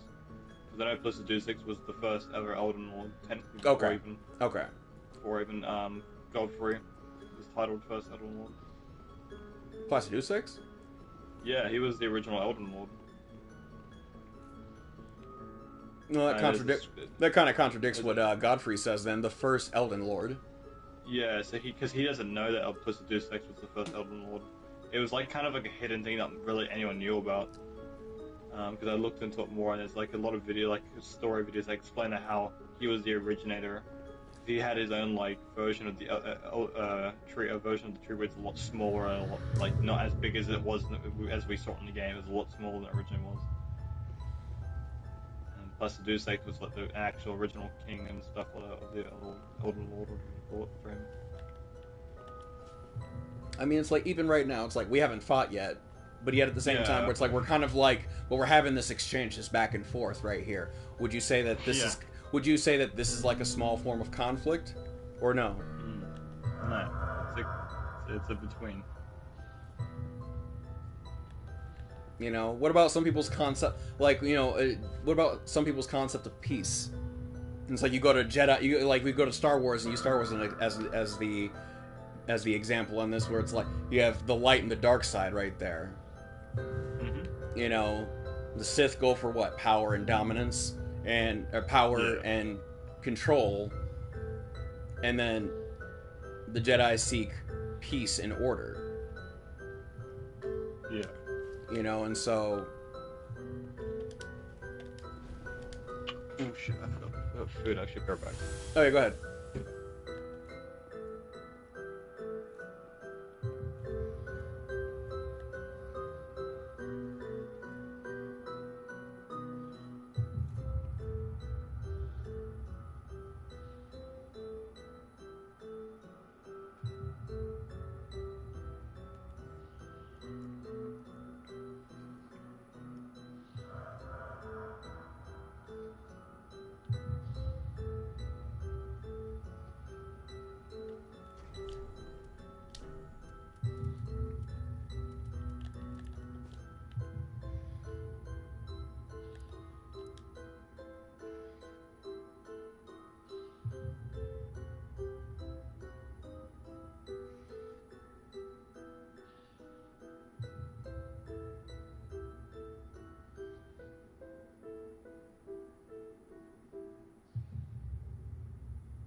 I'm back. Welcome back. You know, like even with what we've been discussing here, which I find stimulating just when I think about it. It really sunk into me, like when I after I finished Elden Ring a couple more times too. I mean, I've seen other examples and depictions of this as well, and have like contemplated it deeply. But it's like whether it's the age of the stars, or the frenzy flame, or any of the other rooms that you choose. But I mean, like, but those, the other endings don't really like. They don't dig deep enough, like to talk, like in their own way about that. So it's like they're more like a copy and paste of each other. Maybe except for like the Dung Eater, but we won't talk about that. It's the Dung Eater, like ugh, gross. So what was it? Though, but take like Ronnie's for example, where she's like, you know, she speaks of like 1,000-year voyage. It's like, and now begins the age of the stars. Mm-hmm.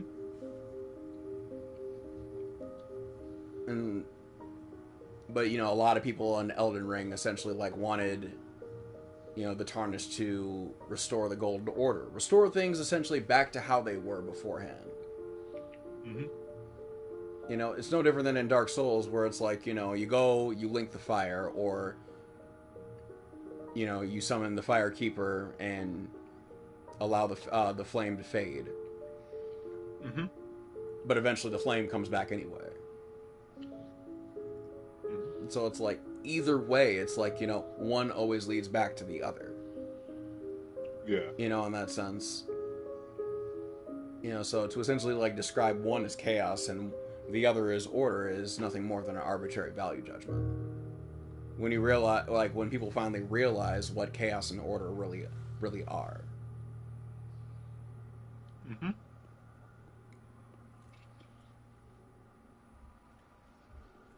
Anytime you change something, you're essentially destroying the current order and creating a new one simultaneously. Yeah, pretty much.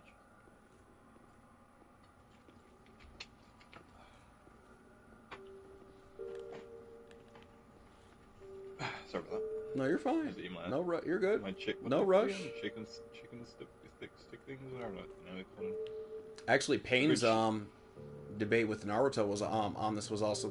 He's like, how is it fair to only let you people talk about peace? Preach about peace and justice. Yeah. You know, but Naruto was looking at him just like, what, peace, justice? You know, just like, don't make me lie. Like kidding. All, like like all that shit. You know what I'm saying? So it's like, give me a break. Because like each of them had their own version of that. You know, so like. And he finally understood that afterwards too, as well. So I find that more intriguing. It's like Naruto isn't just like. Because I feel like people like to portray Naruto as a bit dumb, even though he's not. He can understand it. I mean, it's not that he's unintelligent. I mean, he believes. But here's the thing. I hate community people like they just like because I always rant on about how Naruto isn't the smartest out of his own like universe. And like, I know he's not like the brightest person in terms of knowledge. He's but clever he's still though. Smarter though. No, he's clever. He literally made up the idea of a reciting shuriken. Like that's insane. So I mean, come up with that. You know, he's not. Is he like? You know, a super intellectual? Fucking genius? No, at least not in the traditional sense. And that's really what we're getting at here is like traditional viewpoints or concepts that people essentially cling to as fundamental truths. You know, fundamental, universal, objective truths. And that's like the problem with this is the like where people trip themselves up at. Like, intellect is probably one of the biggest one of the deadliest double-edged swords there is for people. Simply because it's like we can literally become victims of our own intellect or of our own strengths. Kind of what happens actually. Now you said that, actually, that's like the best way to sum up Polar as a character. He kind of becomes a victim of his own own what do you call it, mind or what do you call it? Because he keeps thinking as a character that the person that made him brought to this world, it's their fault. In reality, he just hasn't really opened his mind up to more concepts. He keeps never forgetting that this is an annoying amount of pain he has to keep feeling every day. Cause it's like a mental pain he has to feel every day off. Because this is he's born obviously by a near close death experience. Right. That being the main character's experience of him being close to death and blah blah from there. But, no, you're good. I just was yawning because I've just been up, so I'm just fighting off. I'm just fighting off the tiredness, so because I don't go to sleep too early. I'm trying but to like move my arms when I'm eating, like keeps kind of like drifting a little. But I mean, it's like take like Madara for example, where it's like Madara was too far into like the doom and gloom kind of mindset, where it's like Obito too, where it's like not to say that they're in, but that doesn't necessarily mean that they were entirely wrong. People will write off like just because you have like negative viewpoints on something means that you're wrong because that's negative. It's like the Jedi with like to a dark place. The fear leads to the dark side, anger leads to the dark side, and it's like we need to avoid that entirely. 100%. Isn't that like kind of the same thing though as like trying to like create a utopia where it's like everything is like essentially perfect. There's no conflict. There's no pain. There's no suffering. It's like the paradise of heaven people be talking about. Like this, it's a perfect world that's up in the clouds, and free from pain and sorrow and agony and all this other shit. And then it's like, and then if you look like go to the other aspect on it, where it's like you talk about like people talk about hell being like this fiery place of just endless eternal's torment and shit. Yeah. And it's like again, like what, like where the fuck does this like actually come from? And it's nothing more than just people's projections. Yeah. There's no. I never really believed in those sort of like those preachers that people talk about like Satanists and stuff like that. Honestly, and especially like I have nothing against like Christian and stuff like that. I just don't believe in it. It's not even just about like religion is just an example with it. I mean, it's like it's no different than just like wanting the perfect fucking life. You want the perfect job, the perfect wife, the perfect spouse, perfect family. It's like everything goes your way. You get everything you want in your life, and it's like life isn't supposed to be hard. Things are supposed to be simple.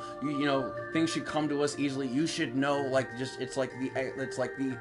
What was I was just thinking about this too. Last night it was like. The ability to know then leads to the expectation of knowing.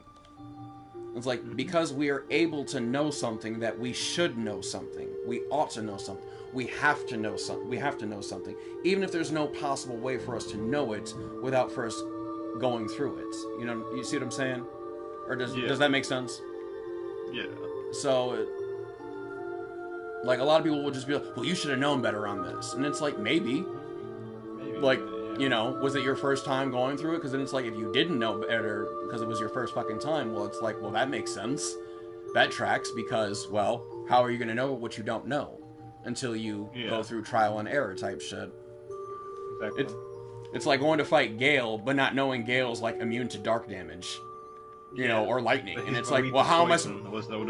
Like, right, like, how am I supposed to know that, though? It's like, if I've never fought him before, if I've never researched or anything like that, if I never even I've never even done research before, it's like, type shit. It's like, again, being able to critically think beyond the parameters of what we do know, and then just recognizing that what we do know is very little compared to what we don't know. And it's always going to be like that, because you can only know so much. And people often just struggle with... Wait, you heard the talk, or you heard the conversation, Shinji, you had with Aizen, didn't you? Look, yeah. I have to play it now. Hold up, I gotta pull it up, because, like, I love that fucking talk. This shit, got me. Actually, before I play that, though, I do want to, like, bring up, something that was, oh, fuck.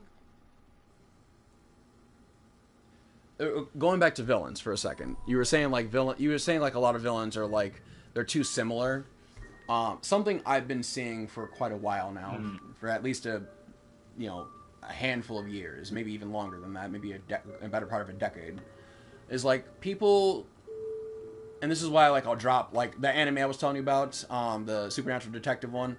It's like, this is why I fucking drop this shit like a bad habit, because of how one-dimensional and cliche it was.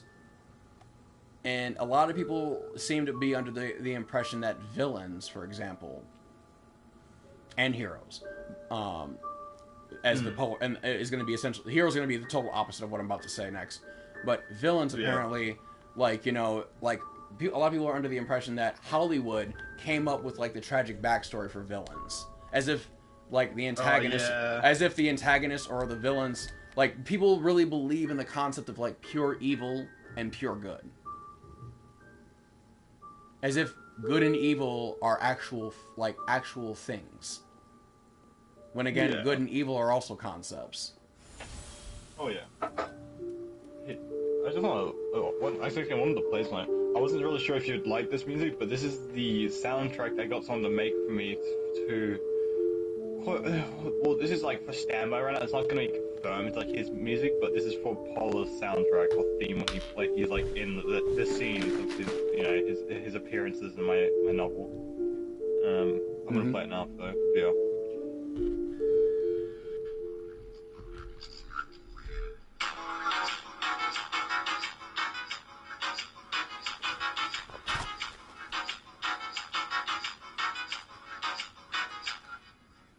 That's just like the first part of it, and yeah. It's a bit funky. It's a bit funky is the best way to put it. Yeah, certainly upbeat. Kind of has like that kind of more energetic, charismatic kind of vibe to it. Yeah, because he's a very sadistical and up like hyper type kind of character, and he's a very like what do you call it?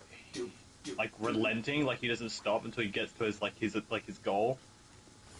He kind of got like you know how like Green draws like he does like those like kind of like cat like poses when like as a character like he's got that kind of like movement of an animal. That's kind of how he would react like when he fights. He's very animalistic with how he fights. Because after all, he isn't just human. He's just like a kind of being. Can you hear me? Yeah. Okay, I'm just getting water. I'm at the sink, so I'm not I'm not at the table. So, but I'm listening though. Yeah. Animalistic cat poses, you were saying? Yeah, but he's because he has like his own animal trait, and the animal trait I picked for him was actually a monor lizard or like a raptor, like a sort of like animal in terms of like how he would move as an animalistic kind of behavior, and I do like intend for him to have like what can you call it? Obviously other abilities, but I want to try and focus on the like the warping perception like ability with his eyes and stuff like that. Oh, okay, yeah. More about like a big impact, especially because I really want that ability to really affect a lot of the main cast. I know there'll be like a few characters I'll reckon up when I write. I probably will end up having some kind of counter to it, but just so he's not overly broken as a character. But like his overall like base strength and speed and stuff like that would be very like similarly like on par with like for like a different anime character as a base reference. For instance, like Byakuya, like you know how like in the first episode we ever see Byakuya like speed blitz like Ichigo, it'd be like kind of similar to that like precise like speed kind of movement.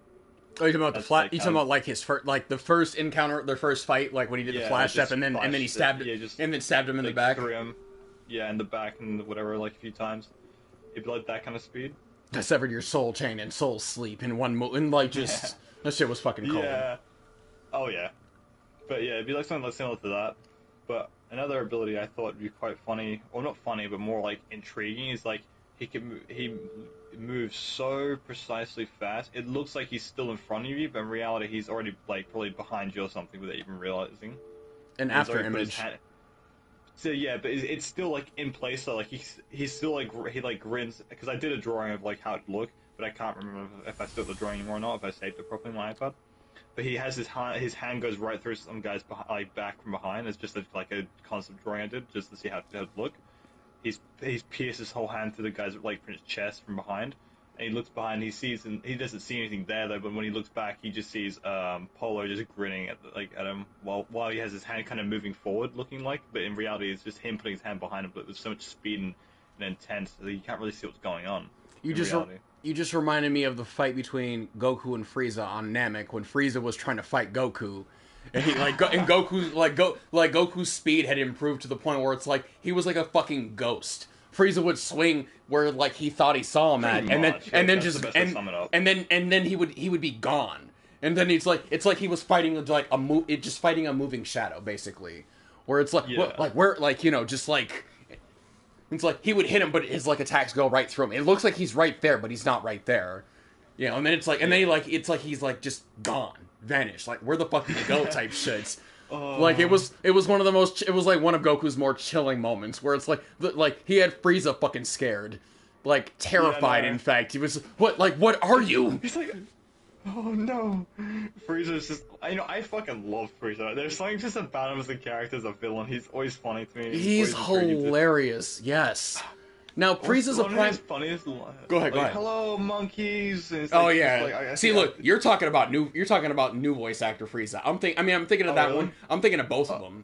They both are pretty good. Like they both pretty were good they're both hilarious. I like the second one better. I think the script writing in Super is way better. But at the same time, it's because back back in the early back in the 90s and early 2000s and shit, there was like Cartoon Network had some questionable. Like, they had some questionable things kind of going on with, like, some of the script writing for characters and shit. Yeah. Just like, okay, like, what the fuck? Like, what is that, like, what is that doing here? Granted, DBZ is an anime, so it's, like, it's not necessarily a children's cartoon. Yeah. Albeit, though, it's, like, I'm sure the FCC had a fucking field day with that.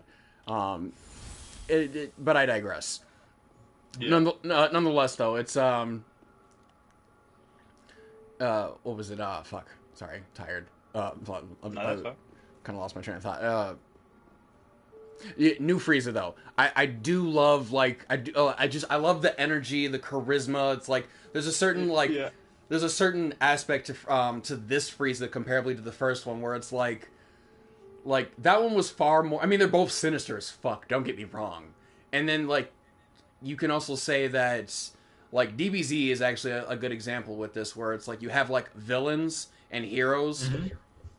Like, we'll kind of ignore Piccolo and Vegeta for a moment, just for a moment. Yeah. And because I mean, like, there were times where Piccolo and Vegeta were villains. They're more of but then essentially like became heroes, or like they're more like anti-villain or anti-heroes, somewhere in between. They're not necessarily like one or the other. Where then you have like characters like Cell, Frieza, Cooler, like a lot, Kid Buu. Old man Bob, or rather Bobbity. If you're not perfect, you're not me. I fucking love Cell, dude. My favorite villain in all Dragon Ball. Kid Buu's still gonna be one of my top ones right there. But he's sadistical as hell. I mean, but he's like, he's like the concept of evil that's just completely, that has no conscience. He has no conscience whatsoever. We're talking Kid Buu, not even Super Buu. Like, literally no conscience whatsoever. He is literally just like a walking force of destruction that doesn't even. He can think. It's not that he's like dumb or unintelligent or anything. It's just more of like he has zero regard for any type of sense of right or wrong. Like, it does not exist for him. No code, no ethics. It's just destroy. Like, that is just what he lives for. That's what he was created for. I mean, he was created by Bobbity. But this is like the problem though too, because a lot of people have like attached like their value system, their belief system into like these types of things of like the ultimate evil and then the supreme good. It's like, you got your saints and your sinners and shit in that sense. And a lot of people like only want to regard that as like, well, this is just religion. No, it's not just religion. The fuck you think religion is? It's nothing more than a set of rules or doctrines people have like agreed to like follow, and like this is how we should live. This is how it's no different than laws, passed by a government or people. It's like, because if there's something that people don't really seem to understand or they can't separate, is that going back to our earlier topic about like people believing that they're the center of the universe, is that we often try to like humanize everything. We try to humanize the universe. Deities. Animals. I mean, even just material objects. We humanize it. People will name their car something and then give it a gender too. And it's like that shit's just fucking laughable to me.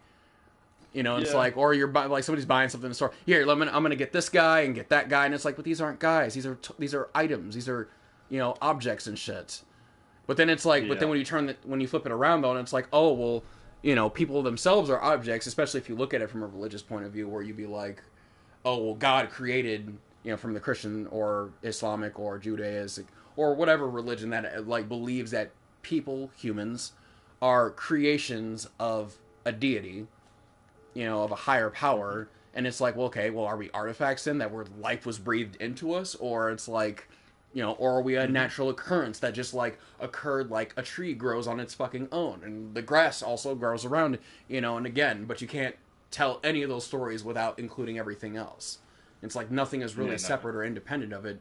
But a lot of people like. This is why I laugh at like the Bible, like people talk about the Bible and shit. Be like, well, in the beginning there was darkness. Well, really? How would you know that? And if there was darkness in the beginning, you know, it was like, well, why is that a problem then? It's like, or why is darkness then regarded as the bad thing? You know, why is darkness the big bad? It's like, but then there's lights.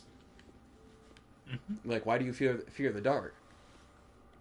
You know, if in the beginning there was darkness, and eventually it's like, and when we go to sleep, it's like, guess what? We close our eyes, and guess what? There's darkness. Yeah. You know, so it's like, so darkness can't be all bad. It's like, it's no different than it's like saying, like, well, you know, you can't, if people tell us, like, we don't stare at the screens too long, you know, all those lights are bad for your, like, those types of lights are bad for your eyes, so light can be bad. You know, standing out in the sun too damn long, you know, guess what happens if, you know, if you're, you know, of a paler shade, paler hue. Yeah. You know, it's like, you're gonna get fucking sunburns. That's just how that goes. I know, man. I was once half Asian. Now I'm just a tan kid now. So it's like, I mean, wintertime comes. It's like I get a little lighter. I get a bit a little lighter, and then we're like when it gets warmer outside, and it's like toast. You know, and I you know, it's like okay, all right, and then I darken up a bit. You know, so it's like it's just how it goes, type shit. Yeah. You know, but like light and dark. You know, now you mentioned light and dark. Actually, you'd love this. So, I've had this concept for the novel. This is actually even the reason why I even started to even consider writing the novel. It was this ability that I like the concept of so much for some reason, and it's kind of like a bit of dark, but mainly a bit of other bits of stuff. It kind of reminds me a bit of like a domain or like a bunkai, I guess is a way. Domain expansion. Yeah. But. What a brilliant fucking concept, by the way.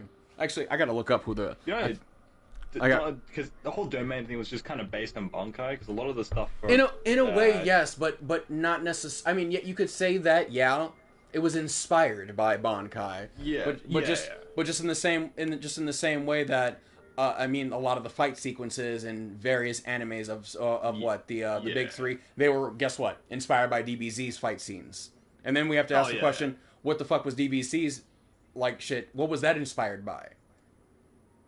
You know, so it's like, it's not to say that like they're a rip. Some of them are a rip off. You know, and it's like, have you ever heard of or have you ever watched that time I got reincarnated as a slime? Oh yeah. So I mean, there's hella reference. I mean, even Eminence in Shadow does this. Like, hella references, I mean, hella play, you know, I mean, like, Eminence of Shadow, like, makes hella gags about it, too, and it's like, this is why they're, it's same with, Reincarnated as a Slime. The two of them, like, they do this, but it's so funny because it's like, they're not necessarily ripping off from it, they're paying homage to it. You know, because, like, recognizing, like, you know, where, at least for them, where it came from. Or where they essentially, like, recognizing, like, oh, okay, you know, so... I love in like one of the episodes, like he does like the Kamehame, and then Ryuken, like went from fucking Street Fighter to fucking Dragon Ball Z or vice versa. Like the shit just had me cracking up. Like we even had like a just temporarily a Super Saiyan, and guess what? He's also a dragon. Oh, like come on, like are we not seeing this right there? Like a dragon who's like also going fucking Super Saiyan, basically. You know, blonde hair, green, like what, dude. So,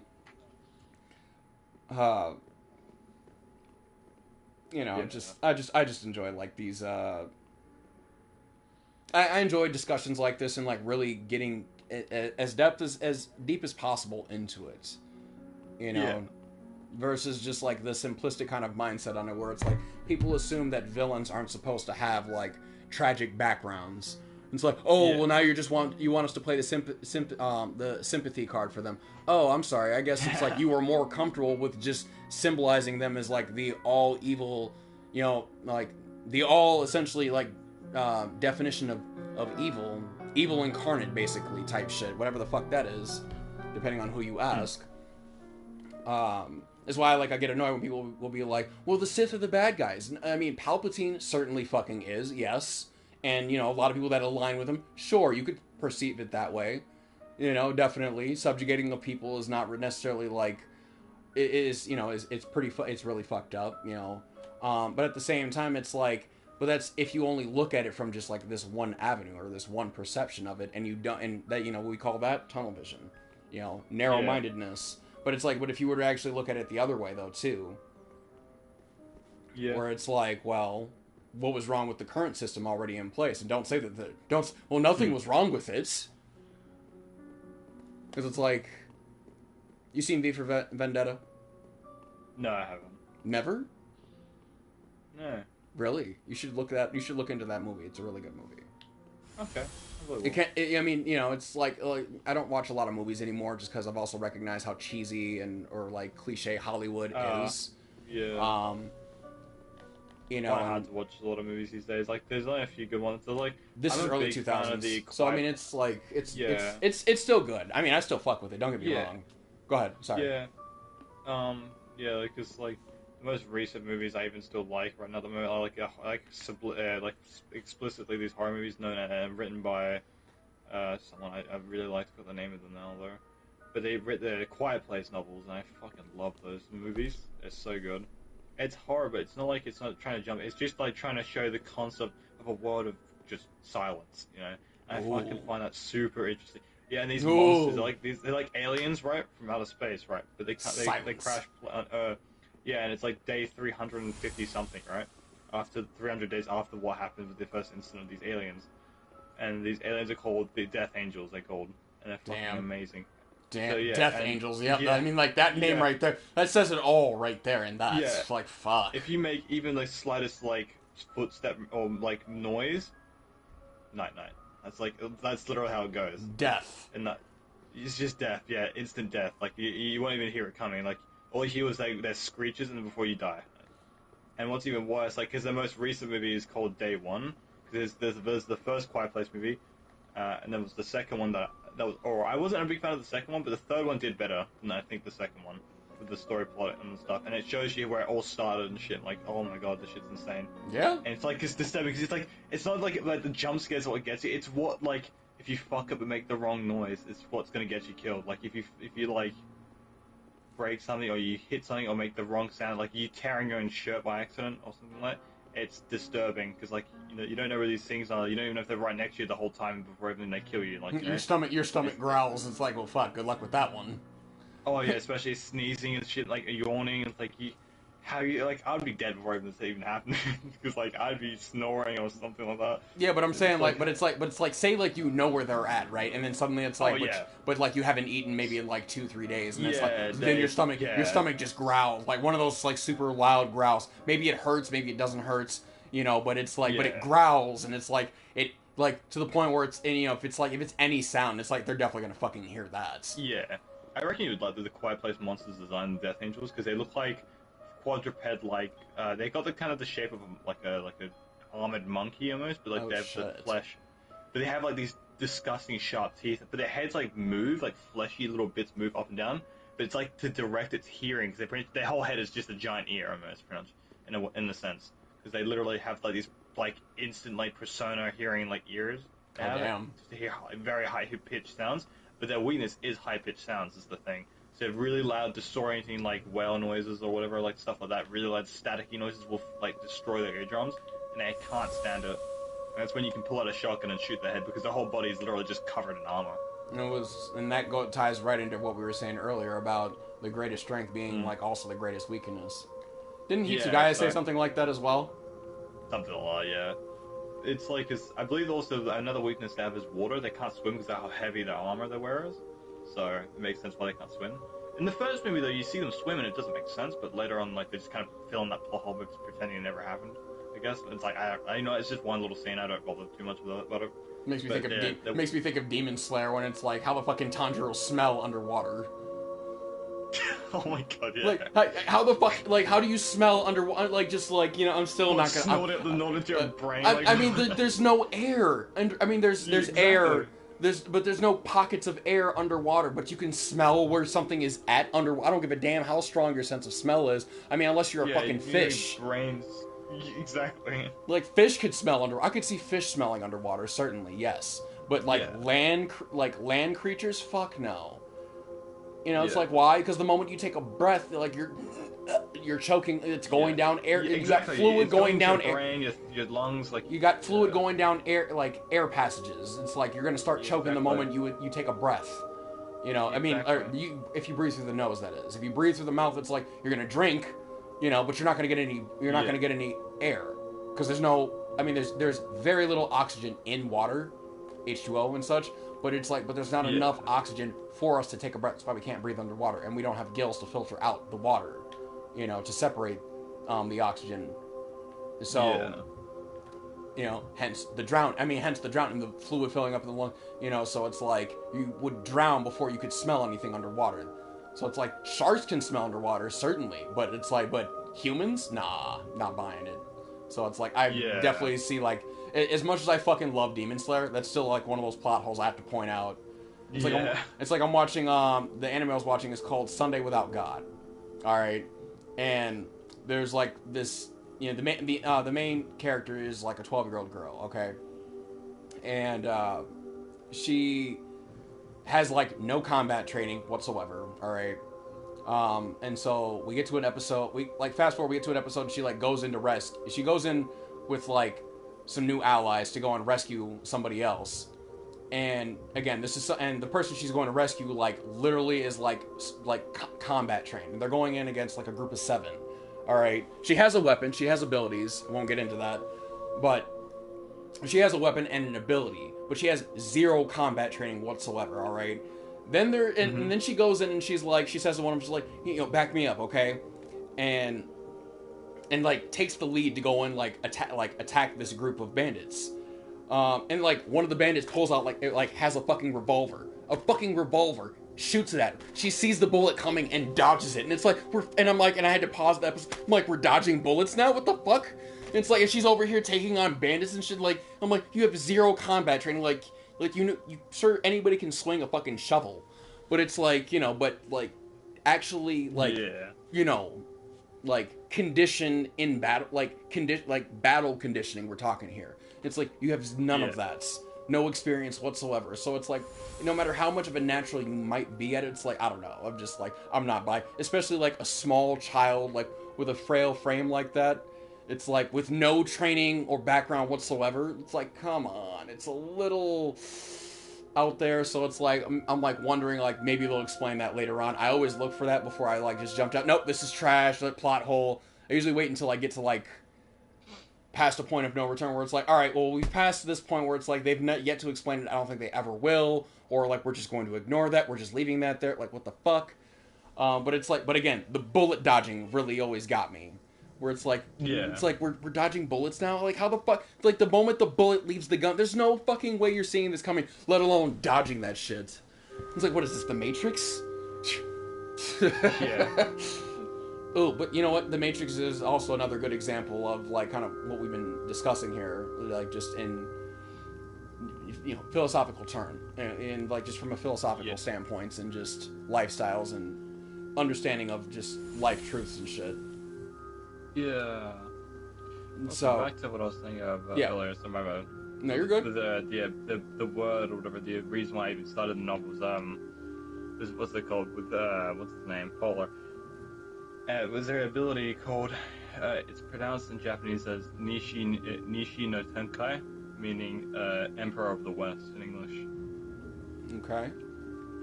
And how it works is when he is activated the ability, he has to be in his burden form for it to actually even work, because he just doesn't have the amount of power he needs to even use it. That's just like how much he needs, like a lot of like intake of power just to even use it once. But when he does use it, it like puts it in an enclosed like block, like from a kind of like building. It's probably about like a few like yards, probably as big as like a golf field, probably from like side to sides. And when you're in it, how it works is depending on where you look. As long as you don't look in west, you don't die. It's like an instant death thing. It's like if he can also force you, like what's it called? Polar can literally grab your head and force you to look in that direction for it to work as well. But I mean, but that's the thing. But he could also essentially like attack you or in the middle of the fight. And it's if you like punch if you you across ever, the face, and if you get punched across the face, you look west. or you even punch, that also even counts if you too. don't get punched, even if say you dodge the attack and then you end up facing to the west, you still fall prey to that. Exactly. No, I follow the concept. Yeah. It's an interesting idea. Yeah, but it's not like a death thing. It's more like you get what it would do to you when you do look west. It'd be like you being like sliced and cut, not like too deep, like more like paper cuts all over your body. And it'd be agonizingly painful too. Similar to that. But, Domain like expansion, malevolent shrine. Malevolent knockoff. Look, I was going to say. Oh, okay. I thought you were going to say the other, the cliche, the one that's become a cliche now. Everyone fucking is like goes nuts about. Yeah, but like it's this like these slashes are a lot different too, because they also inflict like a toxin that he also uses as a part of his his fight combat expertise. I just thought of Gordon Ramsay when I thought of that too. By the way, it's fucking raw.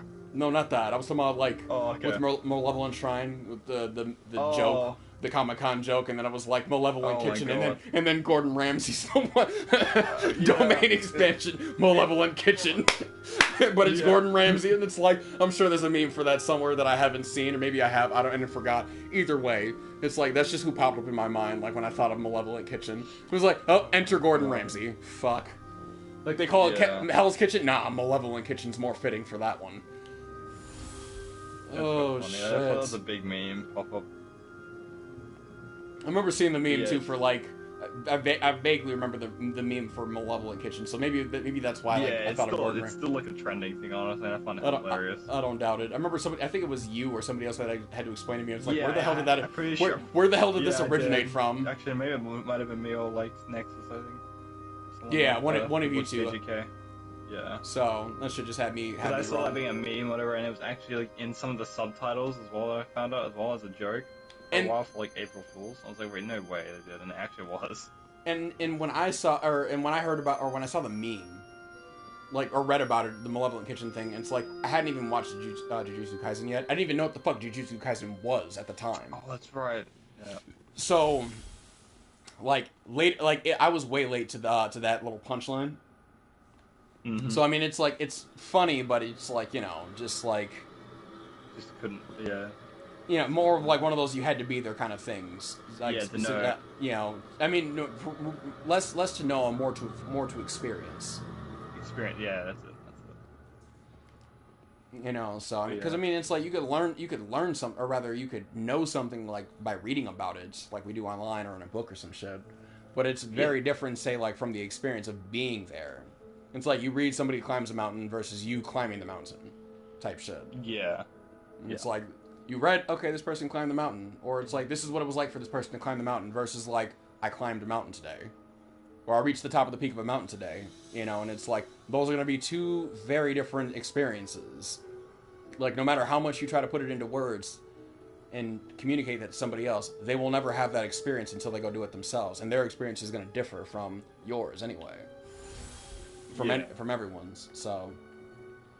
Yeah. And I think that's kind of ultimately like kind of what we're getting at here in this discussion is just about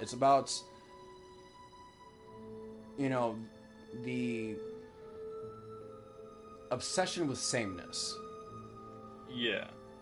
The concepts obsession and all that sort of stuff. But like just clinging to sameness, clinging to tradition, really more of like having like it's like the disdain for change.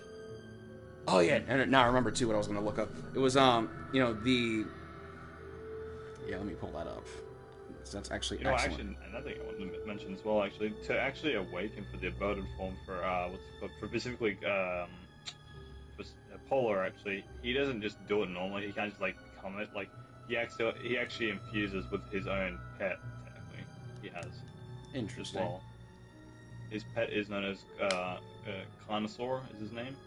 But he's what's it called? He's like a, because I got tired of seeing dragons and stuff. Like I wanted to see an actual tyrant or like a T-Rex or some shit like in a novel. So I kind of writing up a bit more on concepts of what I could have done with this guy. But he is known as Thagorax is his name. and he is the one of the last species of his kind, unfortunately. He's just like a big, I reckon like a more double-sized version of a dinosaur, you could say. Damn. But he rides him like a battle beast almost. Like he has armor and shit all over him and stuff. He wears into battle. Now comparing that to like with Medir, you think they would be that like? Oh, they'd be a fucking insane fight person. If I could like just picture like these two would go at like throw it out of each other, bro. In terms of size, they're pretty. If I like actually wanted to compare sizing, he'd be a little bit smaller than Medir, but he wouldn't. Just because he's smaller, you know. That was like I'm like because he has Medir's huge. Medir. Medir's huge, and don't get me wrong, but it's like, but I still think of like two dragons that still surpass Medir in size. And I was thinking about this earlier when we were discussing that. Yeah, there's the which was big one in the Wyvern in Elden Ring. What was his name? The one sitting laying down, the big mother one. She's I forgot about that one. Damn, no, you're right. Yeah, Three then. Yeah, there's that one, the big statue, and something else. The big statue. Yeah, in the mountains, that dead one. Oh, right, the dead one. Okay. Yeah, so what I was thinking was in Dark Souls 2, though, the ancient dragon. Oh, him? Oh, there's him, and then there's I think in this, if you go into the giant store or whatever, there's like a dead corpse of a dragon as well. Yep. If you remember that one. Oh yeah, Oh yeah, also in the DLC, Shadow of the Earth Tree, the giant dead dragon. Oh fuck yeah, that's right. That's another big one too. And then speaking of dragons, this one's not going to be in a FromSoft game though, but Dragon's Dogma, the first one, Grigori. Grigori is good. Yeah, he's quite. Honestly, I think he's the same size as Medir actually in terms of. Nah, I would say Grigori's bigger, and the Ur Dragon because they're essentially the same size. Ur Dragon and Grigori. I would say they're bigger. Oh no, I think. Oh, actually, the more I think, I feel like Grigori might be just a little bit smaller, just because of his wingspan. Personally, I think he's got him beat wingspan and muscle. Like body muscle density, body head. Like he's taller. Bigger probably than Medir's. Like he's longer, he's taller. I mean, like his claws. When do you see dragons? Dude, when do you see dragons done with two? I don't fucking. He looks fucking. Dude, there's a Grigori in. Of course, there's a Grigori in. I mean, of course, it's like right. The cycle, dude. Like the cycle, right, naturally. Yeah, you know. Cycles, oh, boom, right there, a cycle, right there. So it's like you know what? I love Dragon's Dogma because given like with what we've been but I'm saying like given with what we've been discussing here about like just like peace and order and just like just like these opposites. And it's like, essentially it's a cycle, like a circle. It all goes in a circle type shit. And some people see that as like a bad thing. Even, did you watch all of the Bount arc? No, I tried my best to get through. Yeah, most of it I had to skip. I was like sleeping halfway through half of it. It was just like accidental. I was like really tired. I wanted to enjoy watching Bleach, but I was like falling asleep watching those episodes, and it's like I really tried to try and like push my way through and just watch it as much as I could. And I looked online to see if it's really worth the watch. I think it was because I'm not saying it's bad. I just really found it really like dragged for me in a way. I don't think it's bad. I just didn't really enjoy it as much as others probably would. Why is that? Because like the fight sequences weren't all that. Yeah, that's pretty much I guess basically it. I guess, and a lot of the conversations and stuff with like the bounce were kind of forgotten anyways later on with the story. True, but I mean, if you were to actually, I mean, because even though the bounce is a filler arc, I actually do appreciate like what they were talking about there, because it really does. Even though the bounce are forgotten, it does actually tie in to like essentially like the Soul Society itself. Because I mean, like if you remember precisely like what the bounce are, right? Yeah. Genetically modified souls of the dead. Yeah. And essentially it was like, they were called inhuman experiments, to be essentially manipulating the dead. You creating modified souls from actual living souls versus mod souls that were created that are artificial souls created in a lab.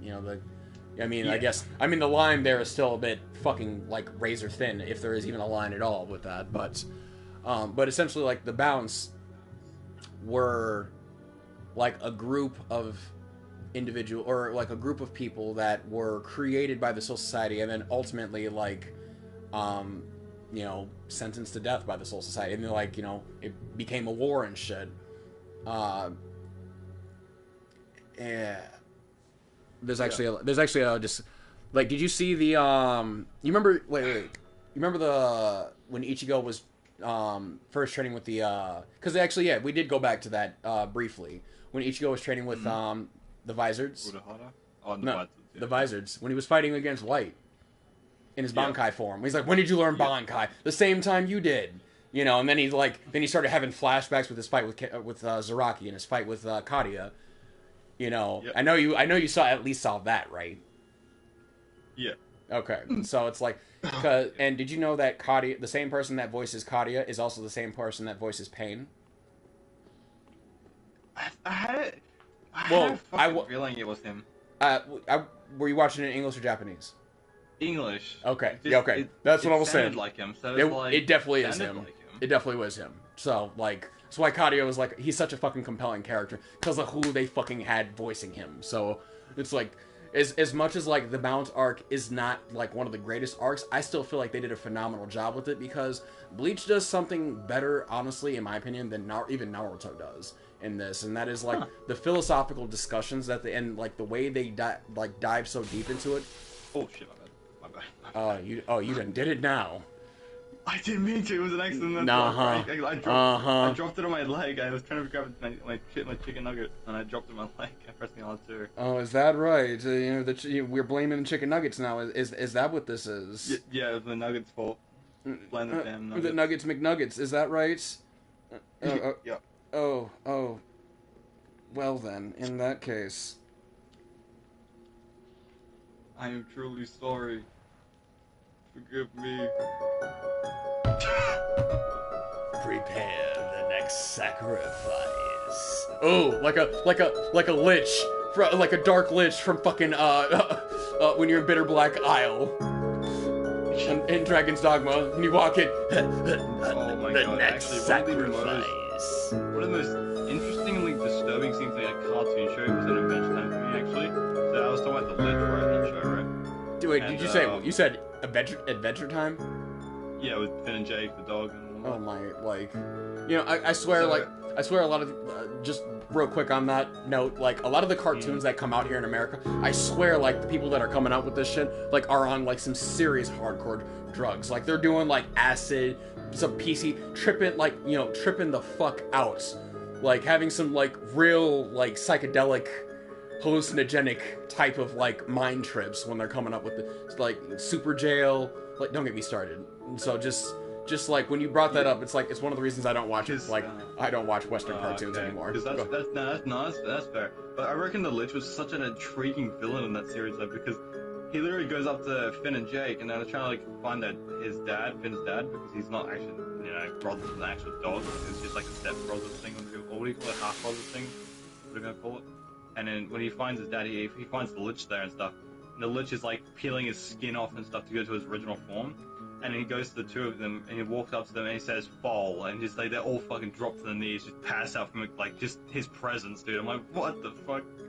And he's like, "You'll live again, and I'll burn the world and recreate it all over again." I'm like, what the fuck? This is the most like disturbing like thing you shouldn't see in a cartoon show. Like, what the shit? At least for maybe for children. Yeah, for like children, of course. But, like as a character, if you really like knew who he really was, he is definitely for me one of my top villains in terms of like cartoon shows specifically. Because he's just like, I don't really care about everything else about Adventure Time, but it's like him as a character was what's made him so disturbingly interesting as a character, as a villain especially. But yeah. You seem nervous. I don't want to be reaped by the Reaper. Now reap. Kazeshini. Oh! Shit. A wise decision backing up there. Yeah. But what about the next one? Dual Hunt Charm. Hail to the knights, to the Lord of Gundial. Yeah, you felt that one. Oh. One thing I always like with these swords that has this attack animation. That's always a really good animation to use. What do you think of? What do you think of?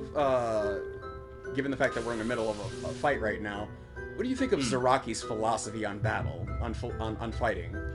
Oh, I don't know. I like it a lot. It's always quite intriguing to hear him like talk how much he enjoys fights. But he's not like this big brain like idiot. He's still like intelligent about what he talks about when he's fighting, especially. So like he gives like a true understanding of like why he likes fighting and stuff, and that's why I like him as a character. I fight a lot. Have you seen the? No, you haven't. You haven't gotten that far yet. It's 1,000 Year Blood War arc, so I don't know if you've seen. Okay, yeah. You know what we used to see. Can't wait to see him. Oh, fuck. I like you. I do like his servant. What's his name? Hashval? Groom? No, was it Hashval or Groom? J-U-G-R-A-M. What's his name? Jurgum? I think that's it. Ugrim Hashval. Yeah. When I saw like his panel, so I saw actually some of the panels for like the actual manga online, and it was like doing their speech of them together, like him and Yuhaba are talking at the same time with their eyes. I'm like, what the fuck is this? This is the most like horror thing I've ever seen. Hold on, Can I play it? Actually, this shit was cool because it was just like a testing of the voice actors doing it. Hold that thought before you play that, because I actually want to play something, because I think you've already seen this. So tell me if you haven't, though. This is tying into Aizen. You don't get it. Trust is the same thing as reliance. Have you heard this talk? It's a fault of cowards. I have no need for such weakness. Really? That's pretty rich coming from a guy who surrounds himself with henchmen. Wait, you said you saw the fight with Shinji where he's like, where he released his Zanpakuto, though, right? Shinji? Oh, in inverted. I've seen the scenes, but I haven't got to that episode just you haven't yet, gotten to the episode yet, okay. Yeah. All right. I'm gonna wait to play. You go ahead and play yours then. I'm gonna wait to play the rest of that, because you haven't seen that yet. Yeah, because that right there, when you get to that point, we can have a conversation about that, because that shit is just like one of the fuck. What about the conversation with him and Ichigo, or with Ichigo and Aizen? You said you saw something about that. I can't remember actually. It was kind of tied in with what I was saying earlier about at what point did you think I was not using my my Kyoku Soigetsu? Like, you haven't seen... Then that means you haven't seen that. If you haven't seen this, you haven't seen that yet, either. Okay, never mind. I'll just stop talking on that. Go ahead. My bad. My bad. Yeah, I found the video, yeah. Oh, okay.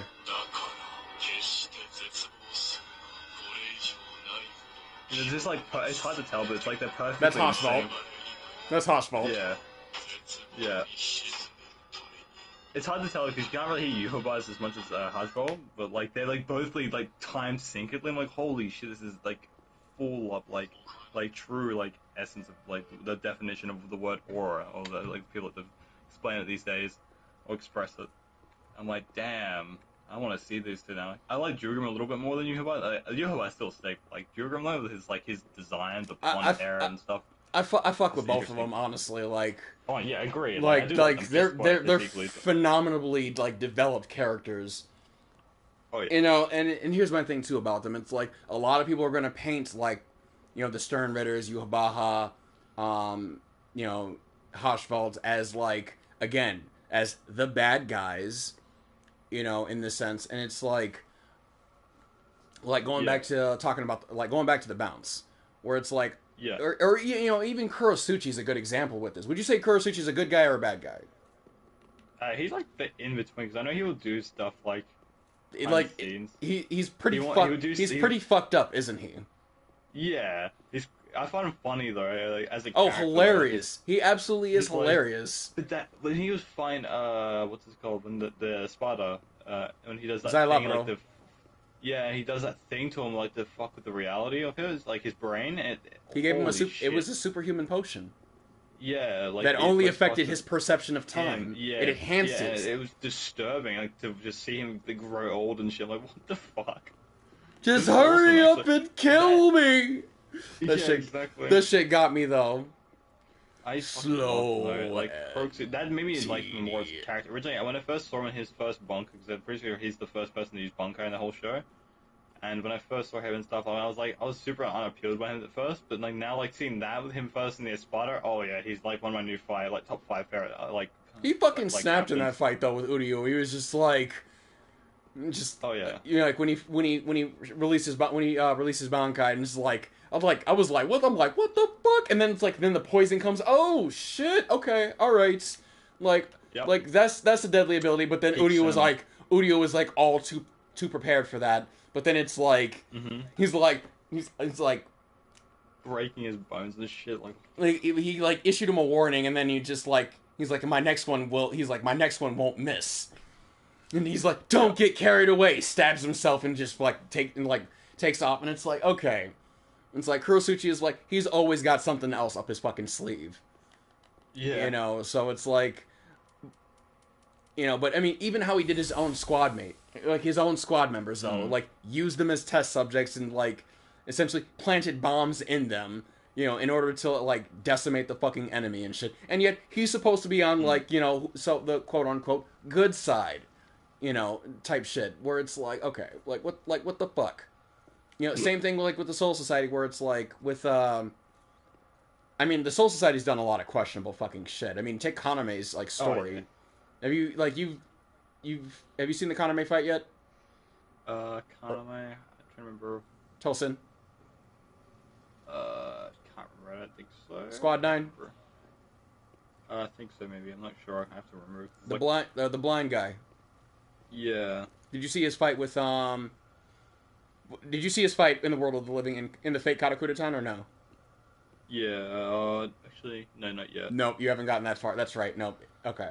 No, I've started the episode between the beach ones. There's like the filler bits right now before I get back to more of the fighting, because I know it's. What just happened before the beach though? So the last episode was we saw all three of the main big three Spartas go into their full power states. Oh. I'm not a big fan of the old guy. I'm not a big fan of the old guy. Batagon? You ain't, But you haven't seen his ability yet, have you?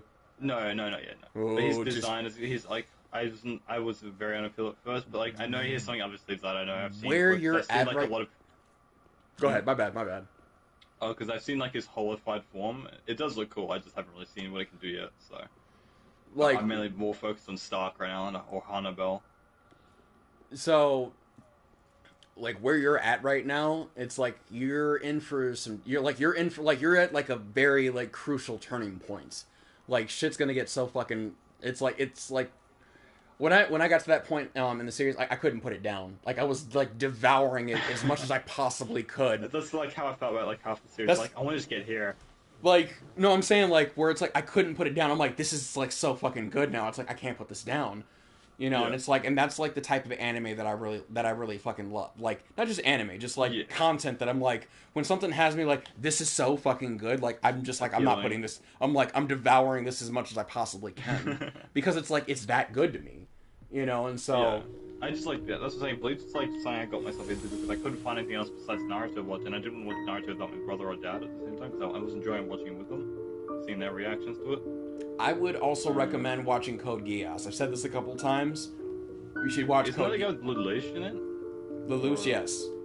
Yeah, okay, that's what came to my mind first was that character. Yep, Lelouch. So you should definitely watch Code Geass. Like I see like a good video on TikTok. I found very interesting. It says best representation of sacrifice, and it showed him. I'm like, yeah, I can believe it. If that's honestly, if that's like if it shows that. I mean, you know, that's like people kind of like.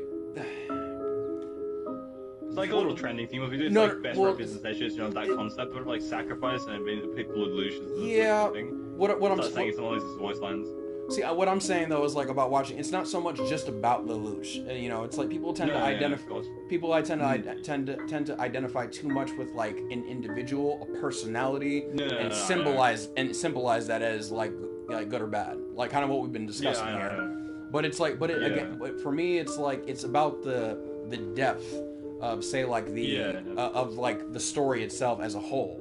And what I like, that's what I like. I was like best representation. So it makes him as a beautiful character. And I've heard a lot about him. And I will also say this about Code Geass is that the same in English, the same person that voices Ichigo voices Lelouch. Oh, really? Really? So it would make sense actually. Now I think about it, the more I think about it, yeah, that makes more sense actually. So it's like, I mean, it's like it's. The more I think about it, and they couldn't, and Ichigo and Lelouch couldn't be any more fucking different. I mean, like they're they're damn near polar fucking opposite. You could call them polar opposites.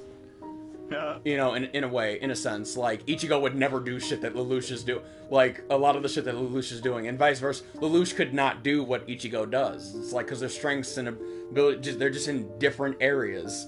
You know, and just they fight differently, they operate differently. So it's like, and yet at the same time, that it's like there's that conviction in both of them that still is like, you know, also unique to Johnny Young Borscht. So fucking phenomenal performance. Like honestly, no one could have delivered a better performance with that.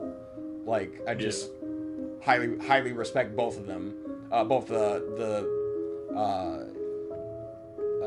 depictions of these characters that he's done. So because he really brought them essentially to life as much as you can for a fictional character. Yeah. So with that, I reckon sorry. No, I was just gonna go ahead. Oh, okay.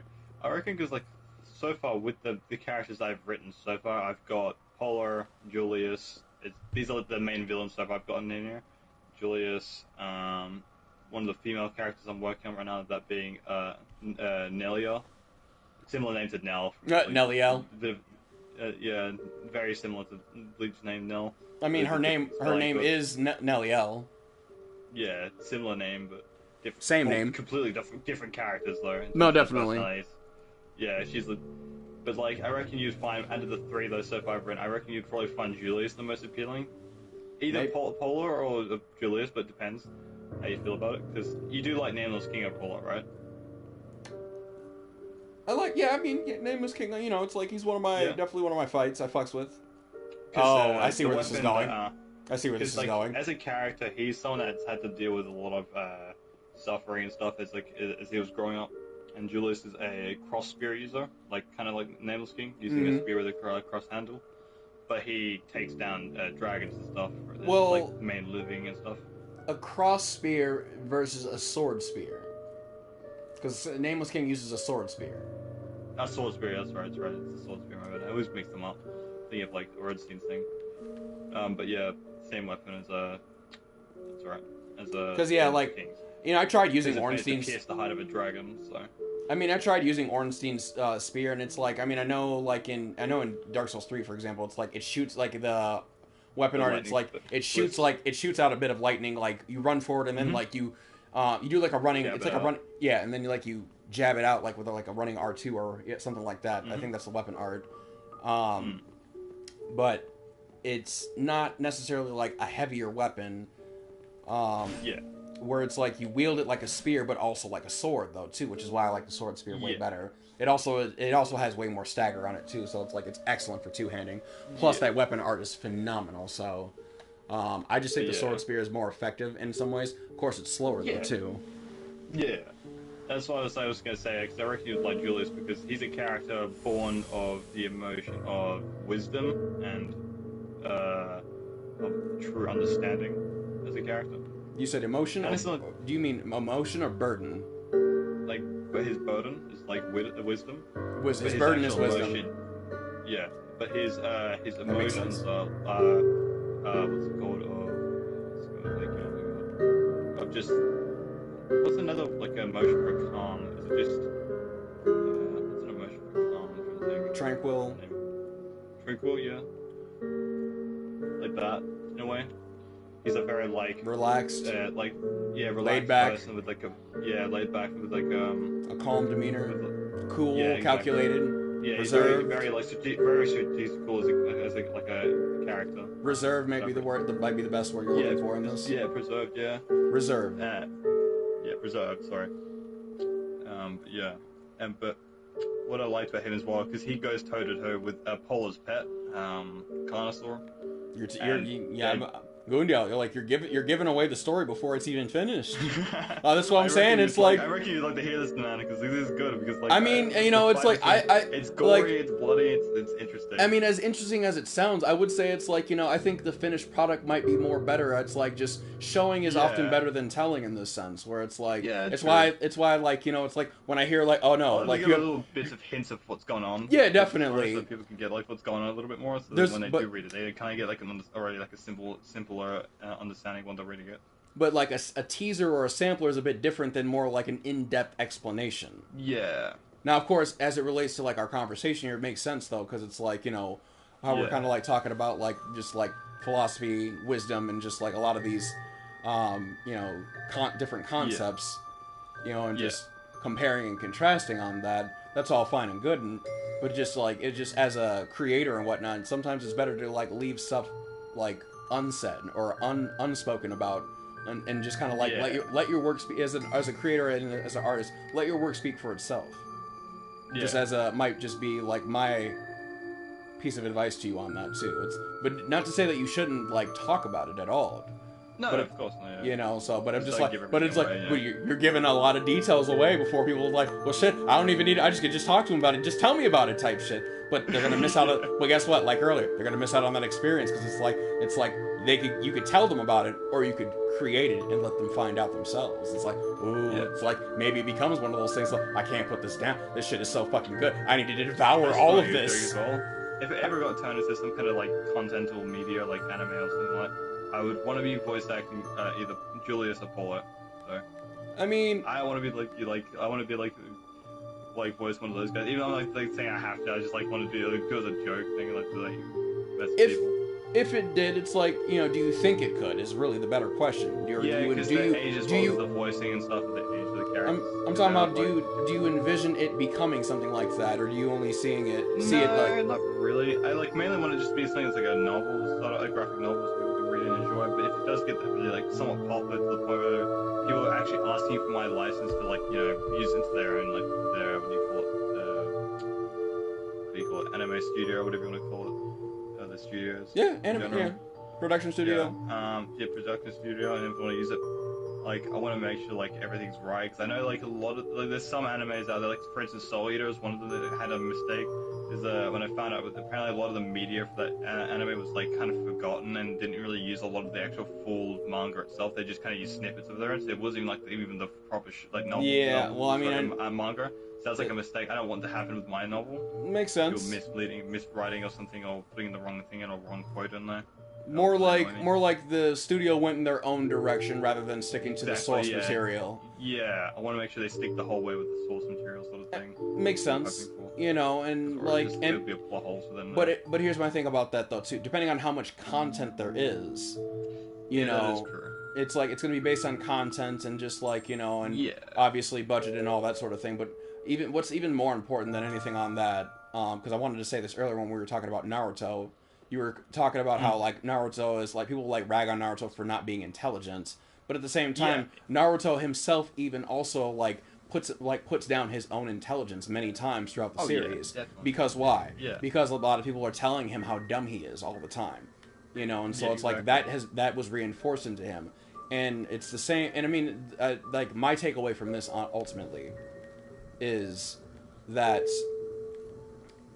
the limitations that are like the only limitations that really exist are the ones that we truly accept. You know, Naruto would often say like, "I'm not smart. I'm not," and a lot of people do this. "I'm not this. I'm not that." You know, and it's not something that they've actually like decided themselves. It's more of just like this, like victim mindset that they've just like, oh, I'm just not good at this, and because I'm not good at this, I can't do it type shit. Which obviously is like okay. It's like no different. I was actually just reading about this. It's like somebody who wanted to like, somebody's like negotiating, say like for a salary at a job, and it's like, and maybe they assume or they think, even just for a moment, like, well, maybe this person's not going to pay me, say like an annual salary of to like $200,000 a year. So instead, like they say like $150,000, not realizing like, well, you know, this person could have actually gotten like $165,000. You know, if they would have been willing to go like to aim high or to aim as high as possible. Problem is a lot of people don't want to aim like aim as high as possible because they're afraid of rejection. They're afraid of loss. They're afraid of defeat. You know, that fear, the fear of failure itself, deters people from going as far as they really want to, and so they don't ask or they don't go for what they want, and they limit themselves. They create that inner limitation that honestly might not even really exist, but you don't know until you try it and find out. Going back again, exactly. Trial and error, essentially. It's like, how can you know if you don't even try? Trying at least implies failure. You know, so versus like success implies that you didn't try, you just did it. So it's like you surpassed just trying. You know, but you never know unless you actually even make the attempt. So it's like I would say that the fact that you were even thinking that it's possible that if it does become an anime or if it does actually like get picked up or something like that, you know, it's like, you know, but maybe it doesn't. But even just thinking of it means that it's possible. Oh yeah. You know, and that's like another thing that people might complain is, especially with Carnosaur, especially because he is the last of his kind, and then people probably might question like, how would he hunt dragons? Because dragons are going to be like the main food source of what he eats and stuff, and other creatures. Who? What? For Carnosaur, the pet of Polar. Oh, like, okay. He's the last species of his kind. Yeah. Like, remember this shit. Remember, I haven't fucking like I haven't. No. Your work's not done yet. So I'm like, who is this? What are we talking about? Okay. Sorry, Carnosaur. Yeah. You're fine. I'm just like. But yeah. So. Yeah, because but yeah, people might question like when he does get like really how he's gonna hunt and stuff, but like how does he hunt dragons if he can't fly because he's just a flightless dragon in a way. But he's like, he has his ways. He has the ability to what do you call it? Not absorb, but like engulf a large amount of air, right? But then compress it into a compressed air breath. Like it's so precise. It's like being hit by like pinpoint hose almost, like a high pressure hose, but it just made it of pure air though. He has a special sac in his throat he uses to convert it into this high pressure effect. When it hits a dragon, it's like being almost hit by an actual blister almost. It just goes right through you. And that's how he kind of strikes down dragons. So he's pretty much like a literal sniper dinosaur in a way. So it's like a... Yeah. He gets on a... compressed air. A type of air cannon. Yeah, pretty much. It's really sharp and pointy like a blister almost. Pierces right through the hide of any dragon. Doesn't matter how tough it is. 8 inner gates open. Sekizo. Pretty much. It's like getting hit by 4 or 5 of those would be bad. Yeah. I just can't help but think of Madara right there. He's like, and I should definitely avoid being hit by the fists that are generating them. Like, probably a good idea. That shit just always got, again, going back to my earlier statement on parodies are unnecessary because it's just it's already there. It's just you just got to be aware of it. Yeah.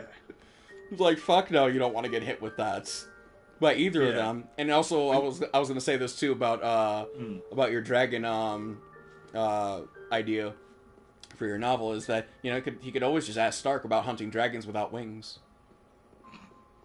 It's like Stark didn't have wings. Yeah.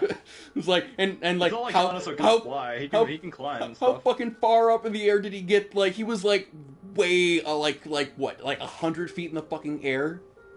Yeah.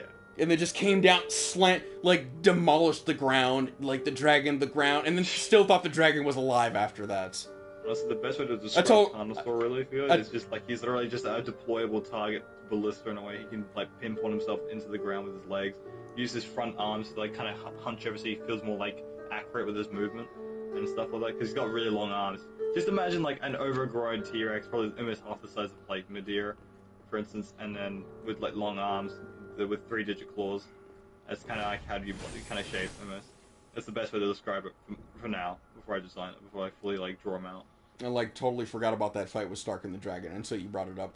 Because when you mentioned I remember you mentioning about Medea bursting, I reckon if that was even a possibility, honestly, that shit would be personally insane in my eyes. Oh, I was just comparing them, not necessarily versus them, but in a fight, an actual fight. I was just comparing. I meant in size comparison. Okay. That's what I was really saying. Overall size, Medea would be a little bit taller, but for I think you're a little hung up on Medea a bit.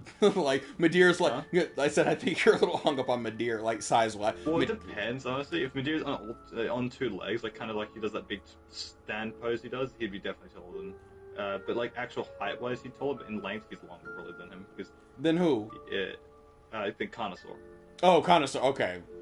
Yeah. I was like, I thought we were Yeah. I thought we were back to the Gregorian ancient dragon Okay. comparison. That's what I was like. Yeah. And overall muscle density, his arms would probably be his most muscular body for Carnosaur, because he uses his arm strength to like pin down things to finish it off and stuff with his jaw and stuff like that. You know what Midir doesn't. You know who Midir actually. I know a dragon that's bigger than all of the ones we've talked about. The super dragon From Dragon Ball. Dragon Ball Super. Yeah, he's like fucking huge. He's longer He's like- than like planets. He's a fucking planet-sized dragon. Yeah. It's like And probably there's like the super version where it's like even the super bigger. dragon. Then you have the super Dragon Balls. Like, what the fuck? Like, that was probably like one of the more like mind-blowing moments of Dragon Ball Super for me. I was like, it was more mind-blowing than Ultra. And a lot of people were big on like hyped over Ultra Instinct, and a lot of people just like really get too like wrapped up in the hype culture. Honestly, it's like to the point where like it's overkill. Yeah. But I'm still like, that's just one of the things that's always gonna stay with me with Super Dragon. When it's finally unveiled, like we see it, it was like, and like seeing is like just seeing is not believing. It's a realization. You know, stark contrast there, but it's like, it was like, fuck, like that just put things into perspective. It was like just the sheer scale of it. Mm-hmm. Kind of like being able to destroy a universe. Yeah. Like they just snap their fingers and it's fucking gone. Yeah. Pretty much. And Goku wanted to fight them. No, that's hilarious. I love Yeah, there's that. still a lot to be like added to my novel though for now. That's the thing about I reckon- creating though. It's like, you know, it's not done until it's so done. Interesting. Yeah, it's so interesting to me though. I never liked novels to begin with. I used to fucking hate reading, dude. Like I used to hate True. reading. I hated doing any like English. I hated school in general when I was growing up. I didn't enjoy it. I didn't really want to be there anymore. I was just drawing off. Here's my thing. Schooling and learning are two different things entirely. Yeah. You know, scholarship Like for me. is not the same thing. Scholarship, at least for me, from my understanding, is not the same thing as, or at least in the school system, is not the same thing as like development or like the learning process. It's like in school, it's more about being taught something versus actually learning something. Yeah. A lot of people might confuse that and might mistake those two for being the same thing, but they're not. Yeah.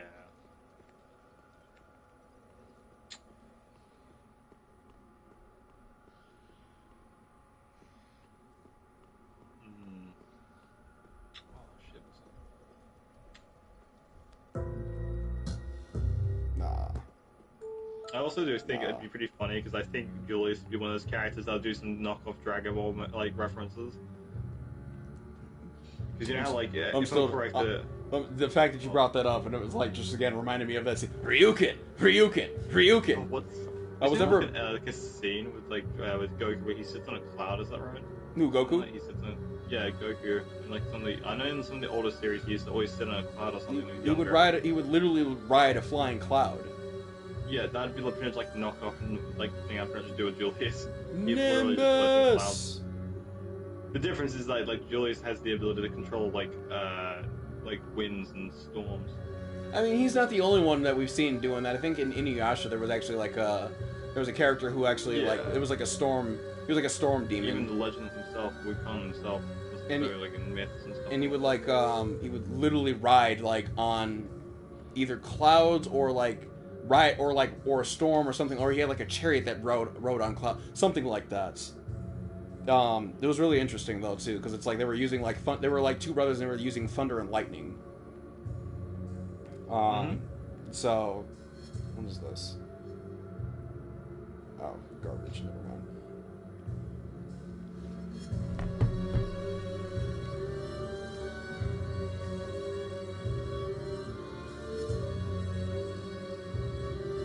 I definitely reckon with like, for instance, like Sonatos would be one of those animals who get beat the shit out of him like a lot to the point where he'd be probably just like on the path of dying a lot of the time in the show. Or sorry, the novel.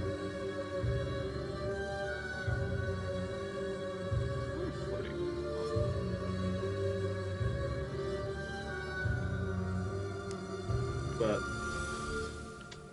plot convenience, he's going to have mental density to make him somewhat semi-regenerate. It's not like actual regeneration, it's just him converting his muscles even more thicker to make them like more protective of his skin so he doesn't get cut so easily. The best way to explain it.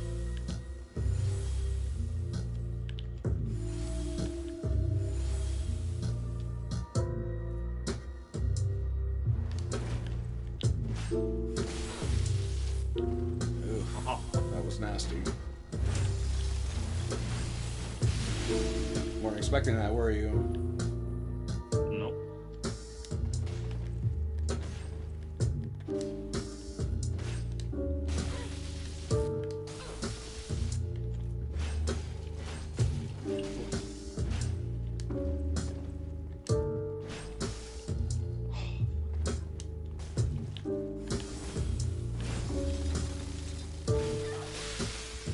A good dodge there.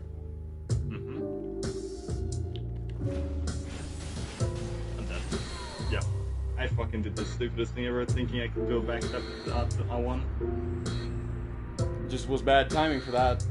It was like, because you jumped right into it, I was like, ooh.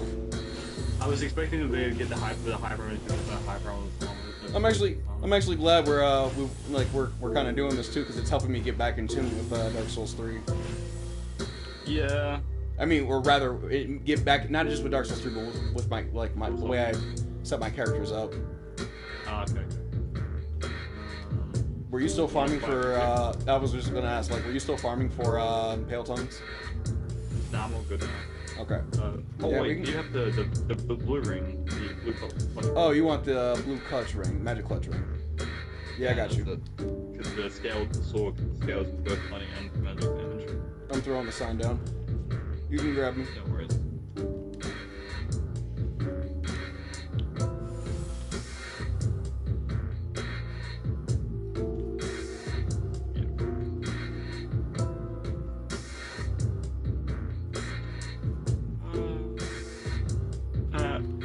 Look at the time. Sorry. I thought it was like 5:30 in the for a second. I was like, about like everything for the past 3 hours. I mean, hey, it's like, you know, it's like an in-depth conversation. You know what I'm saying? It's like, I don't like small talk. Like, truth be told, I truly despise small talk. Yeah. You know, it's like I would like. It just like ruins the thrill for some people, like especially for me personally. I mean, like, I'm fine with silence. Like a good no, that's fine, obviously, but like you get to talk about somebody that you like with that person, but then after they just kind of end, it feels like I really feel like I wish I could have talked about more about that. So, you know, I mean, it's just more like people will talk and not really be talking about shit. You're not like they're not really saying anything. You know, they're just filling the void, the silence with noise because. Oh, I just remembered too. Like earlier, like when you rolled off. That's why we weren't fighting him yet to begin with, and then we got like derailed. Because we were here earlier. But I just remembered that. So, but people just like talk and fill the void with noise. You know, just out of fear of silence. You know, kind of like.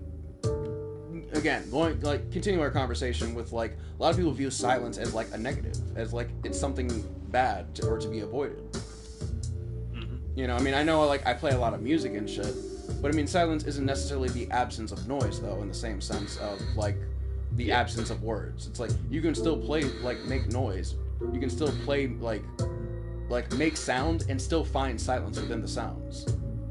You know, but it's more of like the lack of words and such. Being like, for example, I listen to a lot of instrumentals, obviously, you know, that you're, you know, very aware of and familiar with. Hang on a second before you jump in. I'm switch the theme.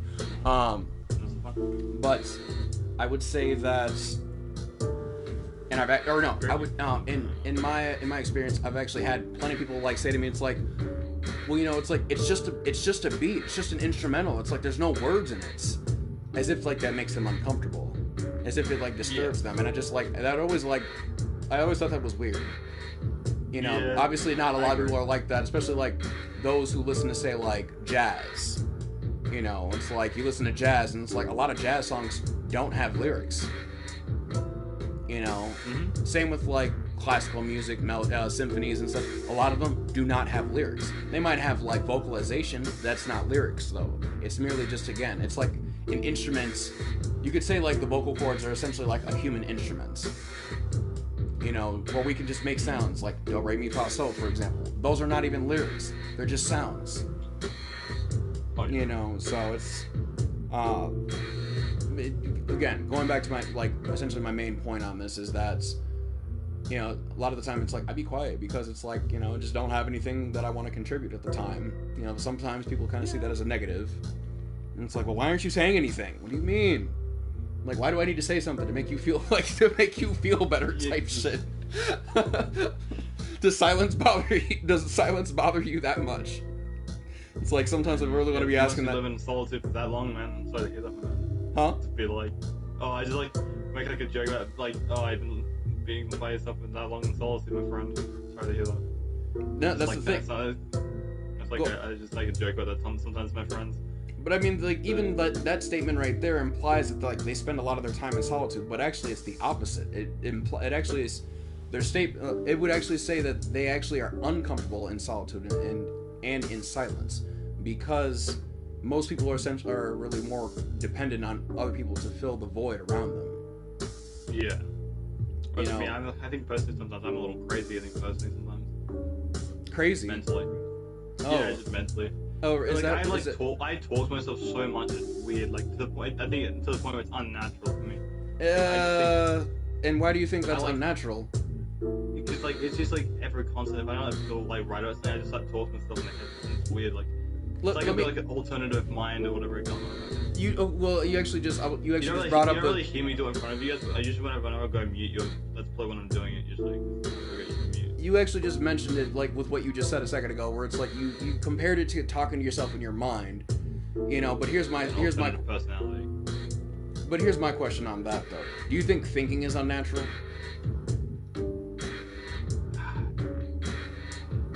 No. That sounded more like you weren't sure.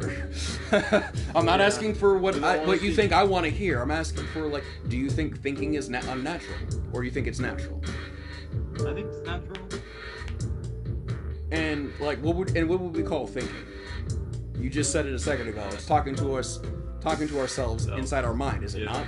So here's my thing about that. Why would thinking inside our mind, essentially talking to ourselves inside our mind, why would that be natural? But then talking out loud to ourselves, vocalizing our thoughts out loud. Yeah. I thought, because like you always have to bring on a thought, we were like, that was gonna damage me. But like, why would then talking out loud to ourselves be unnatural? You know. And I mean, the blue ring. Oh yeah, thanks for reminding me. I forgot. So, Yeah, that's alright. Cool. Yeah, it's interesting because I've heard that same thing before. Oh fuck, I don't have it on this character. Nah, it's all good. I've heard the same thing. Hang on, before you jump in, I'm about to switch it. So I've heard the same thing many times where people will just be like, well, you know what they say about if you talk to yourself, and it's like a lot of people who say that, like, honestly don't know what the fuck they're talking about. They're the type of people that try to fill the void, fill the silence that they find so awkward with noise because they don't have anything to fucking contribute or talk about, which is hilarious to me.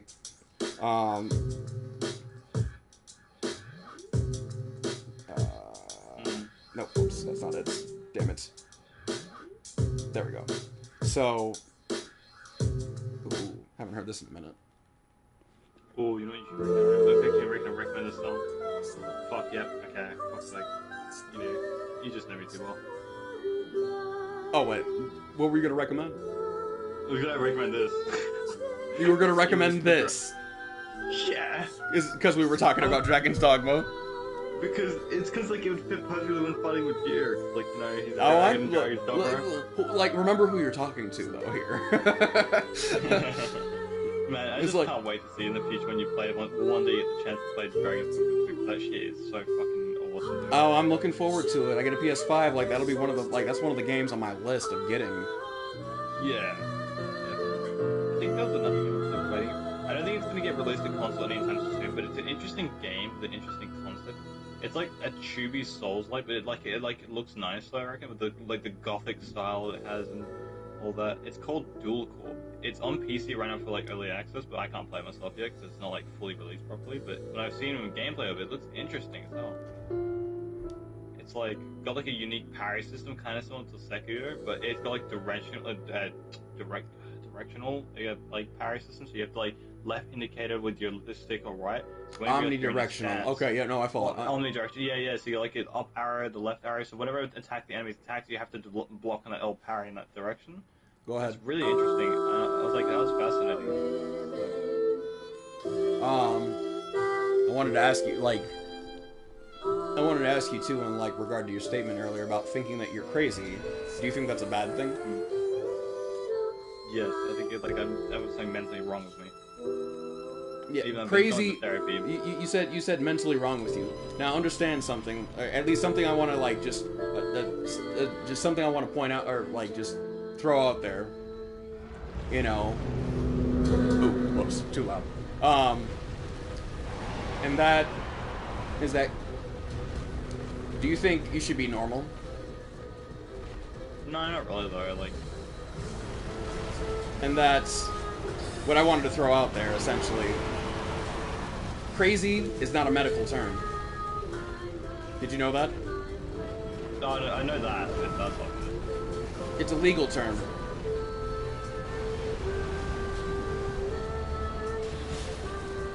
Something to kind of think about.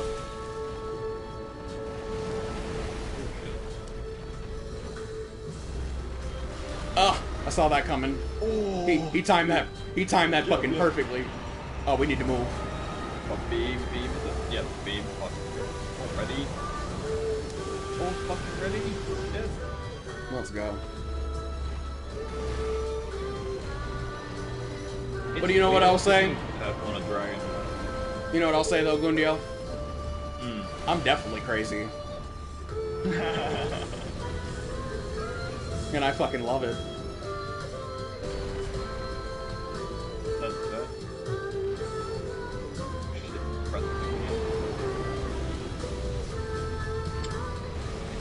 Embrace the madness. After just witnessing the way Medea fights the I reckon Carnosaur team would have a fucking wicked battle, man. Like, I just imagine it being awesome. I do believe Medea would beat him, though, personally, as much as I'd love Carnosaur as a concept. Hold up, he just fucking kicked me. First time I've ever actually been kicked by Medea. I've been eaten. Oh, really? I've been eaten. He's clawed at me with his two front claws. That tail is probably what's killed me the most, other than the fire attacks, or his beam and shit. But like looking at Medea up close, I reckon he's a lot bigger than Carnosaur in my concept sizing. As much as I like Carnosaur, he's gonna get destroyed by Medea. And this is like what I'm saying. Like since we're talking about Medea's size, this is what I'm saying. It's like his size, like in comparison to the Dragon in Grigori, is like it takes you so long to get to like the tail when you're like fighting the Dragon because you have to go find all the hearts. You fought the Dragon, right?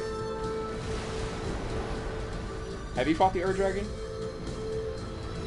Dragon? Dragon. You are. Yeah. The undead dragon with like 30 fucking. The fucking multiplayer one. Yeah. I mean, it's not. It's not. There's the online. There's the online and offline version. That's what I'm saying. Grigori's the same size. Okay. So it's like when you were talking about their wingspan, it's like no, like especially as I'm looking at Medea right now, like they still have him on size in every way. Although I will say Medea has them in one advantage. Like speed. Okay, two advantages maybe. It is an unrelenting monster powerhouse. I was gonna say like he's extremely destructive. Dragon boss fight, but like he's just so chaotic and relenting. However, in terms of, like, them two, they also have like had him beaten away though. Health. They've got way more health than he does. probably yeah. They're like the He's an tankiest online dragons raid I've ever boss. fought. Yeah, he's like a raid boss thing, so yeah, it makes sense. Oh man, actually, I would love to see you play Monster Hunter. I reckon you'd love Monster Hunter to play it. I'm not sure if you like the whole concept of grinding though in that sort of game, because like it's all like Depends on the grind. It's not like it's constantly. It'd be like just like a few grind runs, like it's like the party from a monster for instance to get better gear in the game. I mean, it's no different than Dragon's Dogma in that sense, or maybe in like Skyrim in that sense, where it's like there's gonna be some type of grind, you know, for things. It just depends on like the nature of it. So, like, what's the process like for that? Because like if you kill, for instance, there's one known as Rathalos, the main flag of Monster Hunter series. I'm not a big fan of Rathalos because it's very overrated. Damn you! Every time when I'm casting, that's when he does the tail swipe. Ow. I think I realized. Now this character, she actually was previously my 120.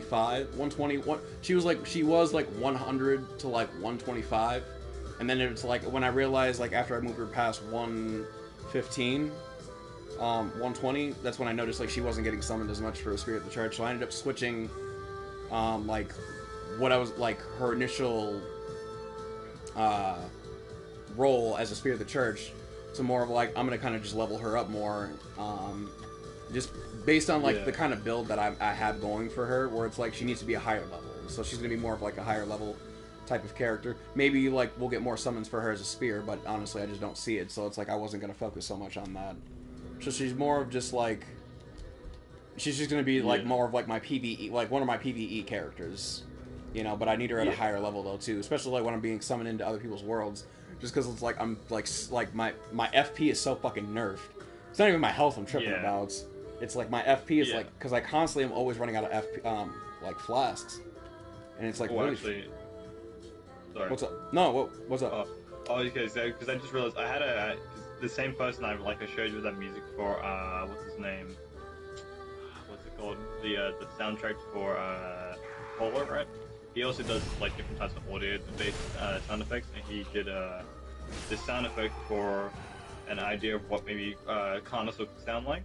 And I said, go for it, man. Like, give it a try. I want to see what you can come up with. And he comes up with this.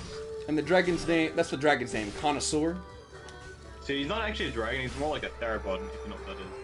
It's just like the definition of, like, for instance, T-Rex, because, you know, T-Rex is a two-legged with two small arms carnivore. Not everything, like carnivores like that, is two, like, small arms. A lot of them are quite big, actually, with their arms. But, for instance, Connoisseur is a theropod, not classified as a theropod dinosaur. In a way. So he's not actually a dragon technically classified, he's more actually like a dinosaur. That's why he doesn't have wings and stuff, he's just absolutely bulk and muscle and stuff like that. And well, I mean, depending on who you ask, though, you could, some could say that, like, dinosaurs are like dragon kin. Yeah. You know, they're, or like, if you would be classified as a worm, if you want to classify them as a dragon species. Although, I'm wondering if, like, dinosaurs are technically considered, like, you know, are they reptiles? You know, they're it's like birds, actually, surprisingly. What, dinosaurs? A lot of them are birds. Yeah, obviously the T-Rex. The T-Rex. Obviously, the T-Rex is not a bird, you know, and like the Triceratops, the long neck. Oh no. Like those ones are not like. But what I'm saying is like, because you said like they're birds, but it's like, but obviously not all like they don't have feathers, they don't lay eggs. I mean, well, no, I'm wrong. They do lay eggs. There's certain species that are related to this and that and all that. Like, T-Rex is more related to lizards and stuff like that and all that. That's fair. Whereas, for instance, the one known as it's a very not so well known dinosaur is Butyranus, but it's the first confirmed dinosaur with like pure feathers and the largest of dinosaurs with feathers. Oh. It's just like it's just a smaller fluffy T-Rex and stuff. Lived in China and the coldest climates and stuff, with winters and stuff like that. Damn. Yeah, to keep himself regulated. When you said that, it like for just a moment, like I thought of a griffin. Actually, the meaning behind Butyranus means feathered tyrant, I believe. Interesting.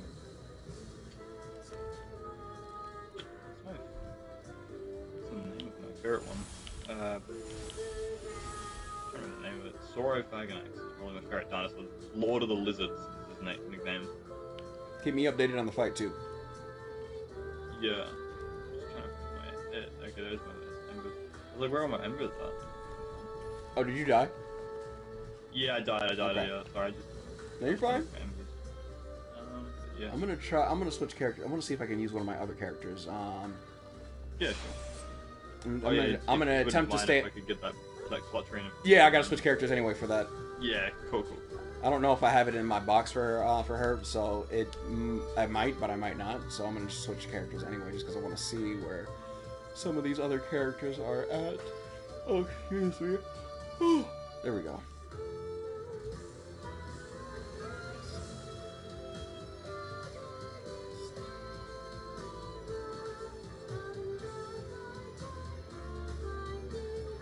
Oh, I was using the wrong fucking character earlier. I wonder if something felt off with him.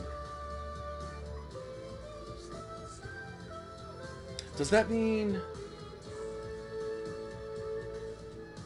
I guess I shouldn't necessarily say the wrong character per se, but... Let me see where this one is. I would say the only advantage I think There we I go. can give the Carnosaur in a fight with Medulla, honestly, is split agility, maybe a bit speed, because he's quite fast. He could run about the same speed as a Ferrari, for instance, in terms of speed. I'm not sure of the exact speed of a Ferrari, but it'd be similar to a Ferrari over like max speed limit of movement. It'd be quite fast and stuff for his size. You know, as we were talking about as we've been talking about a number of things, but Dragon's Dogma's come up more than a few times now. Yeah. And listening to the Bitter Black Isle theme for Damon's fight, for Damon's first phase fight, I just like thought of this. I realized I'm like, you know, I wonder what the soundtrack is like. I bet it's fucking phenomenal. On Dragon's Dogma 2. It's actually sad, because have you ever heard of Dragon's Dogma Online, actually? Yeah. This is a game... Oh, you have, okay? Oh, wow. Yeah, I mean, it's been a while since I've heard that. Yeah, so it was the multiplayer version of Dragon's Dogma, and that... But I never played it, though, because I didn't play Dragon's Dogma until way later on. Not until, like, years later on, after it already had come out and shit. I got it for a steal. Unfortunately, it was a Japanese exclusive game, I believe. Oh, I didn't know that. So yeah, and after a while, people just kind of got it shut down. Oh, I think because it failed really badly. Because it was like people think it ruined the experience by making multiplayer. But I actually think it was brilliant with what it was trying to do. When I've seen in videos and stuff, like the concepts of the play styles and stuff, and the level capping system and stuff, and the new monsters and dragons to fight in that game was interesting. Like there's this new dragon called the Piscine dragon. It's just pretty much a fish dragon. It looks fucking awesome. You know, I would love to just go through Bitter Black Isle with other players, just like a party of like two, a party of two, 3 or 4. Like, just imagine going through that, or like, or if we had like 2 big. I mean, and Bitter Black Isle could even be bigger, harder. You know, because of that. Honestly, one thing that's why I kind of like Monster Hunter a lot, because it was like the missing piece of like Dragon Dogma was missing with the online. Like, it's not saying Dragon Dogma was missing online. It's like it just could have had more potential if it had online. Because I know the director never wanted online to be much of a thing for Dragon's Dogma, besides the whole pawn thing at pawns and stuff like that. But you talking about the pawn system? Pawns, yeah, pawns. And because I know I think his name's Kirami Toshiro, I think is his name, the original developer or director of the game, and wanted nothing to do with online stuff for Dragon's Dogma. Mm-hmm. But like, if he did, honestly, like with Dragon's Dogma Online was fantastic. Even though it had like been shut down sadly, but I've seen people rebuild up servers for it online just so people can play it again. So people like they actually like there's this whole group, like this small, good and nice community that are building up a small community for it to try and play on PC and stuff. And I was like, oh, this looks nice to watch. And I was just watching the gameplay. And I'm like, wow, this is nice. I really wish I could have played it. It just like enhances all the movement and combat. It looks amazing. There's just like a little bit of miss with that. That's why I like going back to Monster Hunter. Monster Hunter is like my favorite out of all the Capcom games I've played. Learning about new ecosystems and environments and species and vibrant. And the Elder Dragons in the game are fucking sick. Like Elatreon, the god of you say Elder Dragon and it's like, oh shit. Yeah, that's like the classification for like literally disaster dragons they're called. In my mind, like you said Elder Dragon, my mind automatically went to Skyrim and like Elder Dragon, Ancient Dragons. Now this is before even like revered and like before legendary version of Skyrim came out.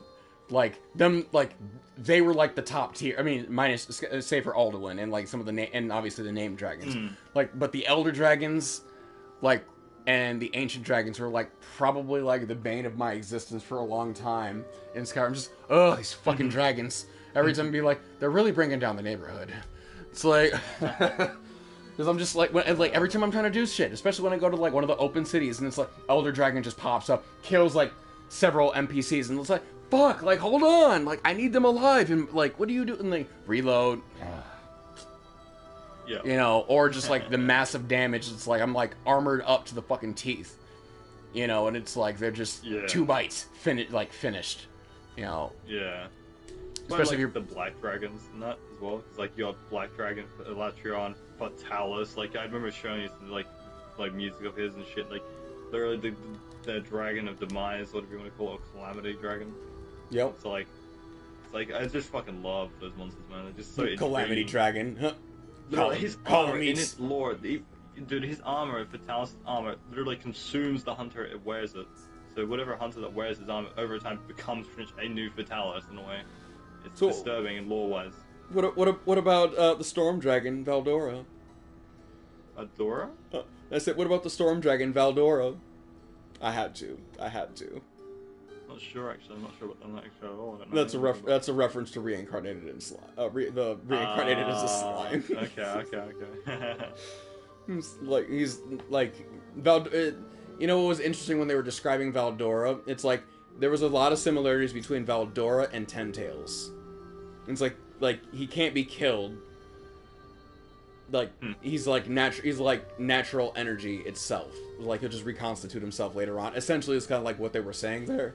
I thought that was really interesting. I was like, damn, it's like Ten Tails but with a consciousness that isn't like an Otsutsuki just trying to actively devour every fucking thing. You know, just more temperamental.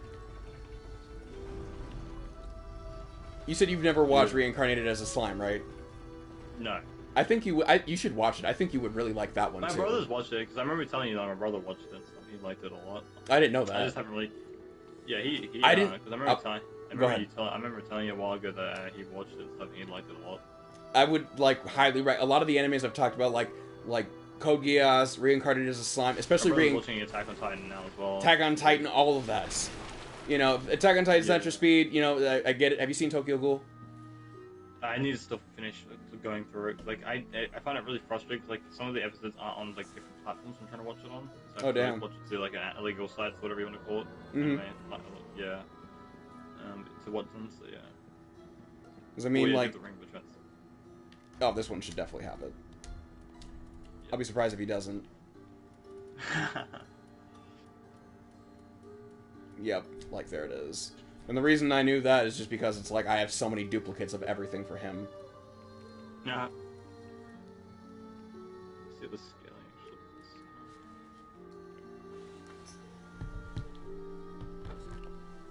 Now. The highest AI I could get was 555, pretty much 555. That's not bad actually. Hold on before you start. 15. Yeah, no, all good.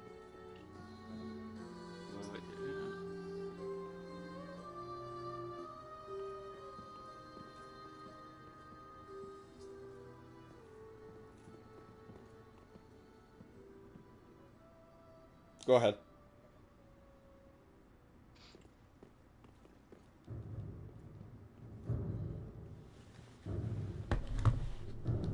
Let's see if you know this one.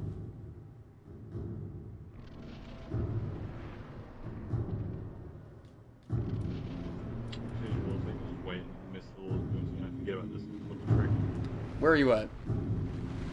I'm down on the GS5. Oh, okay. Wait right here. Wait right here. Yeah, that's right. Three hits.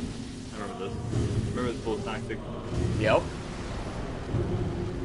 Remember Nexus telling me about this when we first put together. Really? Yeah, he was the first person to tell me about this. So no, I remember that when we first fought with you together, it was just me and Nexus first, then you joined it later on. I remember the time. I vaguely remember it was like something like that. I'm pretty sure that's how it went.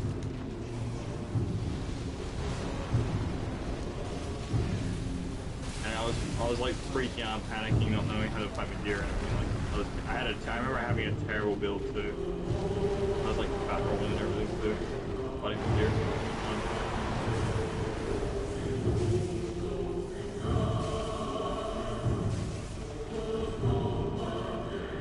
Bring it.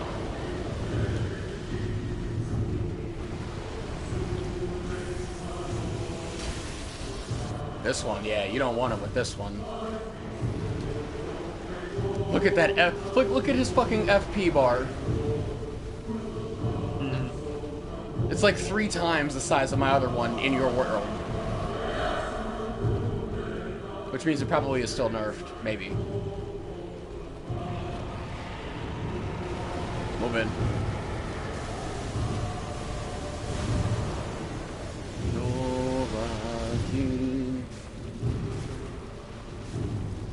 Those ankles. You know, I find it actually harder to fight dragon, Slumbering Dragon Sentry actually present. What? You find it what? Yeah, you know Sin, Slumbering Dragon? I find him Yeah. more difficult than Meteor Person. Absolutely. Because his fucking hitboxes, man. His hitbox, his I damage. enjoy his fight. He's way more challenging person for me. And let's not forget the poison. He's got, Yeah. but he's got rapid. It's like rapid poison though. Yeah, it's wrapped on top of Toxic. fire. That's what it was. It was toxic. That's what it's called. Yeah, toxic. Yeah, it's like it's devastatingly hard to deal with while you're being burned on type. So it's like kind of wrapped on all sides. Yeah. I'm glad you saw that. No, it just turns around like, oh, I hear that sound. They ding ding and like, oh, Nice. I want to make it flail. Sometimes it flat, like it flails around, not knowing like how the hell it's like gonna swipe or not. That really bugs me. And that. Oh, you sure you want to turn your back to me? Fall back. Still hit me. I was like iframing right there. I'm like, oh, I'm too close. I gotta iframe it. I timed it right with the first roll. The second part of it just took me over that much time now. I was fortunate that it didn't hit me. I want to get like that posture. How are you doing on heals? Yeah, good. 4 heals. Cool.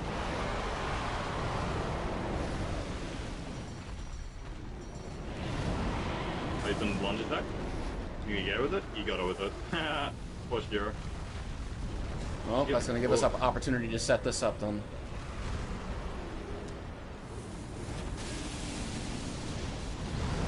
Like, I think we do have a very hard fight in terms of this series and stuff like that. But like, very Nope, hard he's fight. raging. He's raging. I reckon I'd build the dragon. You'll like snap me. Raging again? The Raging Blast! Medeir's Raging Blast! Shout out to Dragon Ball Z. Now look at it actually, when I look at this, his head almost looks identically the same as Stocky Diva from Monster Hunter.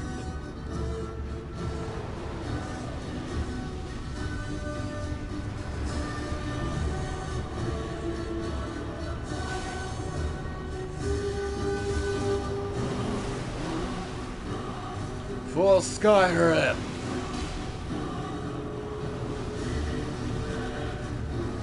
Ah, block fire. Oh. Down the deer. Fuck. Here it comes. And block it like a chat. Oh! I missed the time. I missed the roll. Yeah? Oh no. Instant death. Yeah. I missed it. About half a second. Let me know how it goes. Damn, he got up quick. Yeah, it's fine.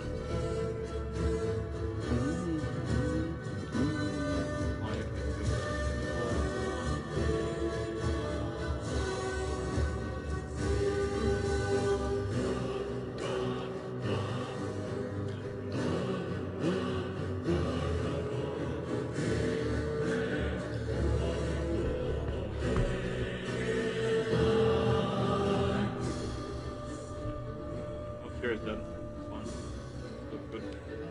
Very good. It's quite low. Hmm? No, he's quite low. He's quite what? Quite low. Oh, okay, he's quite low. Sorry. It was hard. It was hard to make out. Really block Medea's flame. Oh, you hit me mid-hilly bastard. You still fighting? Yeah, it's still fighting. Good. Hit me mid-hill. Good. Oh no, the orbs! No, get the orbs away from me. Oh, the death orbs. Sends the humanities. Oh, how enough? Oh my god, I almost died. How did I not die of his big AoE ability? That's insane. Oh, fuck off, the orbs again. Yeah, I'm gonna die. Oh, barely. Come on, do something with deer. Oh my god, again with the beam again, dude. Oh, that's still fucking that bullshit. That fucking beam. Died? The second part of it got... Oh, the second part of the beam fucking got me. The sign is down. He's pretty much like literally 2 hits from death, and I got unfortunately he just wouldn't stop going away from me. He would just go across the whole entire arena every time, and it's so annoying. Yeah, all good. Sheer. I'm gonna say it's like Medea used to be a real real hassle, a real problem for me. Not really so much anymore. No, I mean, obviously, like when you like, when you fight in somebody else's world, especially when your stats are a little lower, it takes a bit of adjustment for that. So that's not necessarily a problem. Because I'm confident. I have no doubt that we're gonna beat him this time. But I will say that like none of these fights. I mean, you were just talking about one of them earlier. Actually, like that was just honestly like one of the bane of my existences, which is the Slumbering Dragon in Dark Souls 2. Din, yeah. Din? Is it Din? Yes, Sin. The H. Sin. Right. Okay. Yep. Sin. Okay. Just silent H in it. Fuck, like that one right there. Like I actually like his death. Thing. I Immediately when you walk in. Now, there's another. I like him for 2 reasons. There's another boss that also was like the bane of my existence for a very long time, and still is. Who I actually just fought not too long ago. Not a dragon though, but in Bloodborne. Can you guess who that might be? It's in the DLC. Lawrence. Yes. Fucking Lawrence. Fucking Lawrence. I mean, just new game plus 7 Lawrence. My bad. I'm to really enjoy Lawrence. I mean, I'm conditioned now for Lawrence's fight, so it's like I know how to fight him now. Honestly, it's like when you die so many times against an enemy, or I actually find Ludwig more of a pain for me personally. Ludwig took me like I had to relearn how to fight Ludwig, and it had been too long since I fought him. Yeah, and I have to readjust the FPS. It kind of really does mess with me. Like on PS5, it's just so odd whenever I have to go back between the So, Ludwig's main issue, ultimately, is like it's his hitbox, and like it's his speed. It's the fact that he has all those limbs on him, you know. And I mean, and then with Bloodborne, it's like on higher game cycles, it's like their damage is utterly disgusting. Whether it's Lawrence or Ludwig, I still think Lawrence is worse. No, that's good. I just always had struggling problems with like Ludwig.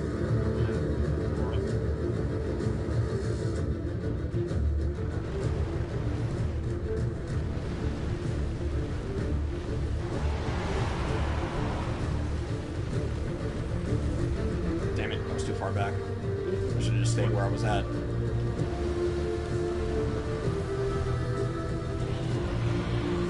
You sure you had to do that? Right.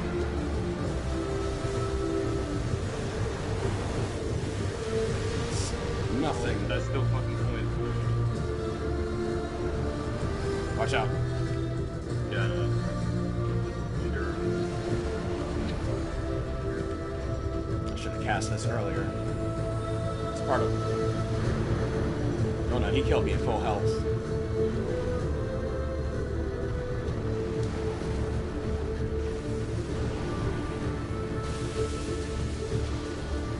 Feel the wrath of the storm. I definitely think you would love the fashion a lot in Monster Hunter, that's for sure. do this thing called Hunter's Fashion in the game. Ow. It's like that.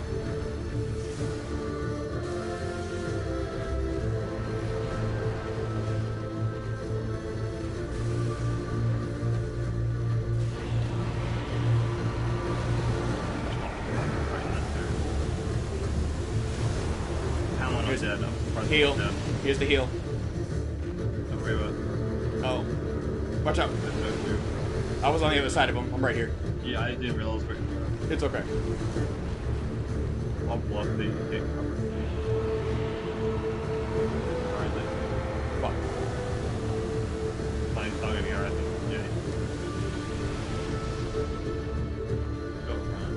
Yeah. Recast that again. Oh, I got a second. And this, I'm about to heal up, so stay close. Or am I behind you? You go ahead. I'm right behind you.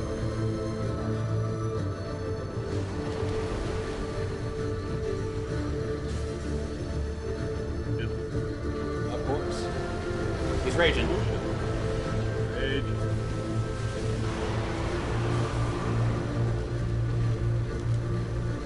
Watch that tail. Yeah. His second most deadly weapon.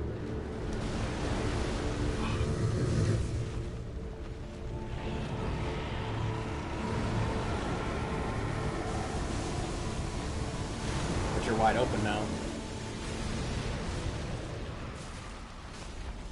Boom, boom. Fog take you.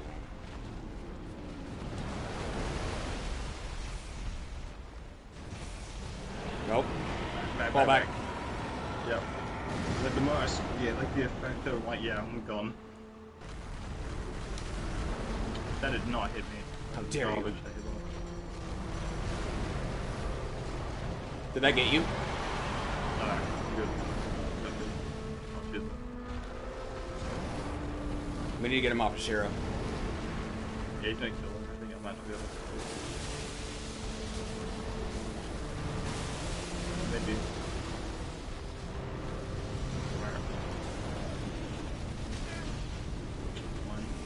We got him this time. Failure is not an option.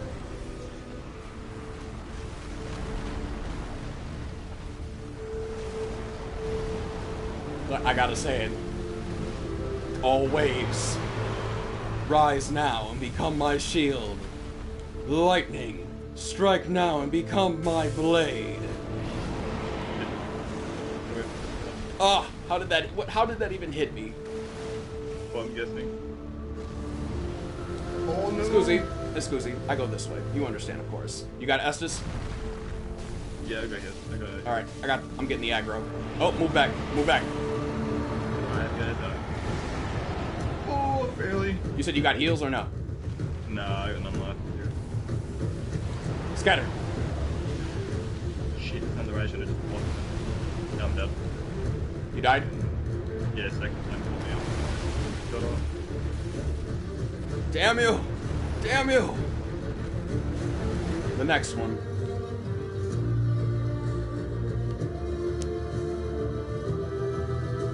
Sign will be down. He's very engaging. That's like the difference also from him, like comparably to the, some of the other dragons from various games we were talking about. Like, take like Skyrim or Skyrim, Dragon Age, and Dragon's Dogma. The dragons are just nowhere near as aggressive as he is. Like that is one of his strengths. I will say like that he's got going for him. At the same time, though, it also leaves him wide open with all these attacks because it's like he's always attacking, so it's like it gives you a little bit more predictability with that. Yeah. Conversely, like, well, the other ones where it's like you need to be more watchful of them just because it's like they're not as keen as to like attacking you just haphazardly. Mm-hmm. Like Midir just fucking charges in, like no regard for safety at all. Especially like Grigori and the Ur Dragon, like, you know, or Alduin and even Kalami. Like, yeah. All of them have at least some type of sense of self-preservation. Yeah. You know, especially Kalami, like he'll dodge you. Like, he does a lot of dodge. Like, he's always, like, especially if you're going for the tail. I miss that feature, by the way, cutting off the tails of bosses. Oh yeah. Getting a weapon. Most of the dragons most of the time. It was the dragon, like gate dragons. Yeah, it was most... Priscilla. Priscilla, yeah, that's right. Hers was hard. Because it's, Yeah, so, like, it's such a small weird. tail. Yeah. I know there's another one besides them. Just trying to remember. Gargoyles, too. It's not just dragons. Gargoyles, it was gargoyle. I wish that was our time. Like, it's weird because they have it in those games, but they don't. Did you forget about Seath? Seath, yeah, that's right, for the Moonlight Sword. Mm-hmm. Yeah, it's like, it's just for the newer games, like, it just kind of disappoints me, because, like, there's, like, newer generational games, but they don't have that feature anymore, and I find it a little bit disappointing, personally. But can someone understand why, though, they didn't go for Medea specifically? Because, like, for his model, like, his tail, like, chopping his tail might make him a little bit too easy, then. Because I reckon that tail does always get people off guard, and if cutting that off, like, I thought that would make it quite too easy, then, I reckon. Did we mention the Drake? The Drake? The Drake? The giant fucking red Drake outside the undead. Oh, yeah, I'm talking about where. Tails? No, the giant red Drake that's like on the fucking wall. That's like it blocks the bridge on Dark Souls 1. Undead Burg, like early in the game, you get the Drake sword from cutting it. One? No, I'm talking about you get the Drake sword from it. You play Dark Souls 1, right? Yeah. So like right when you get onto the bridge, you know where the sunlight altar is in Dark Souls 1? Yeah. So there's a big giant Drake that like blocks that bridge, or it's like it's hiding on top of it that blocks that bridge and breathes fire. That fire does. Yeah, you can cut the tail off and get a straight sword. It's called the Drake sword. Oh, look who's back. This guy. I'm gonna go back up and go for that. Up to you. I mean, like, you know, I'm game for that. Oh yeah. Wasn't expecting it so quickly. Who you're telling?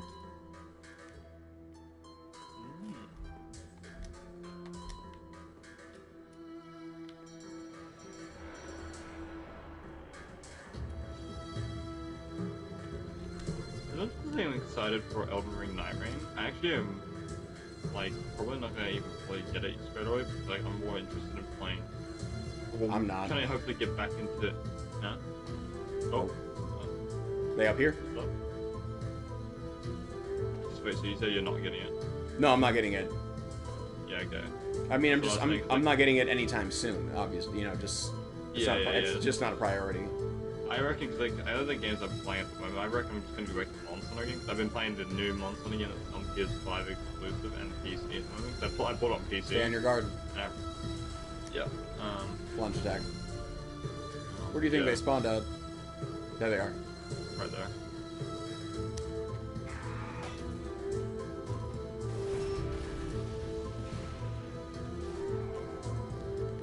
They're running.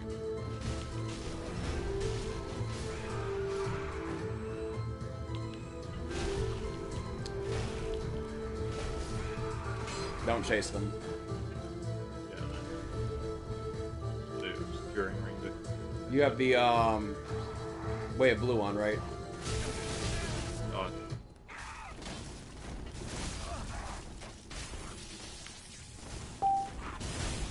Oh, speaker issue.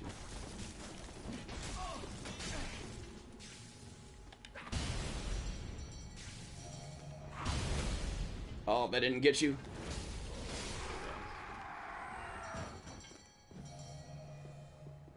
Thanks. Oh, yeah. Can I put the stuff on me? I hate it when that happens. Or did my phone... No, my phone died. That's what it was. My bad. Come on.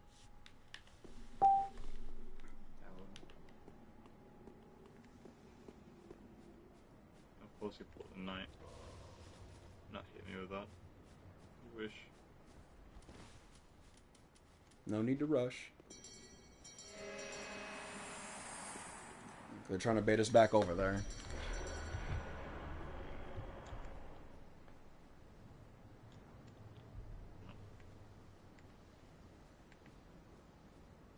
And you call yourself a sunlight warrior. Shame on you. Who, me? This guy. Oh. Shameless. plays like dirty tricks with this sort of stuff, and he puts himself as a sunlight warrior. Hold on now.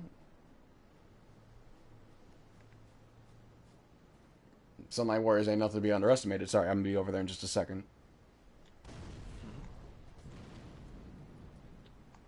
Hey.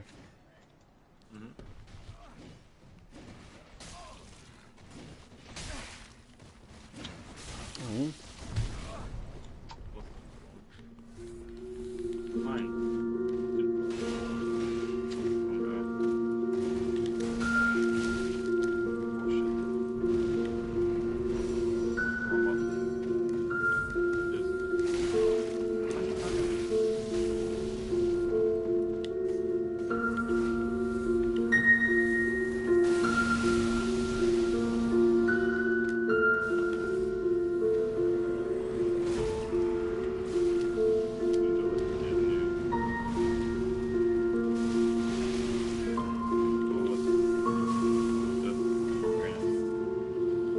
Fog take you.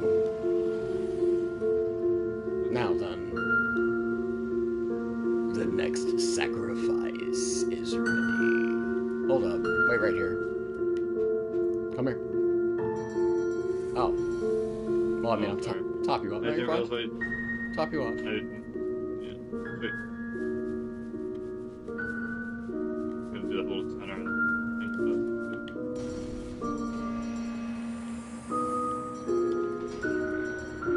I really don't like how you can't parry halberds.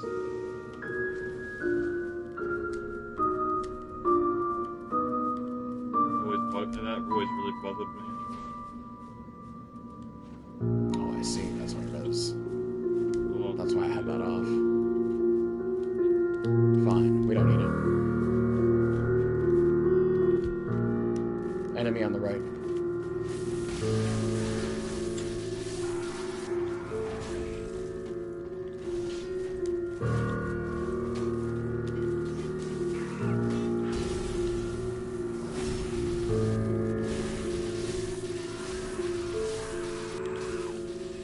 Don't keep chasing after him. Draw him back up here. Don't go downstairs.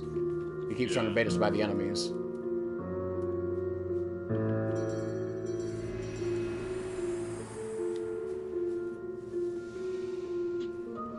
Don't fight on their terms.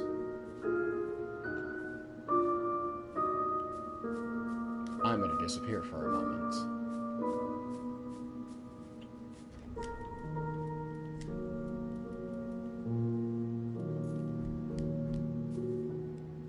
If you see them, don't engage them, draw them back and head upstairs. I'm gonna try to catch them off guard.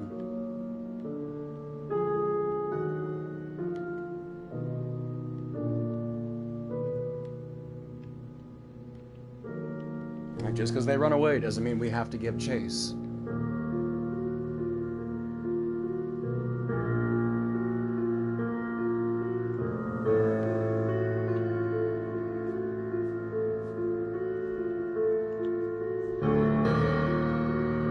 Or what I would say is, like, engage them right where you're at. Pretend to take damage and fall back. It'll lower their guard because they'll start chasing you. They'll think they have the upper hand, especially if they don't see me. Or the moment you get hit, move back, go up the stairs now.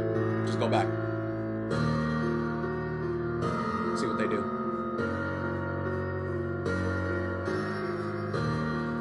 All right, I'm going. In the hallway. Take them into the hallway. Never mind. They fell back. Okay, good. Flank them. Come over here and flank them. We got them from two sides now. If they drop, I got them down here. He's dropping the second. Damn it. Your turn.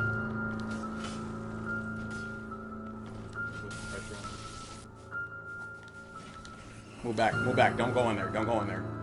We both need to heal. Come back. Come back. Yeah. I was only trying to corner him. Don't even worry about that one. Just fall back. Because your health is halfway. All they got to do is just run up on you at the wrong moment when we're not paying attention.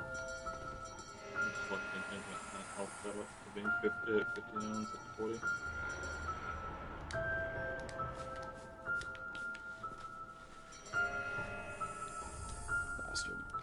It's because they were cautious. They turned around, so they were kind of expecting it. So now we're gonna head all the way upstairs, get out of sight entirely. I don't want to give them I want to cut off their escape so they can't get away. I'm not gonna keep chasing them through all these enemies. Just trying to whittle us down once we get like no Exactly. Plus we got to go through. You can use the finger now since we're doing this, because it'll bring more invaders in, and also we'll get You got Way of Blue on, right? Yes. So yeah, it'll bring more invaders in, so we can restock on Estus without going back to the bonfire, and then also we can get more assistance too. But I want to cut off his escape. So what I'm thinking is that you could hide over by the elevator room over there, or better, yeah. Let me go over here. But be in sight, in there, and just swap my ring. So like go in the elevator room, by the elevator, send it down too. Is it down? Yeah, so then that way it's like you got a pitfall trap in there. I'm just gonna clear the enemies up. I'm gonna try and lay down here on the side here instead of actually going to the elevator. I'm gonna clear the enemies out. Let me know as soon as you see them. Keep an eye on that doorway. I'm just clearing the enemies out here. Yeah. Draw them into that room. Make sure the elevator's been sent down, and we're gonna trap them in that room.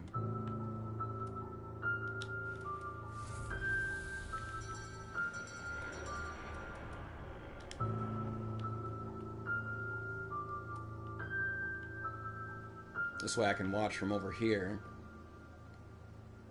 I cleared the doorway over here, so I can watch from outside over here at the entrance. You're in the elevator room, right? No, I'm like onto the right side. So if he does go in there, I can just go run up there and block him in there. Look who's back. This guy. Oh, you're right there. Oh. Yeah. I'm gonna go observe.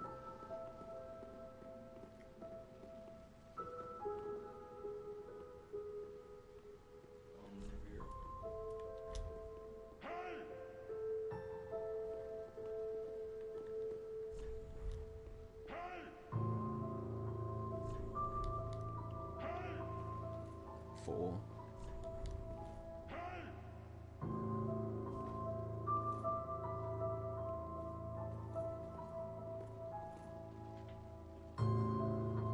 They had the obscuring rig on.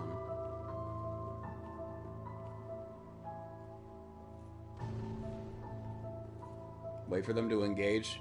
We're gonna let the blue spirit engage with them. We're gonna circle around and cut them off so they can't get away.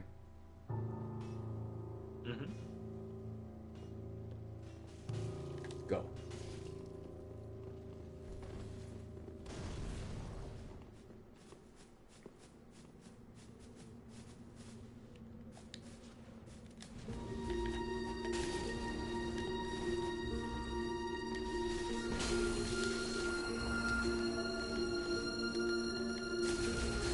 Don't keep chasing him. How did I not? I did a Fall back.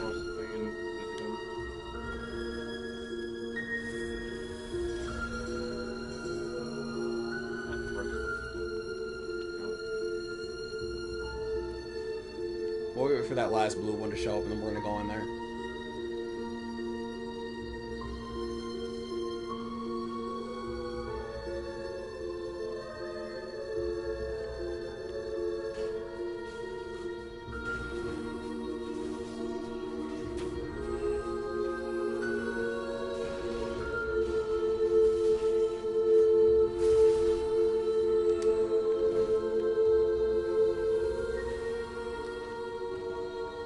Damn it, they died already.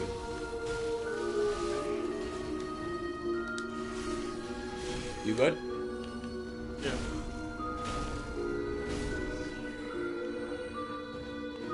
Oh fuck, I'm right in front of his face. Shit. See what happens when I do this from up here.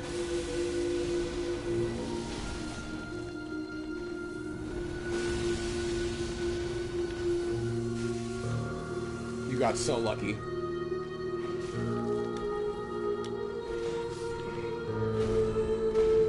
I'm not going out there, so if the blue spirit goes out there, let them be. I want him to let me fall when he's gonna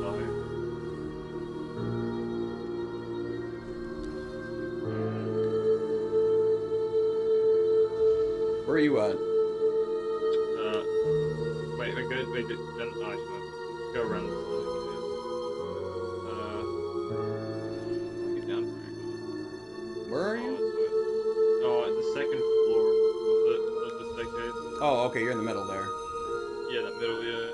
That platform where that other cleric hides up. Yeah, look up. So yeah, right there.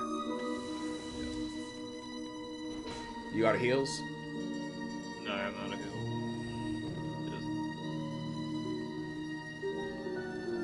Let's get the fall off anything because I know die.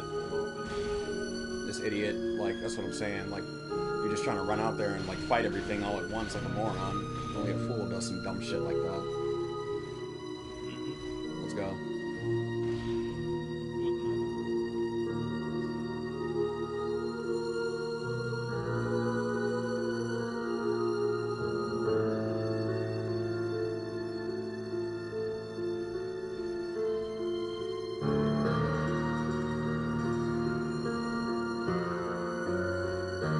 You must have a shit ton of health.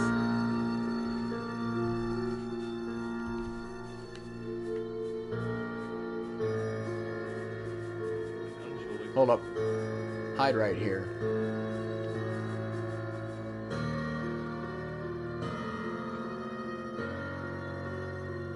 Can you transform? You got the branches or you need some? No, I don't have any. Here. I got plenty.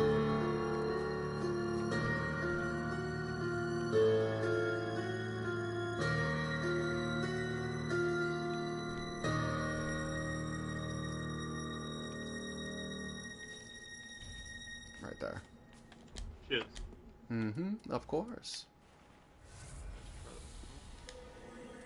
Oh, perfect. Lightning bolt like this. What goes this way? I would move closer to the statue, towards the door, kind of like in between that tree right there, because you're tucked in.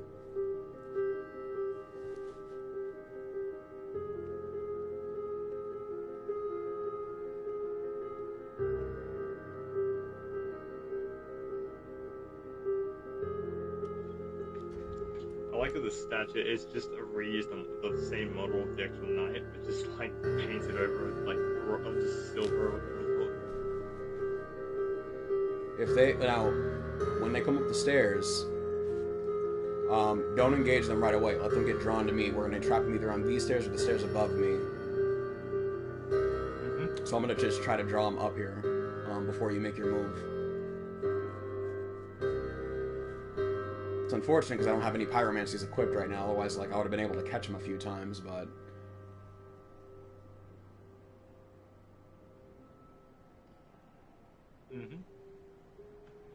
We might get a blue spirit, another invader might show up.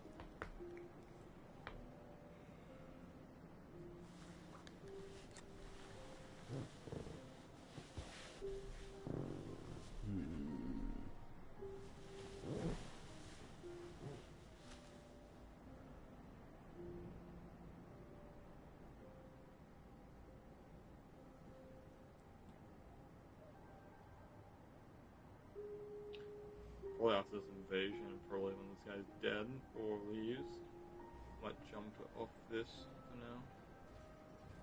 now. Okay. Oh. Ooh. Kakuzai. Stay there. They're more than likely down below. But that also means they're going to be emboldened to come up here now. The other one's going to come up here now, definitely.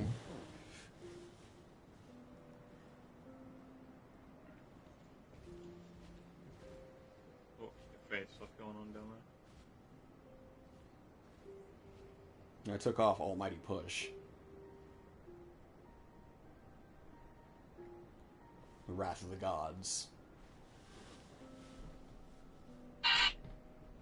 Whoa.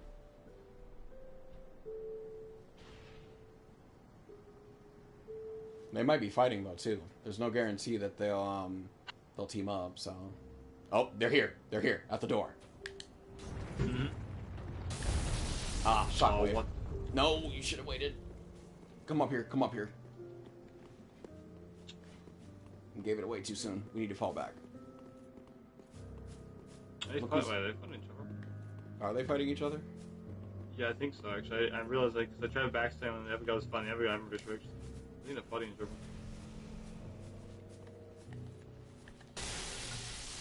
Bastard. Not friendly, but he was fighting the other guy, though. Well, we can use that.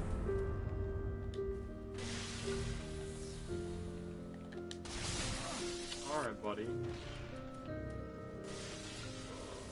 Aha, get cancelled. I don't like that deal. They're both back. No.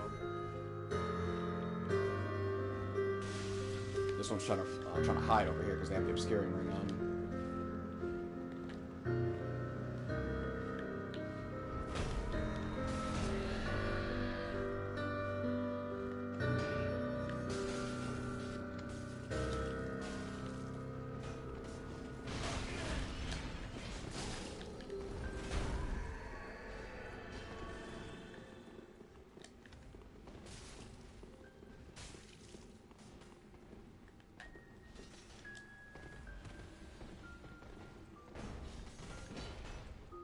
Don't be too hasty.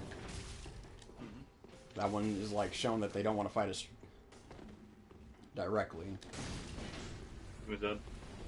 Push him, push him. That doesn't catch. Oh, that's bullshit.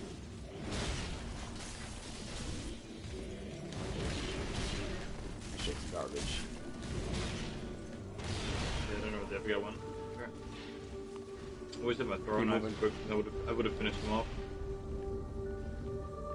Where'd the other two go? I don't know.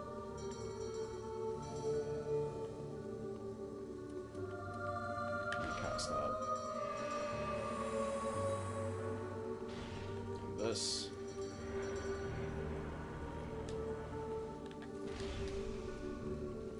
Let's go to fun on. See if he can jump. The guy's using the fire again, of course he is. Disgusting. Really, we get this big guy out of here. Don't, bring him in here. Bring him in here. What's this guy doing? He just fucking stood there like a moron. Yeah, I don't know what the hell you're doing, Come over here. Come all the way inside. Don't fight him right there. I just want to aggro him. Bring him to the stairs. Finish him there.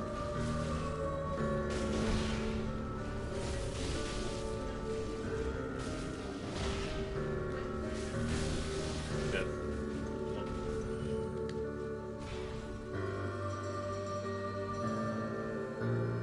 Keep moving while he's talking. Oh, wait. It's because that fool's just trying to rush ahead.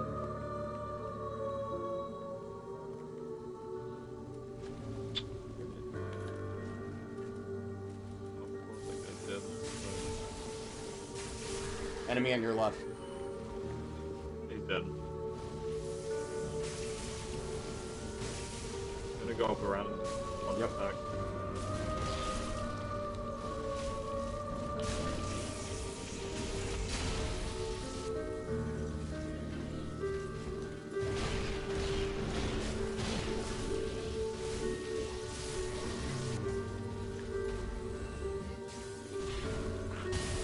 I was wondering if there were more enemies left around over here.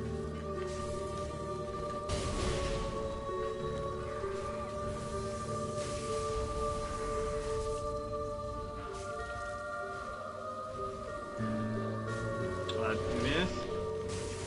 You didn't think I was going to aim at you, did you? All the way up top. All the way up top. Yeah.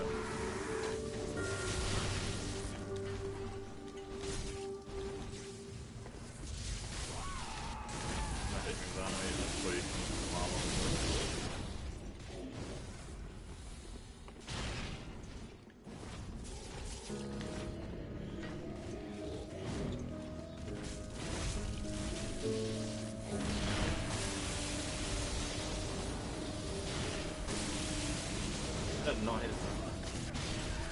Oh, that's garbage. Good roll. That's it. Yeah. Good. Stay near me. Are you out of Estus? Yeah, I am. Okay. Then stay close. I can't heal you if you're too far away. that's fine. I'm just gonna kind of get this guy out of the way, the big guy.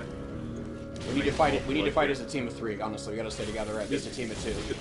Try and get the legend of the big guy, and I can punch him back.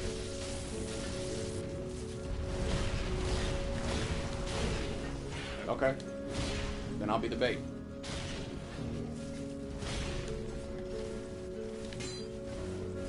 Remember, they still take damage from the from them. Yeah.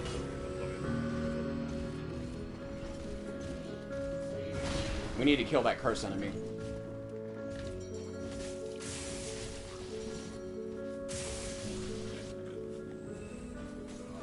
Why is he just stuck right there? Hold up, hold up. I'm gonna see if he falls. If he falls, go for the plunge. Yeah. Yeah, he's going for it. You got it? Plunge. Good. It does. Oh, I'm out of FP entirely. Fuck, this is bad. Do you have a hidden blessing? I have no FP, and I used mine earlier.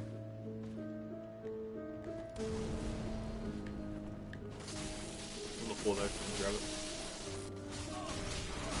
Fuck.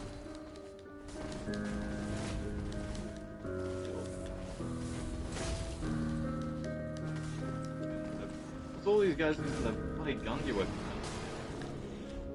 So obsessive. Cover me. Gonna cover you, I was gonna die if I wasn't. I wasn't in that range. Oh, that's fucking garbage. Did you die? Yeah. It's cowards. All they use is the fucking weapon art and hide behind enemies. They're not even using, they're not even using any fucking moves. Just spam the weapon art. Bombs, weapon art, and essentially utilizing the enemy. I mean, they're like, you know, relatively like simple tactics, but it's like, again, problem is like a lot of people just want to chase after these, like chase after them. They came upstairs, but then we went down there. Yeah. And there's just too many enemies to fight them and the invaders at the same time. It's why I don't chase them. Or I clear out areas selectively. So, did you want to go fight Midir, or are you hopping off? You said. No, I'm just gonna jump with the Elden Ring. Oh, okay. For a little bit, just because of check thing. Well, it's like I said earlier: Elden Ring, Bloodborne, Dark Souls 3. It's like 5 and I might want to sleep shortly. Oh, that's right. It's like 5. Yeah, it's 5 a.m. for you. Yeah. So yeah. Like 6. It's almost 6 in the morning for you. It's almost 5 p.m. for me. So how is the future, by the way? You know, because it's Thursday, even though it's Wednesday, but it's Thursday. It's Wednesday in Australia, Thursday in the United States. Oh, depending on where you're at in the United States, I suppose.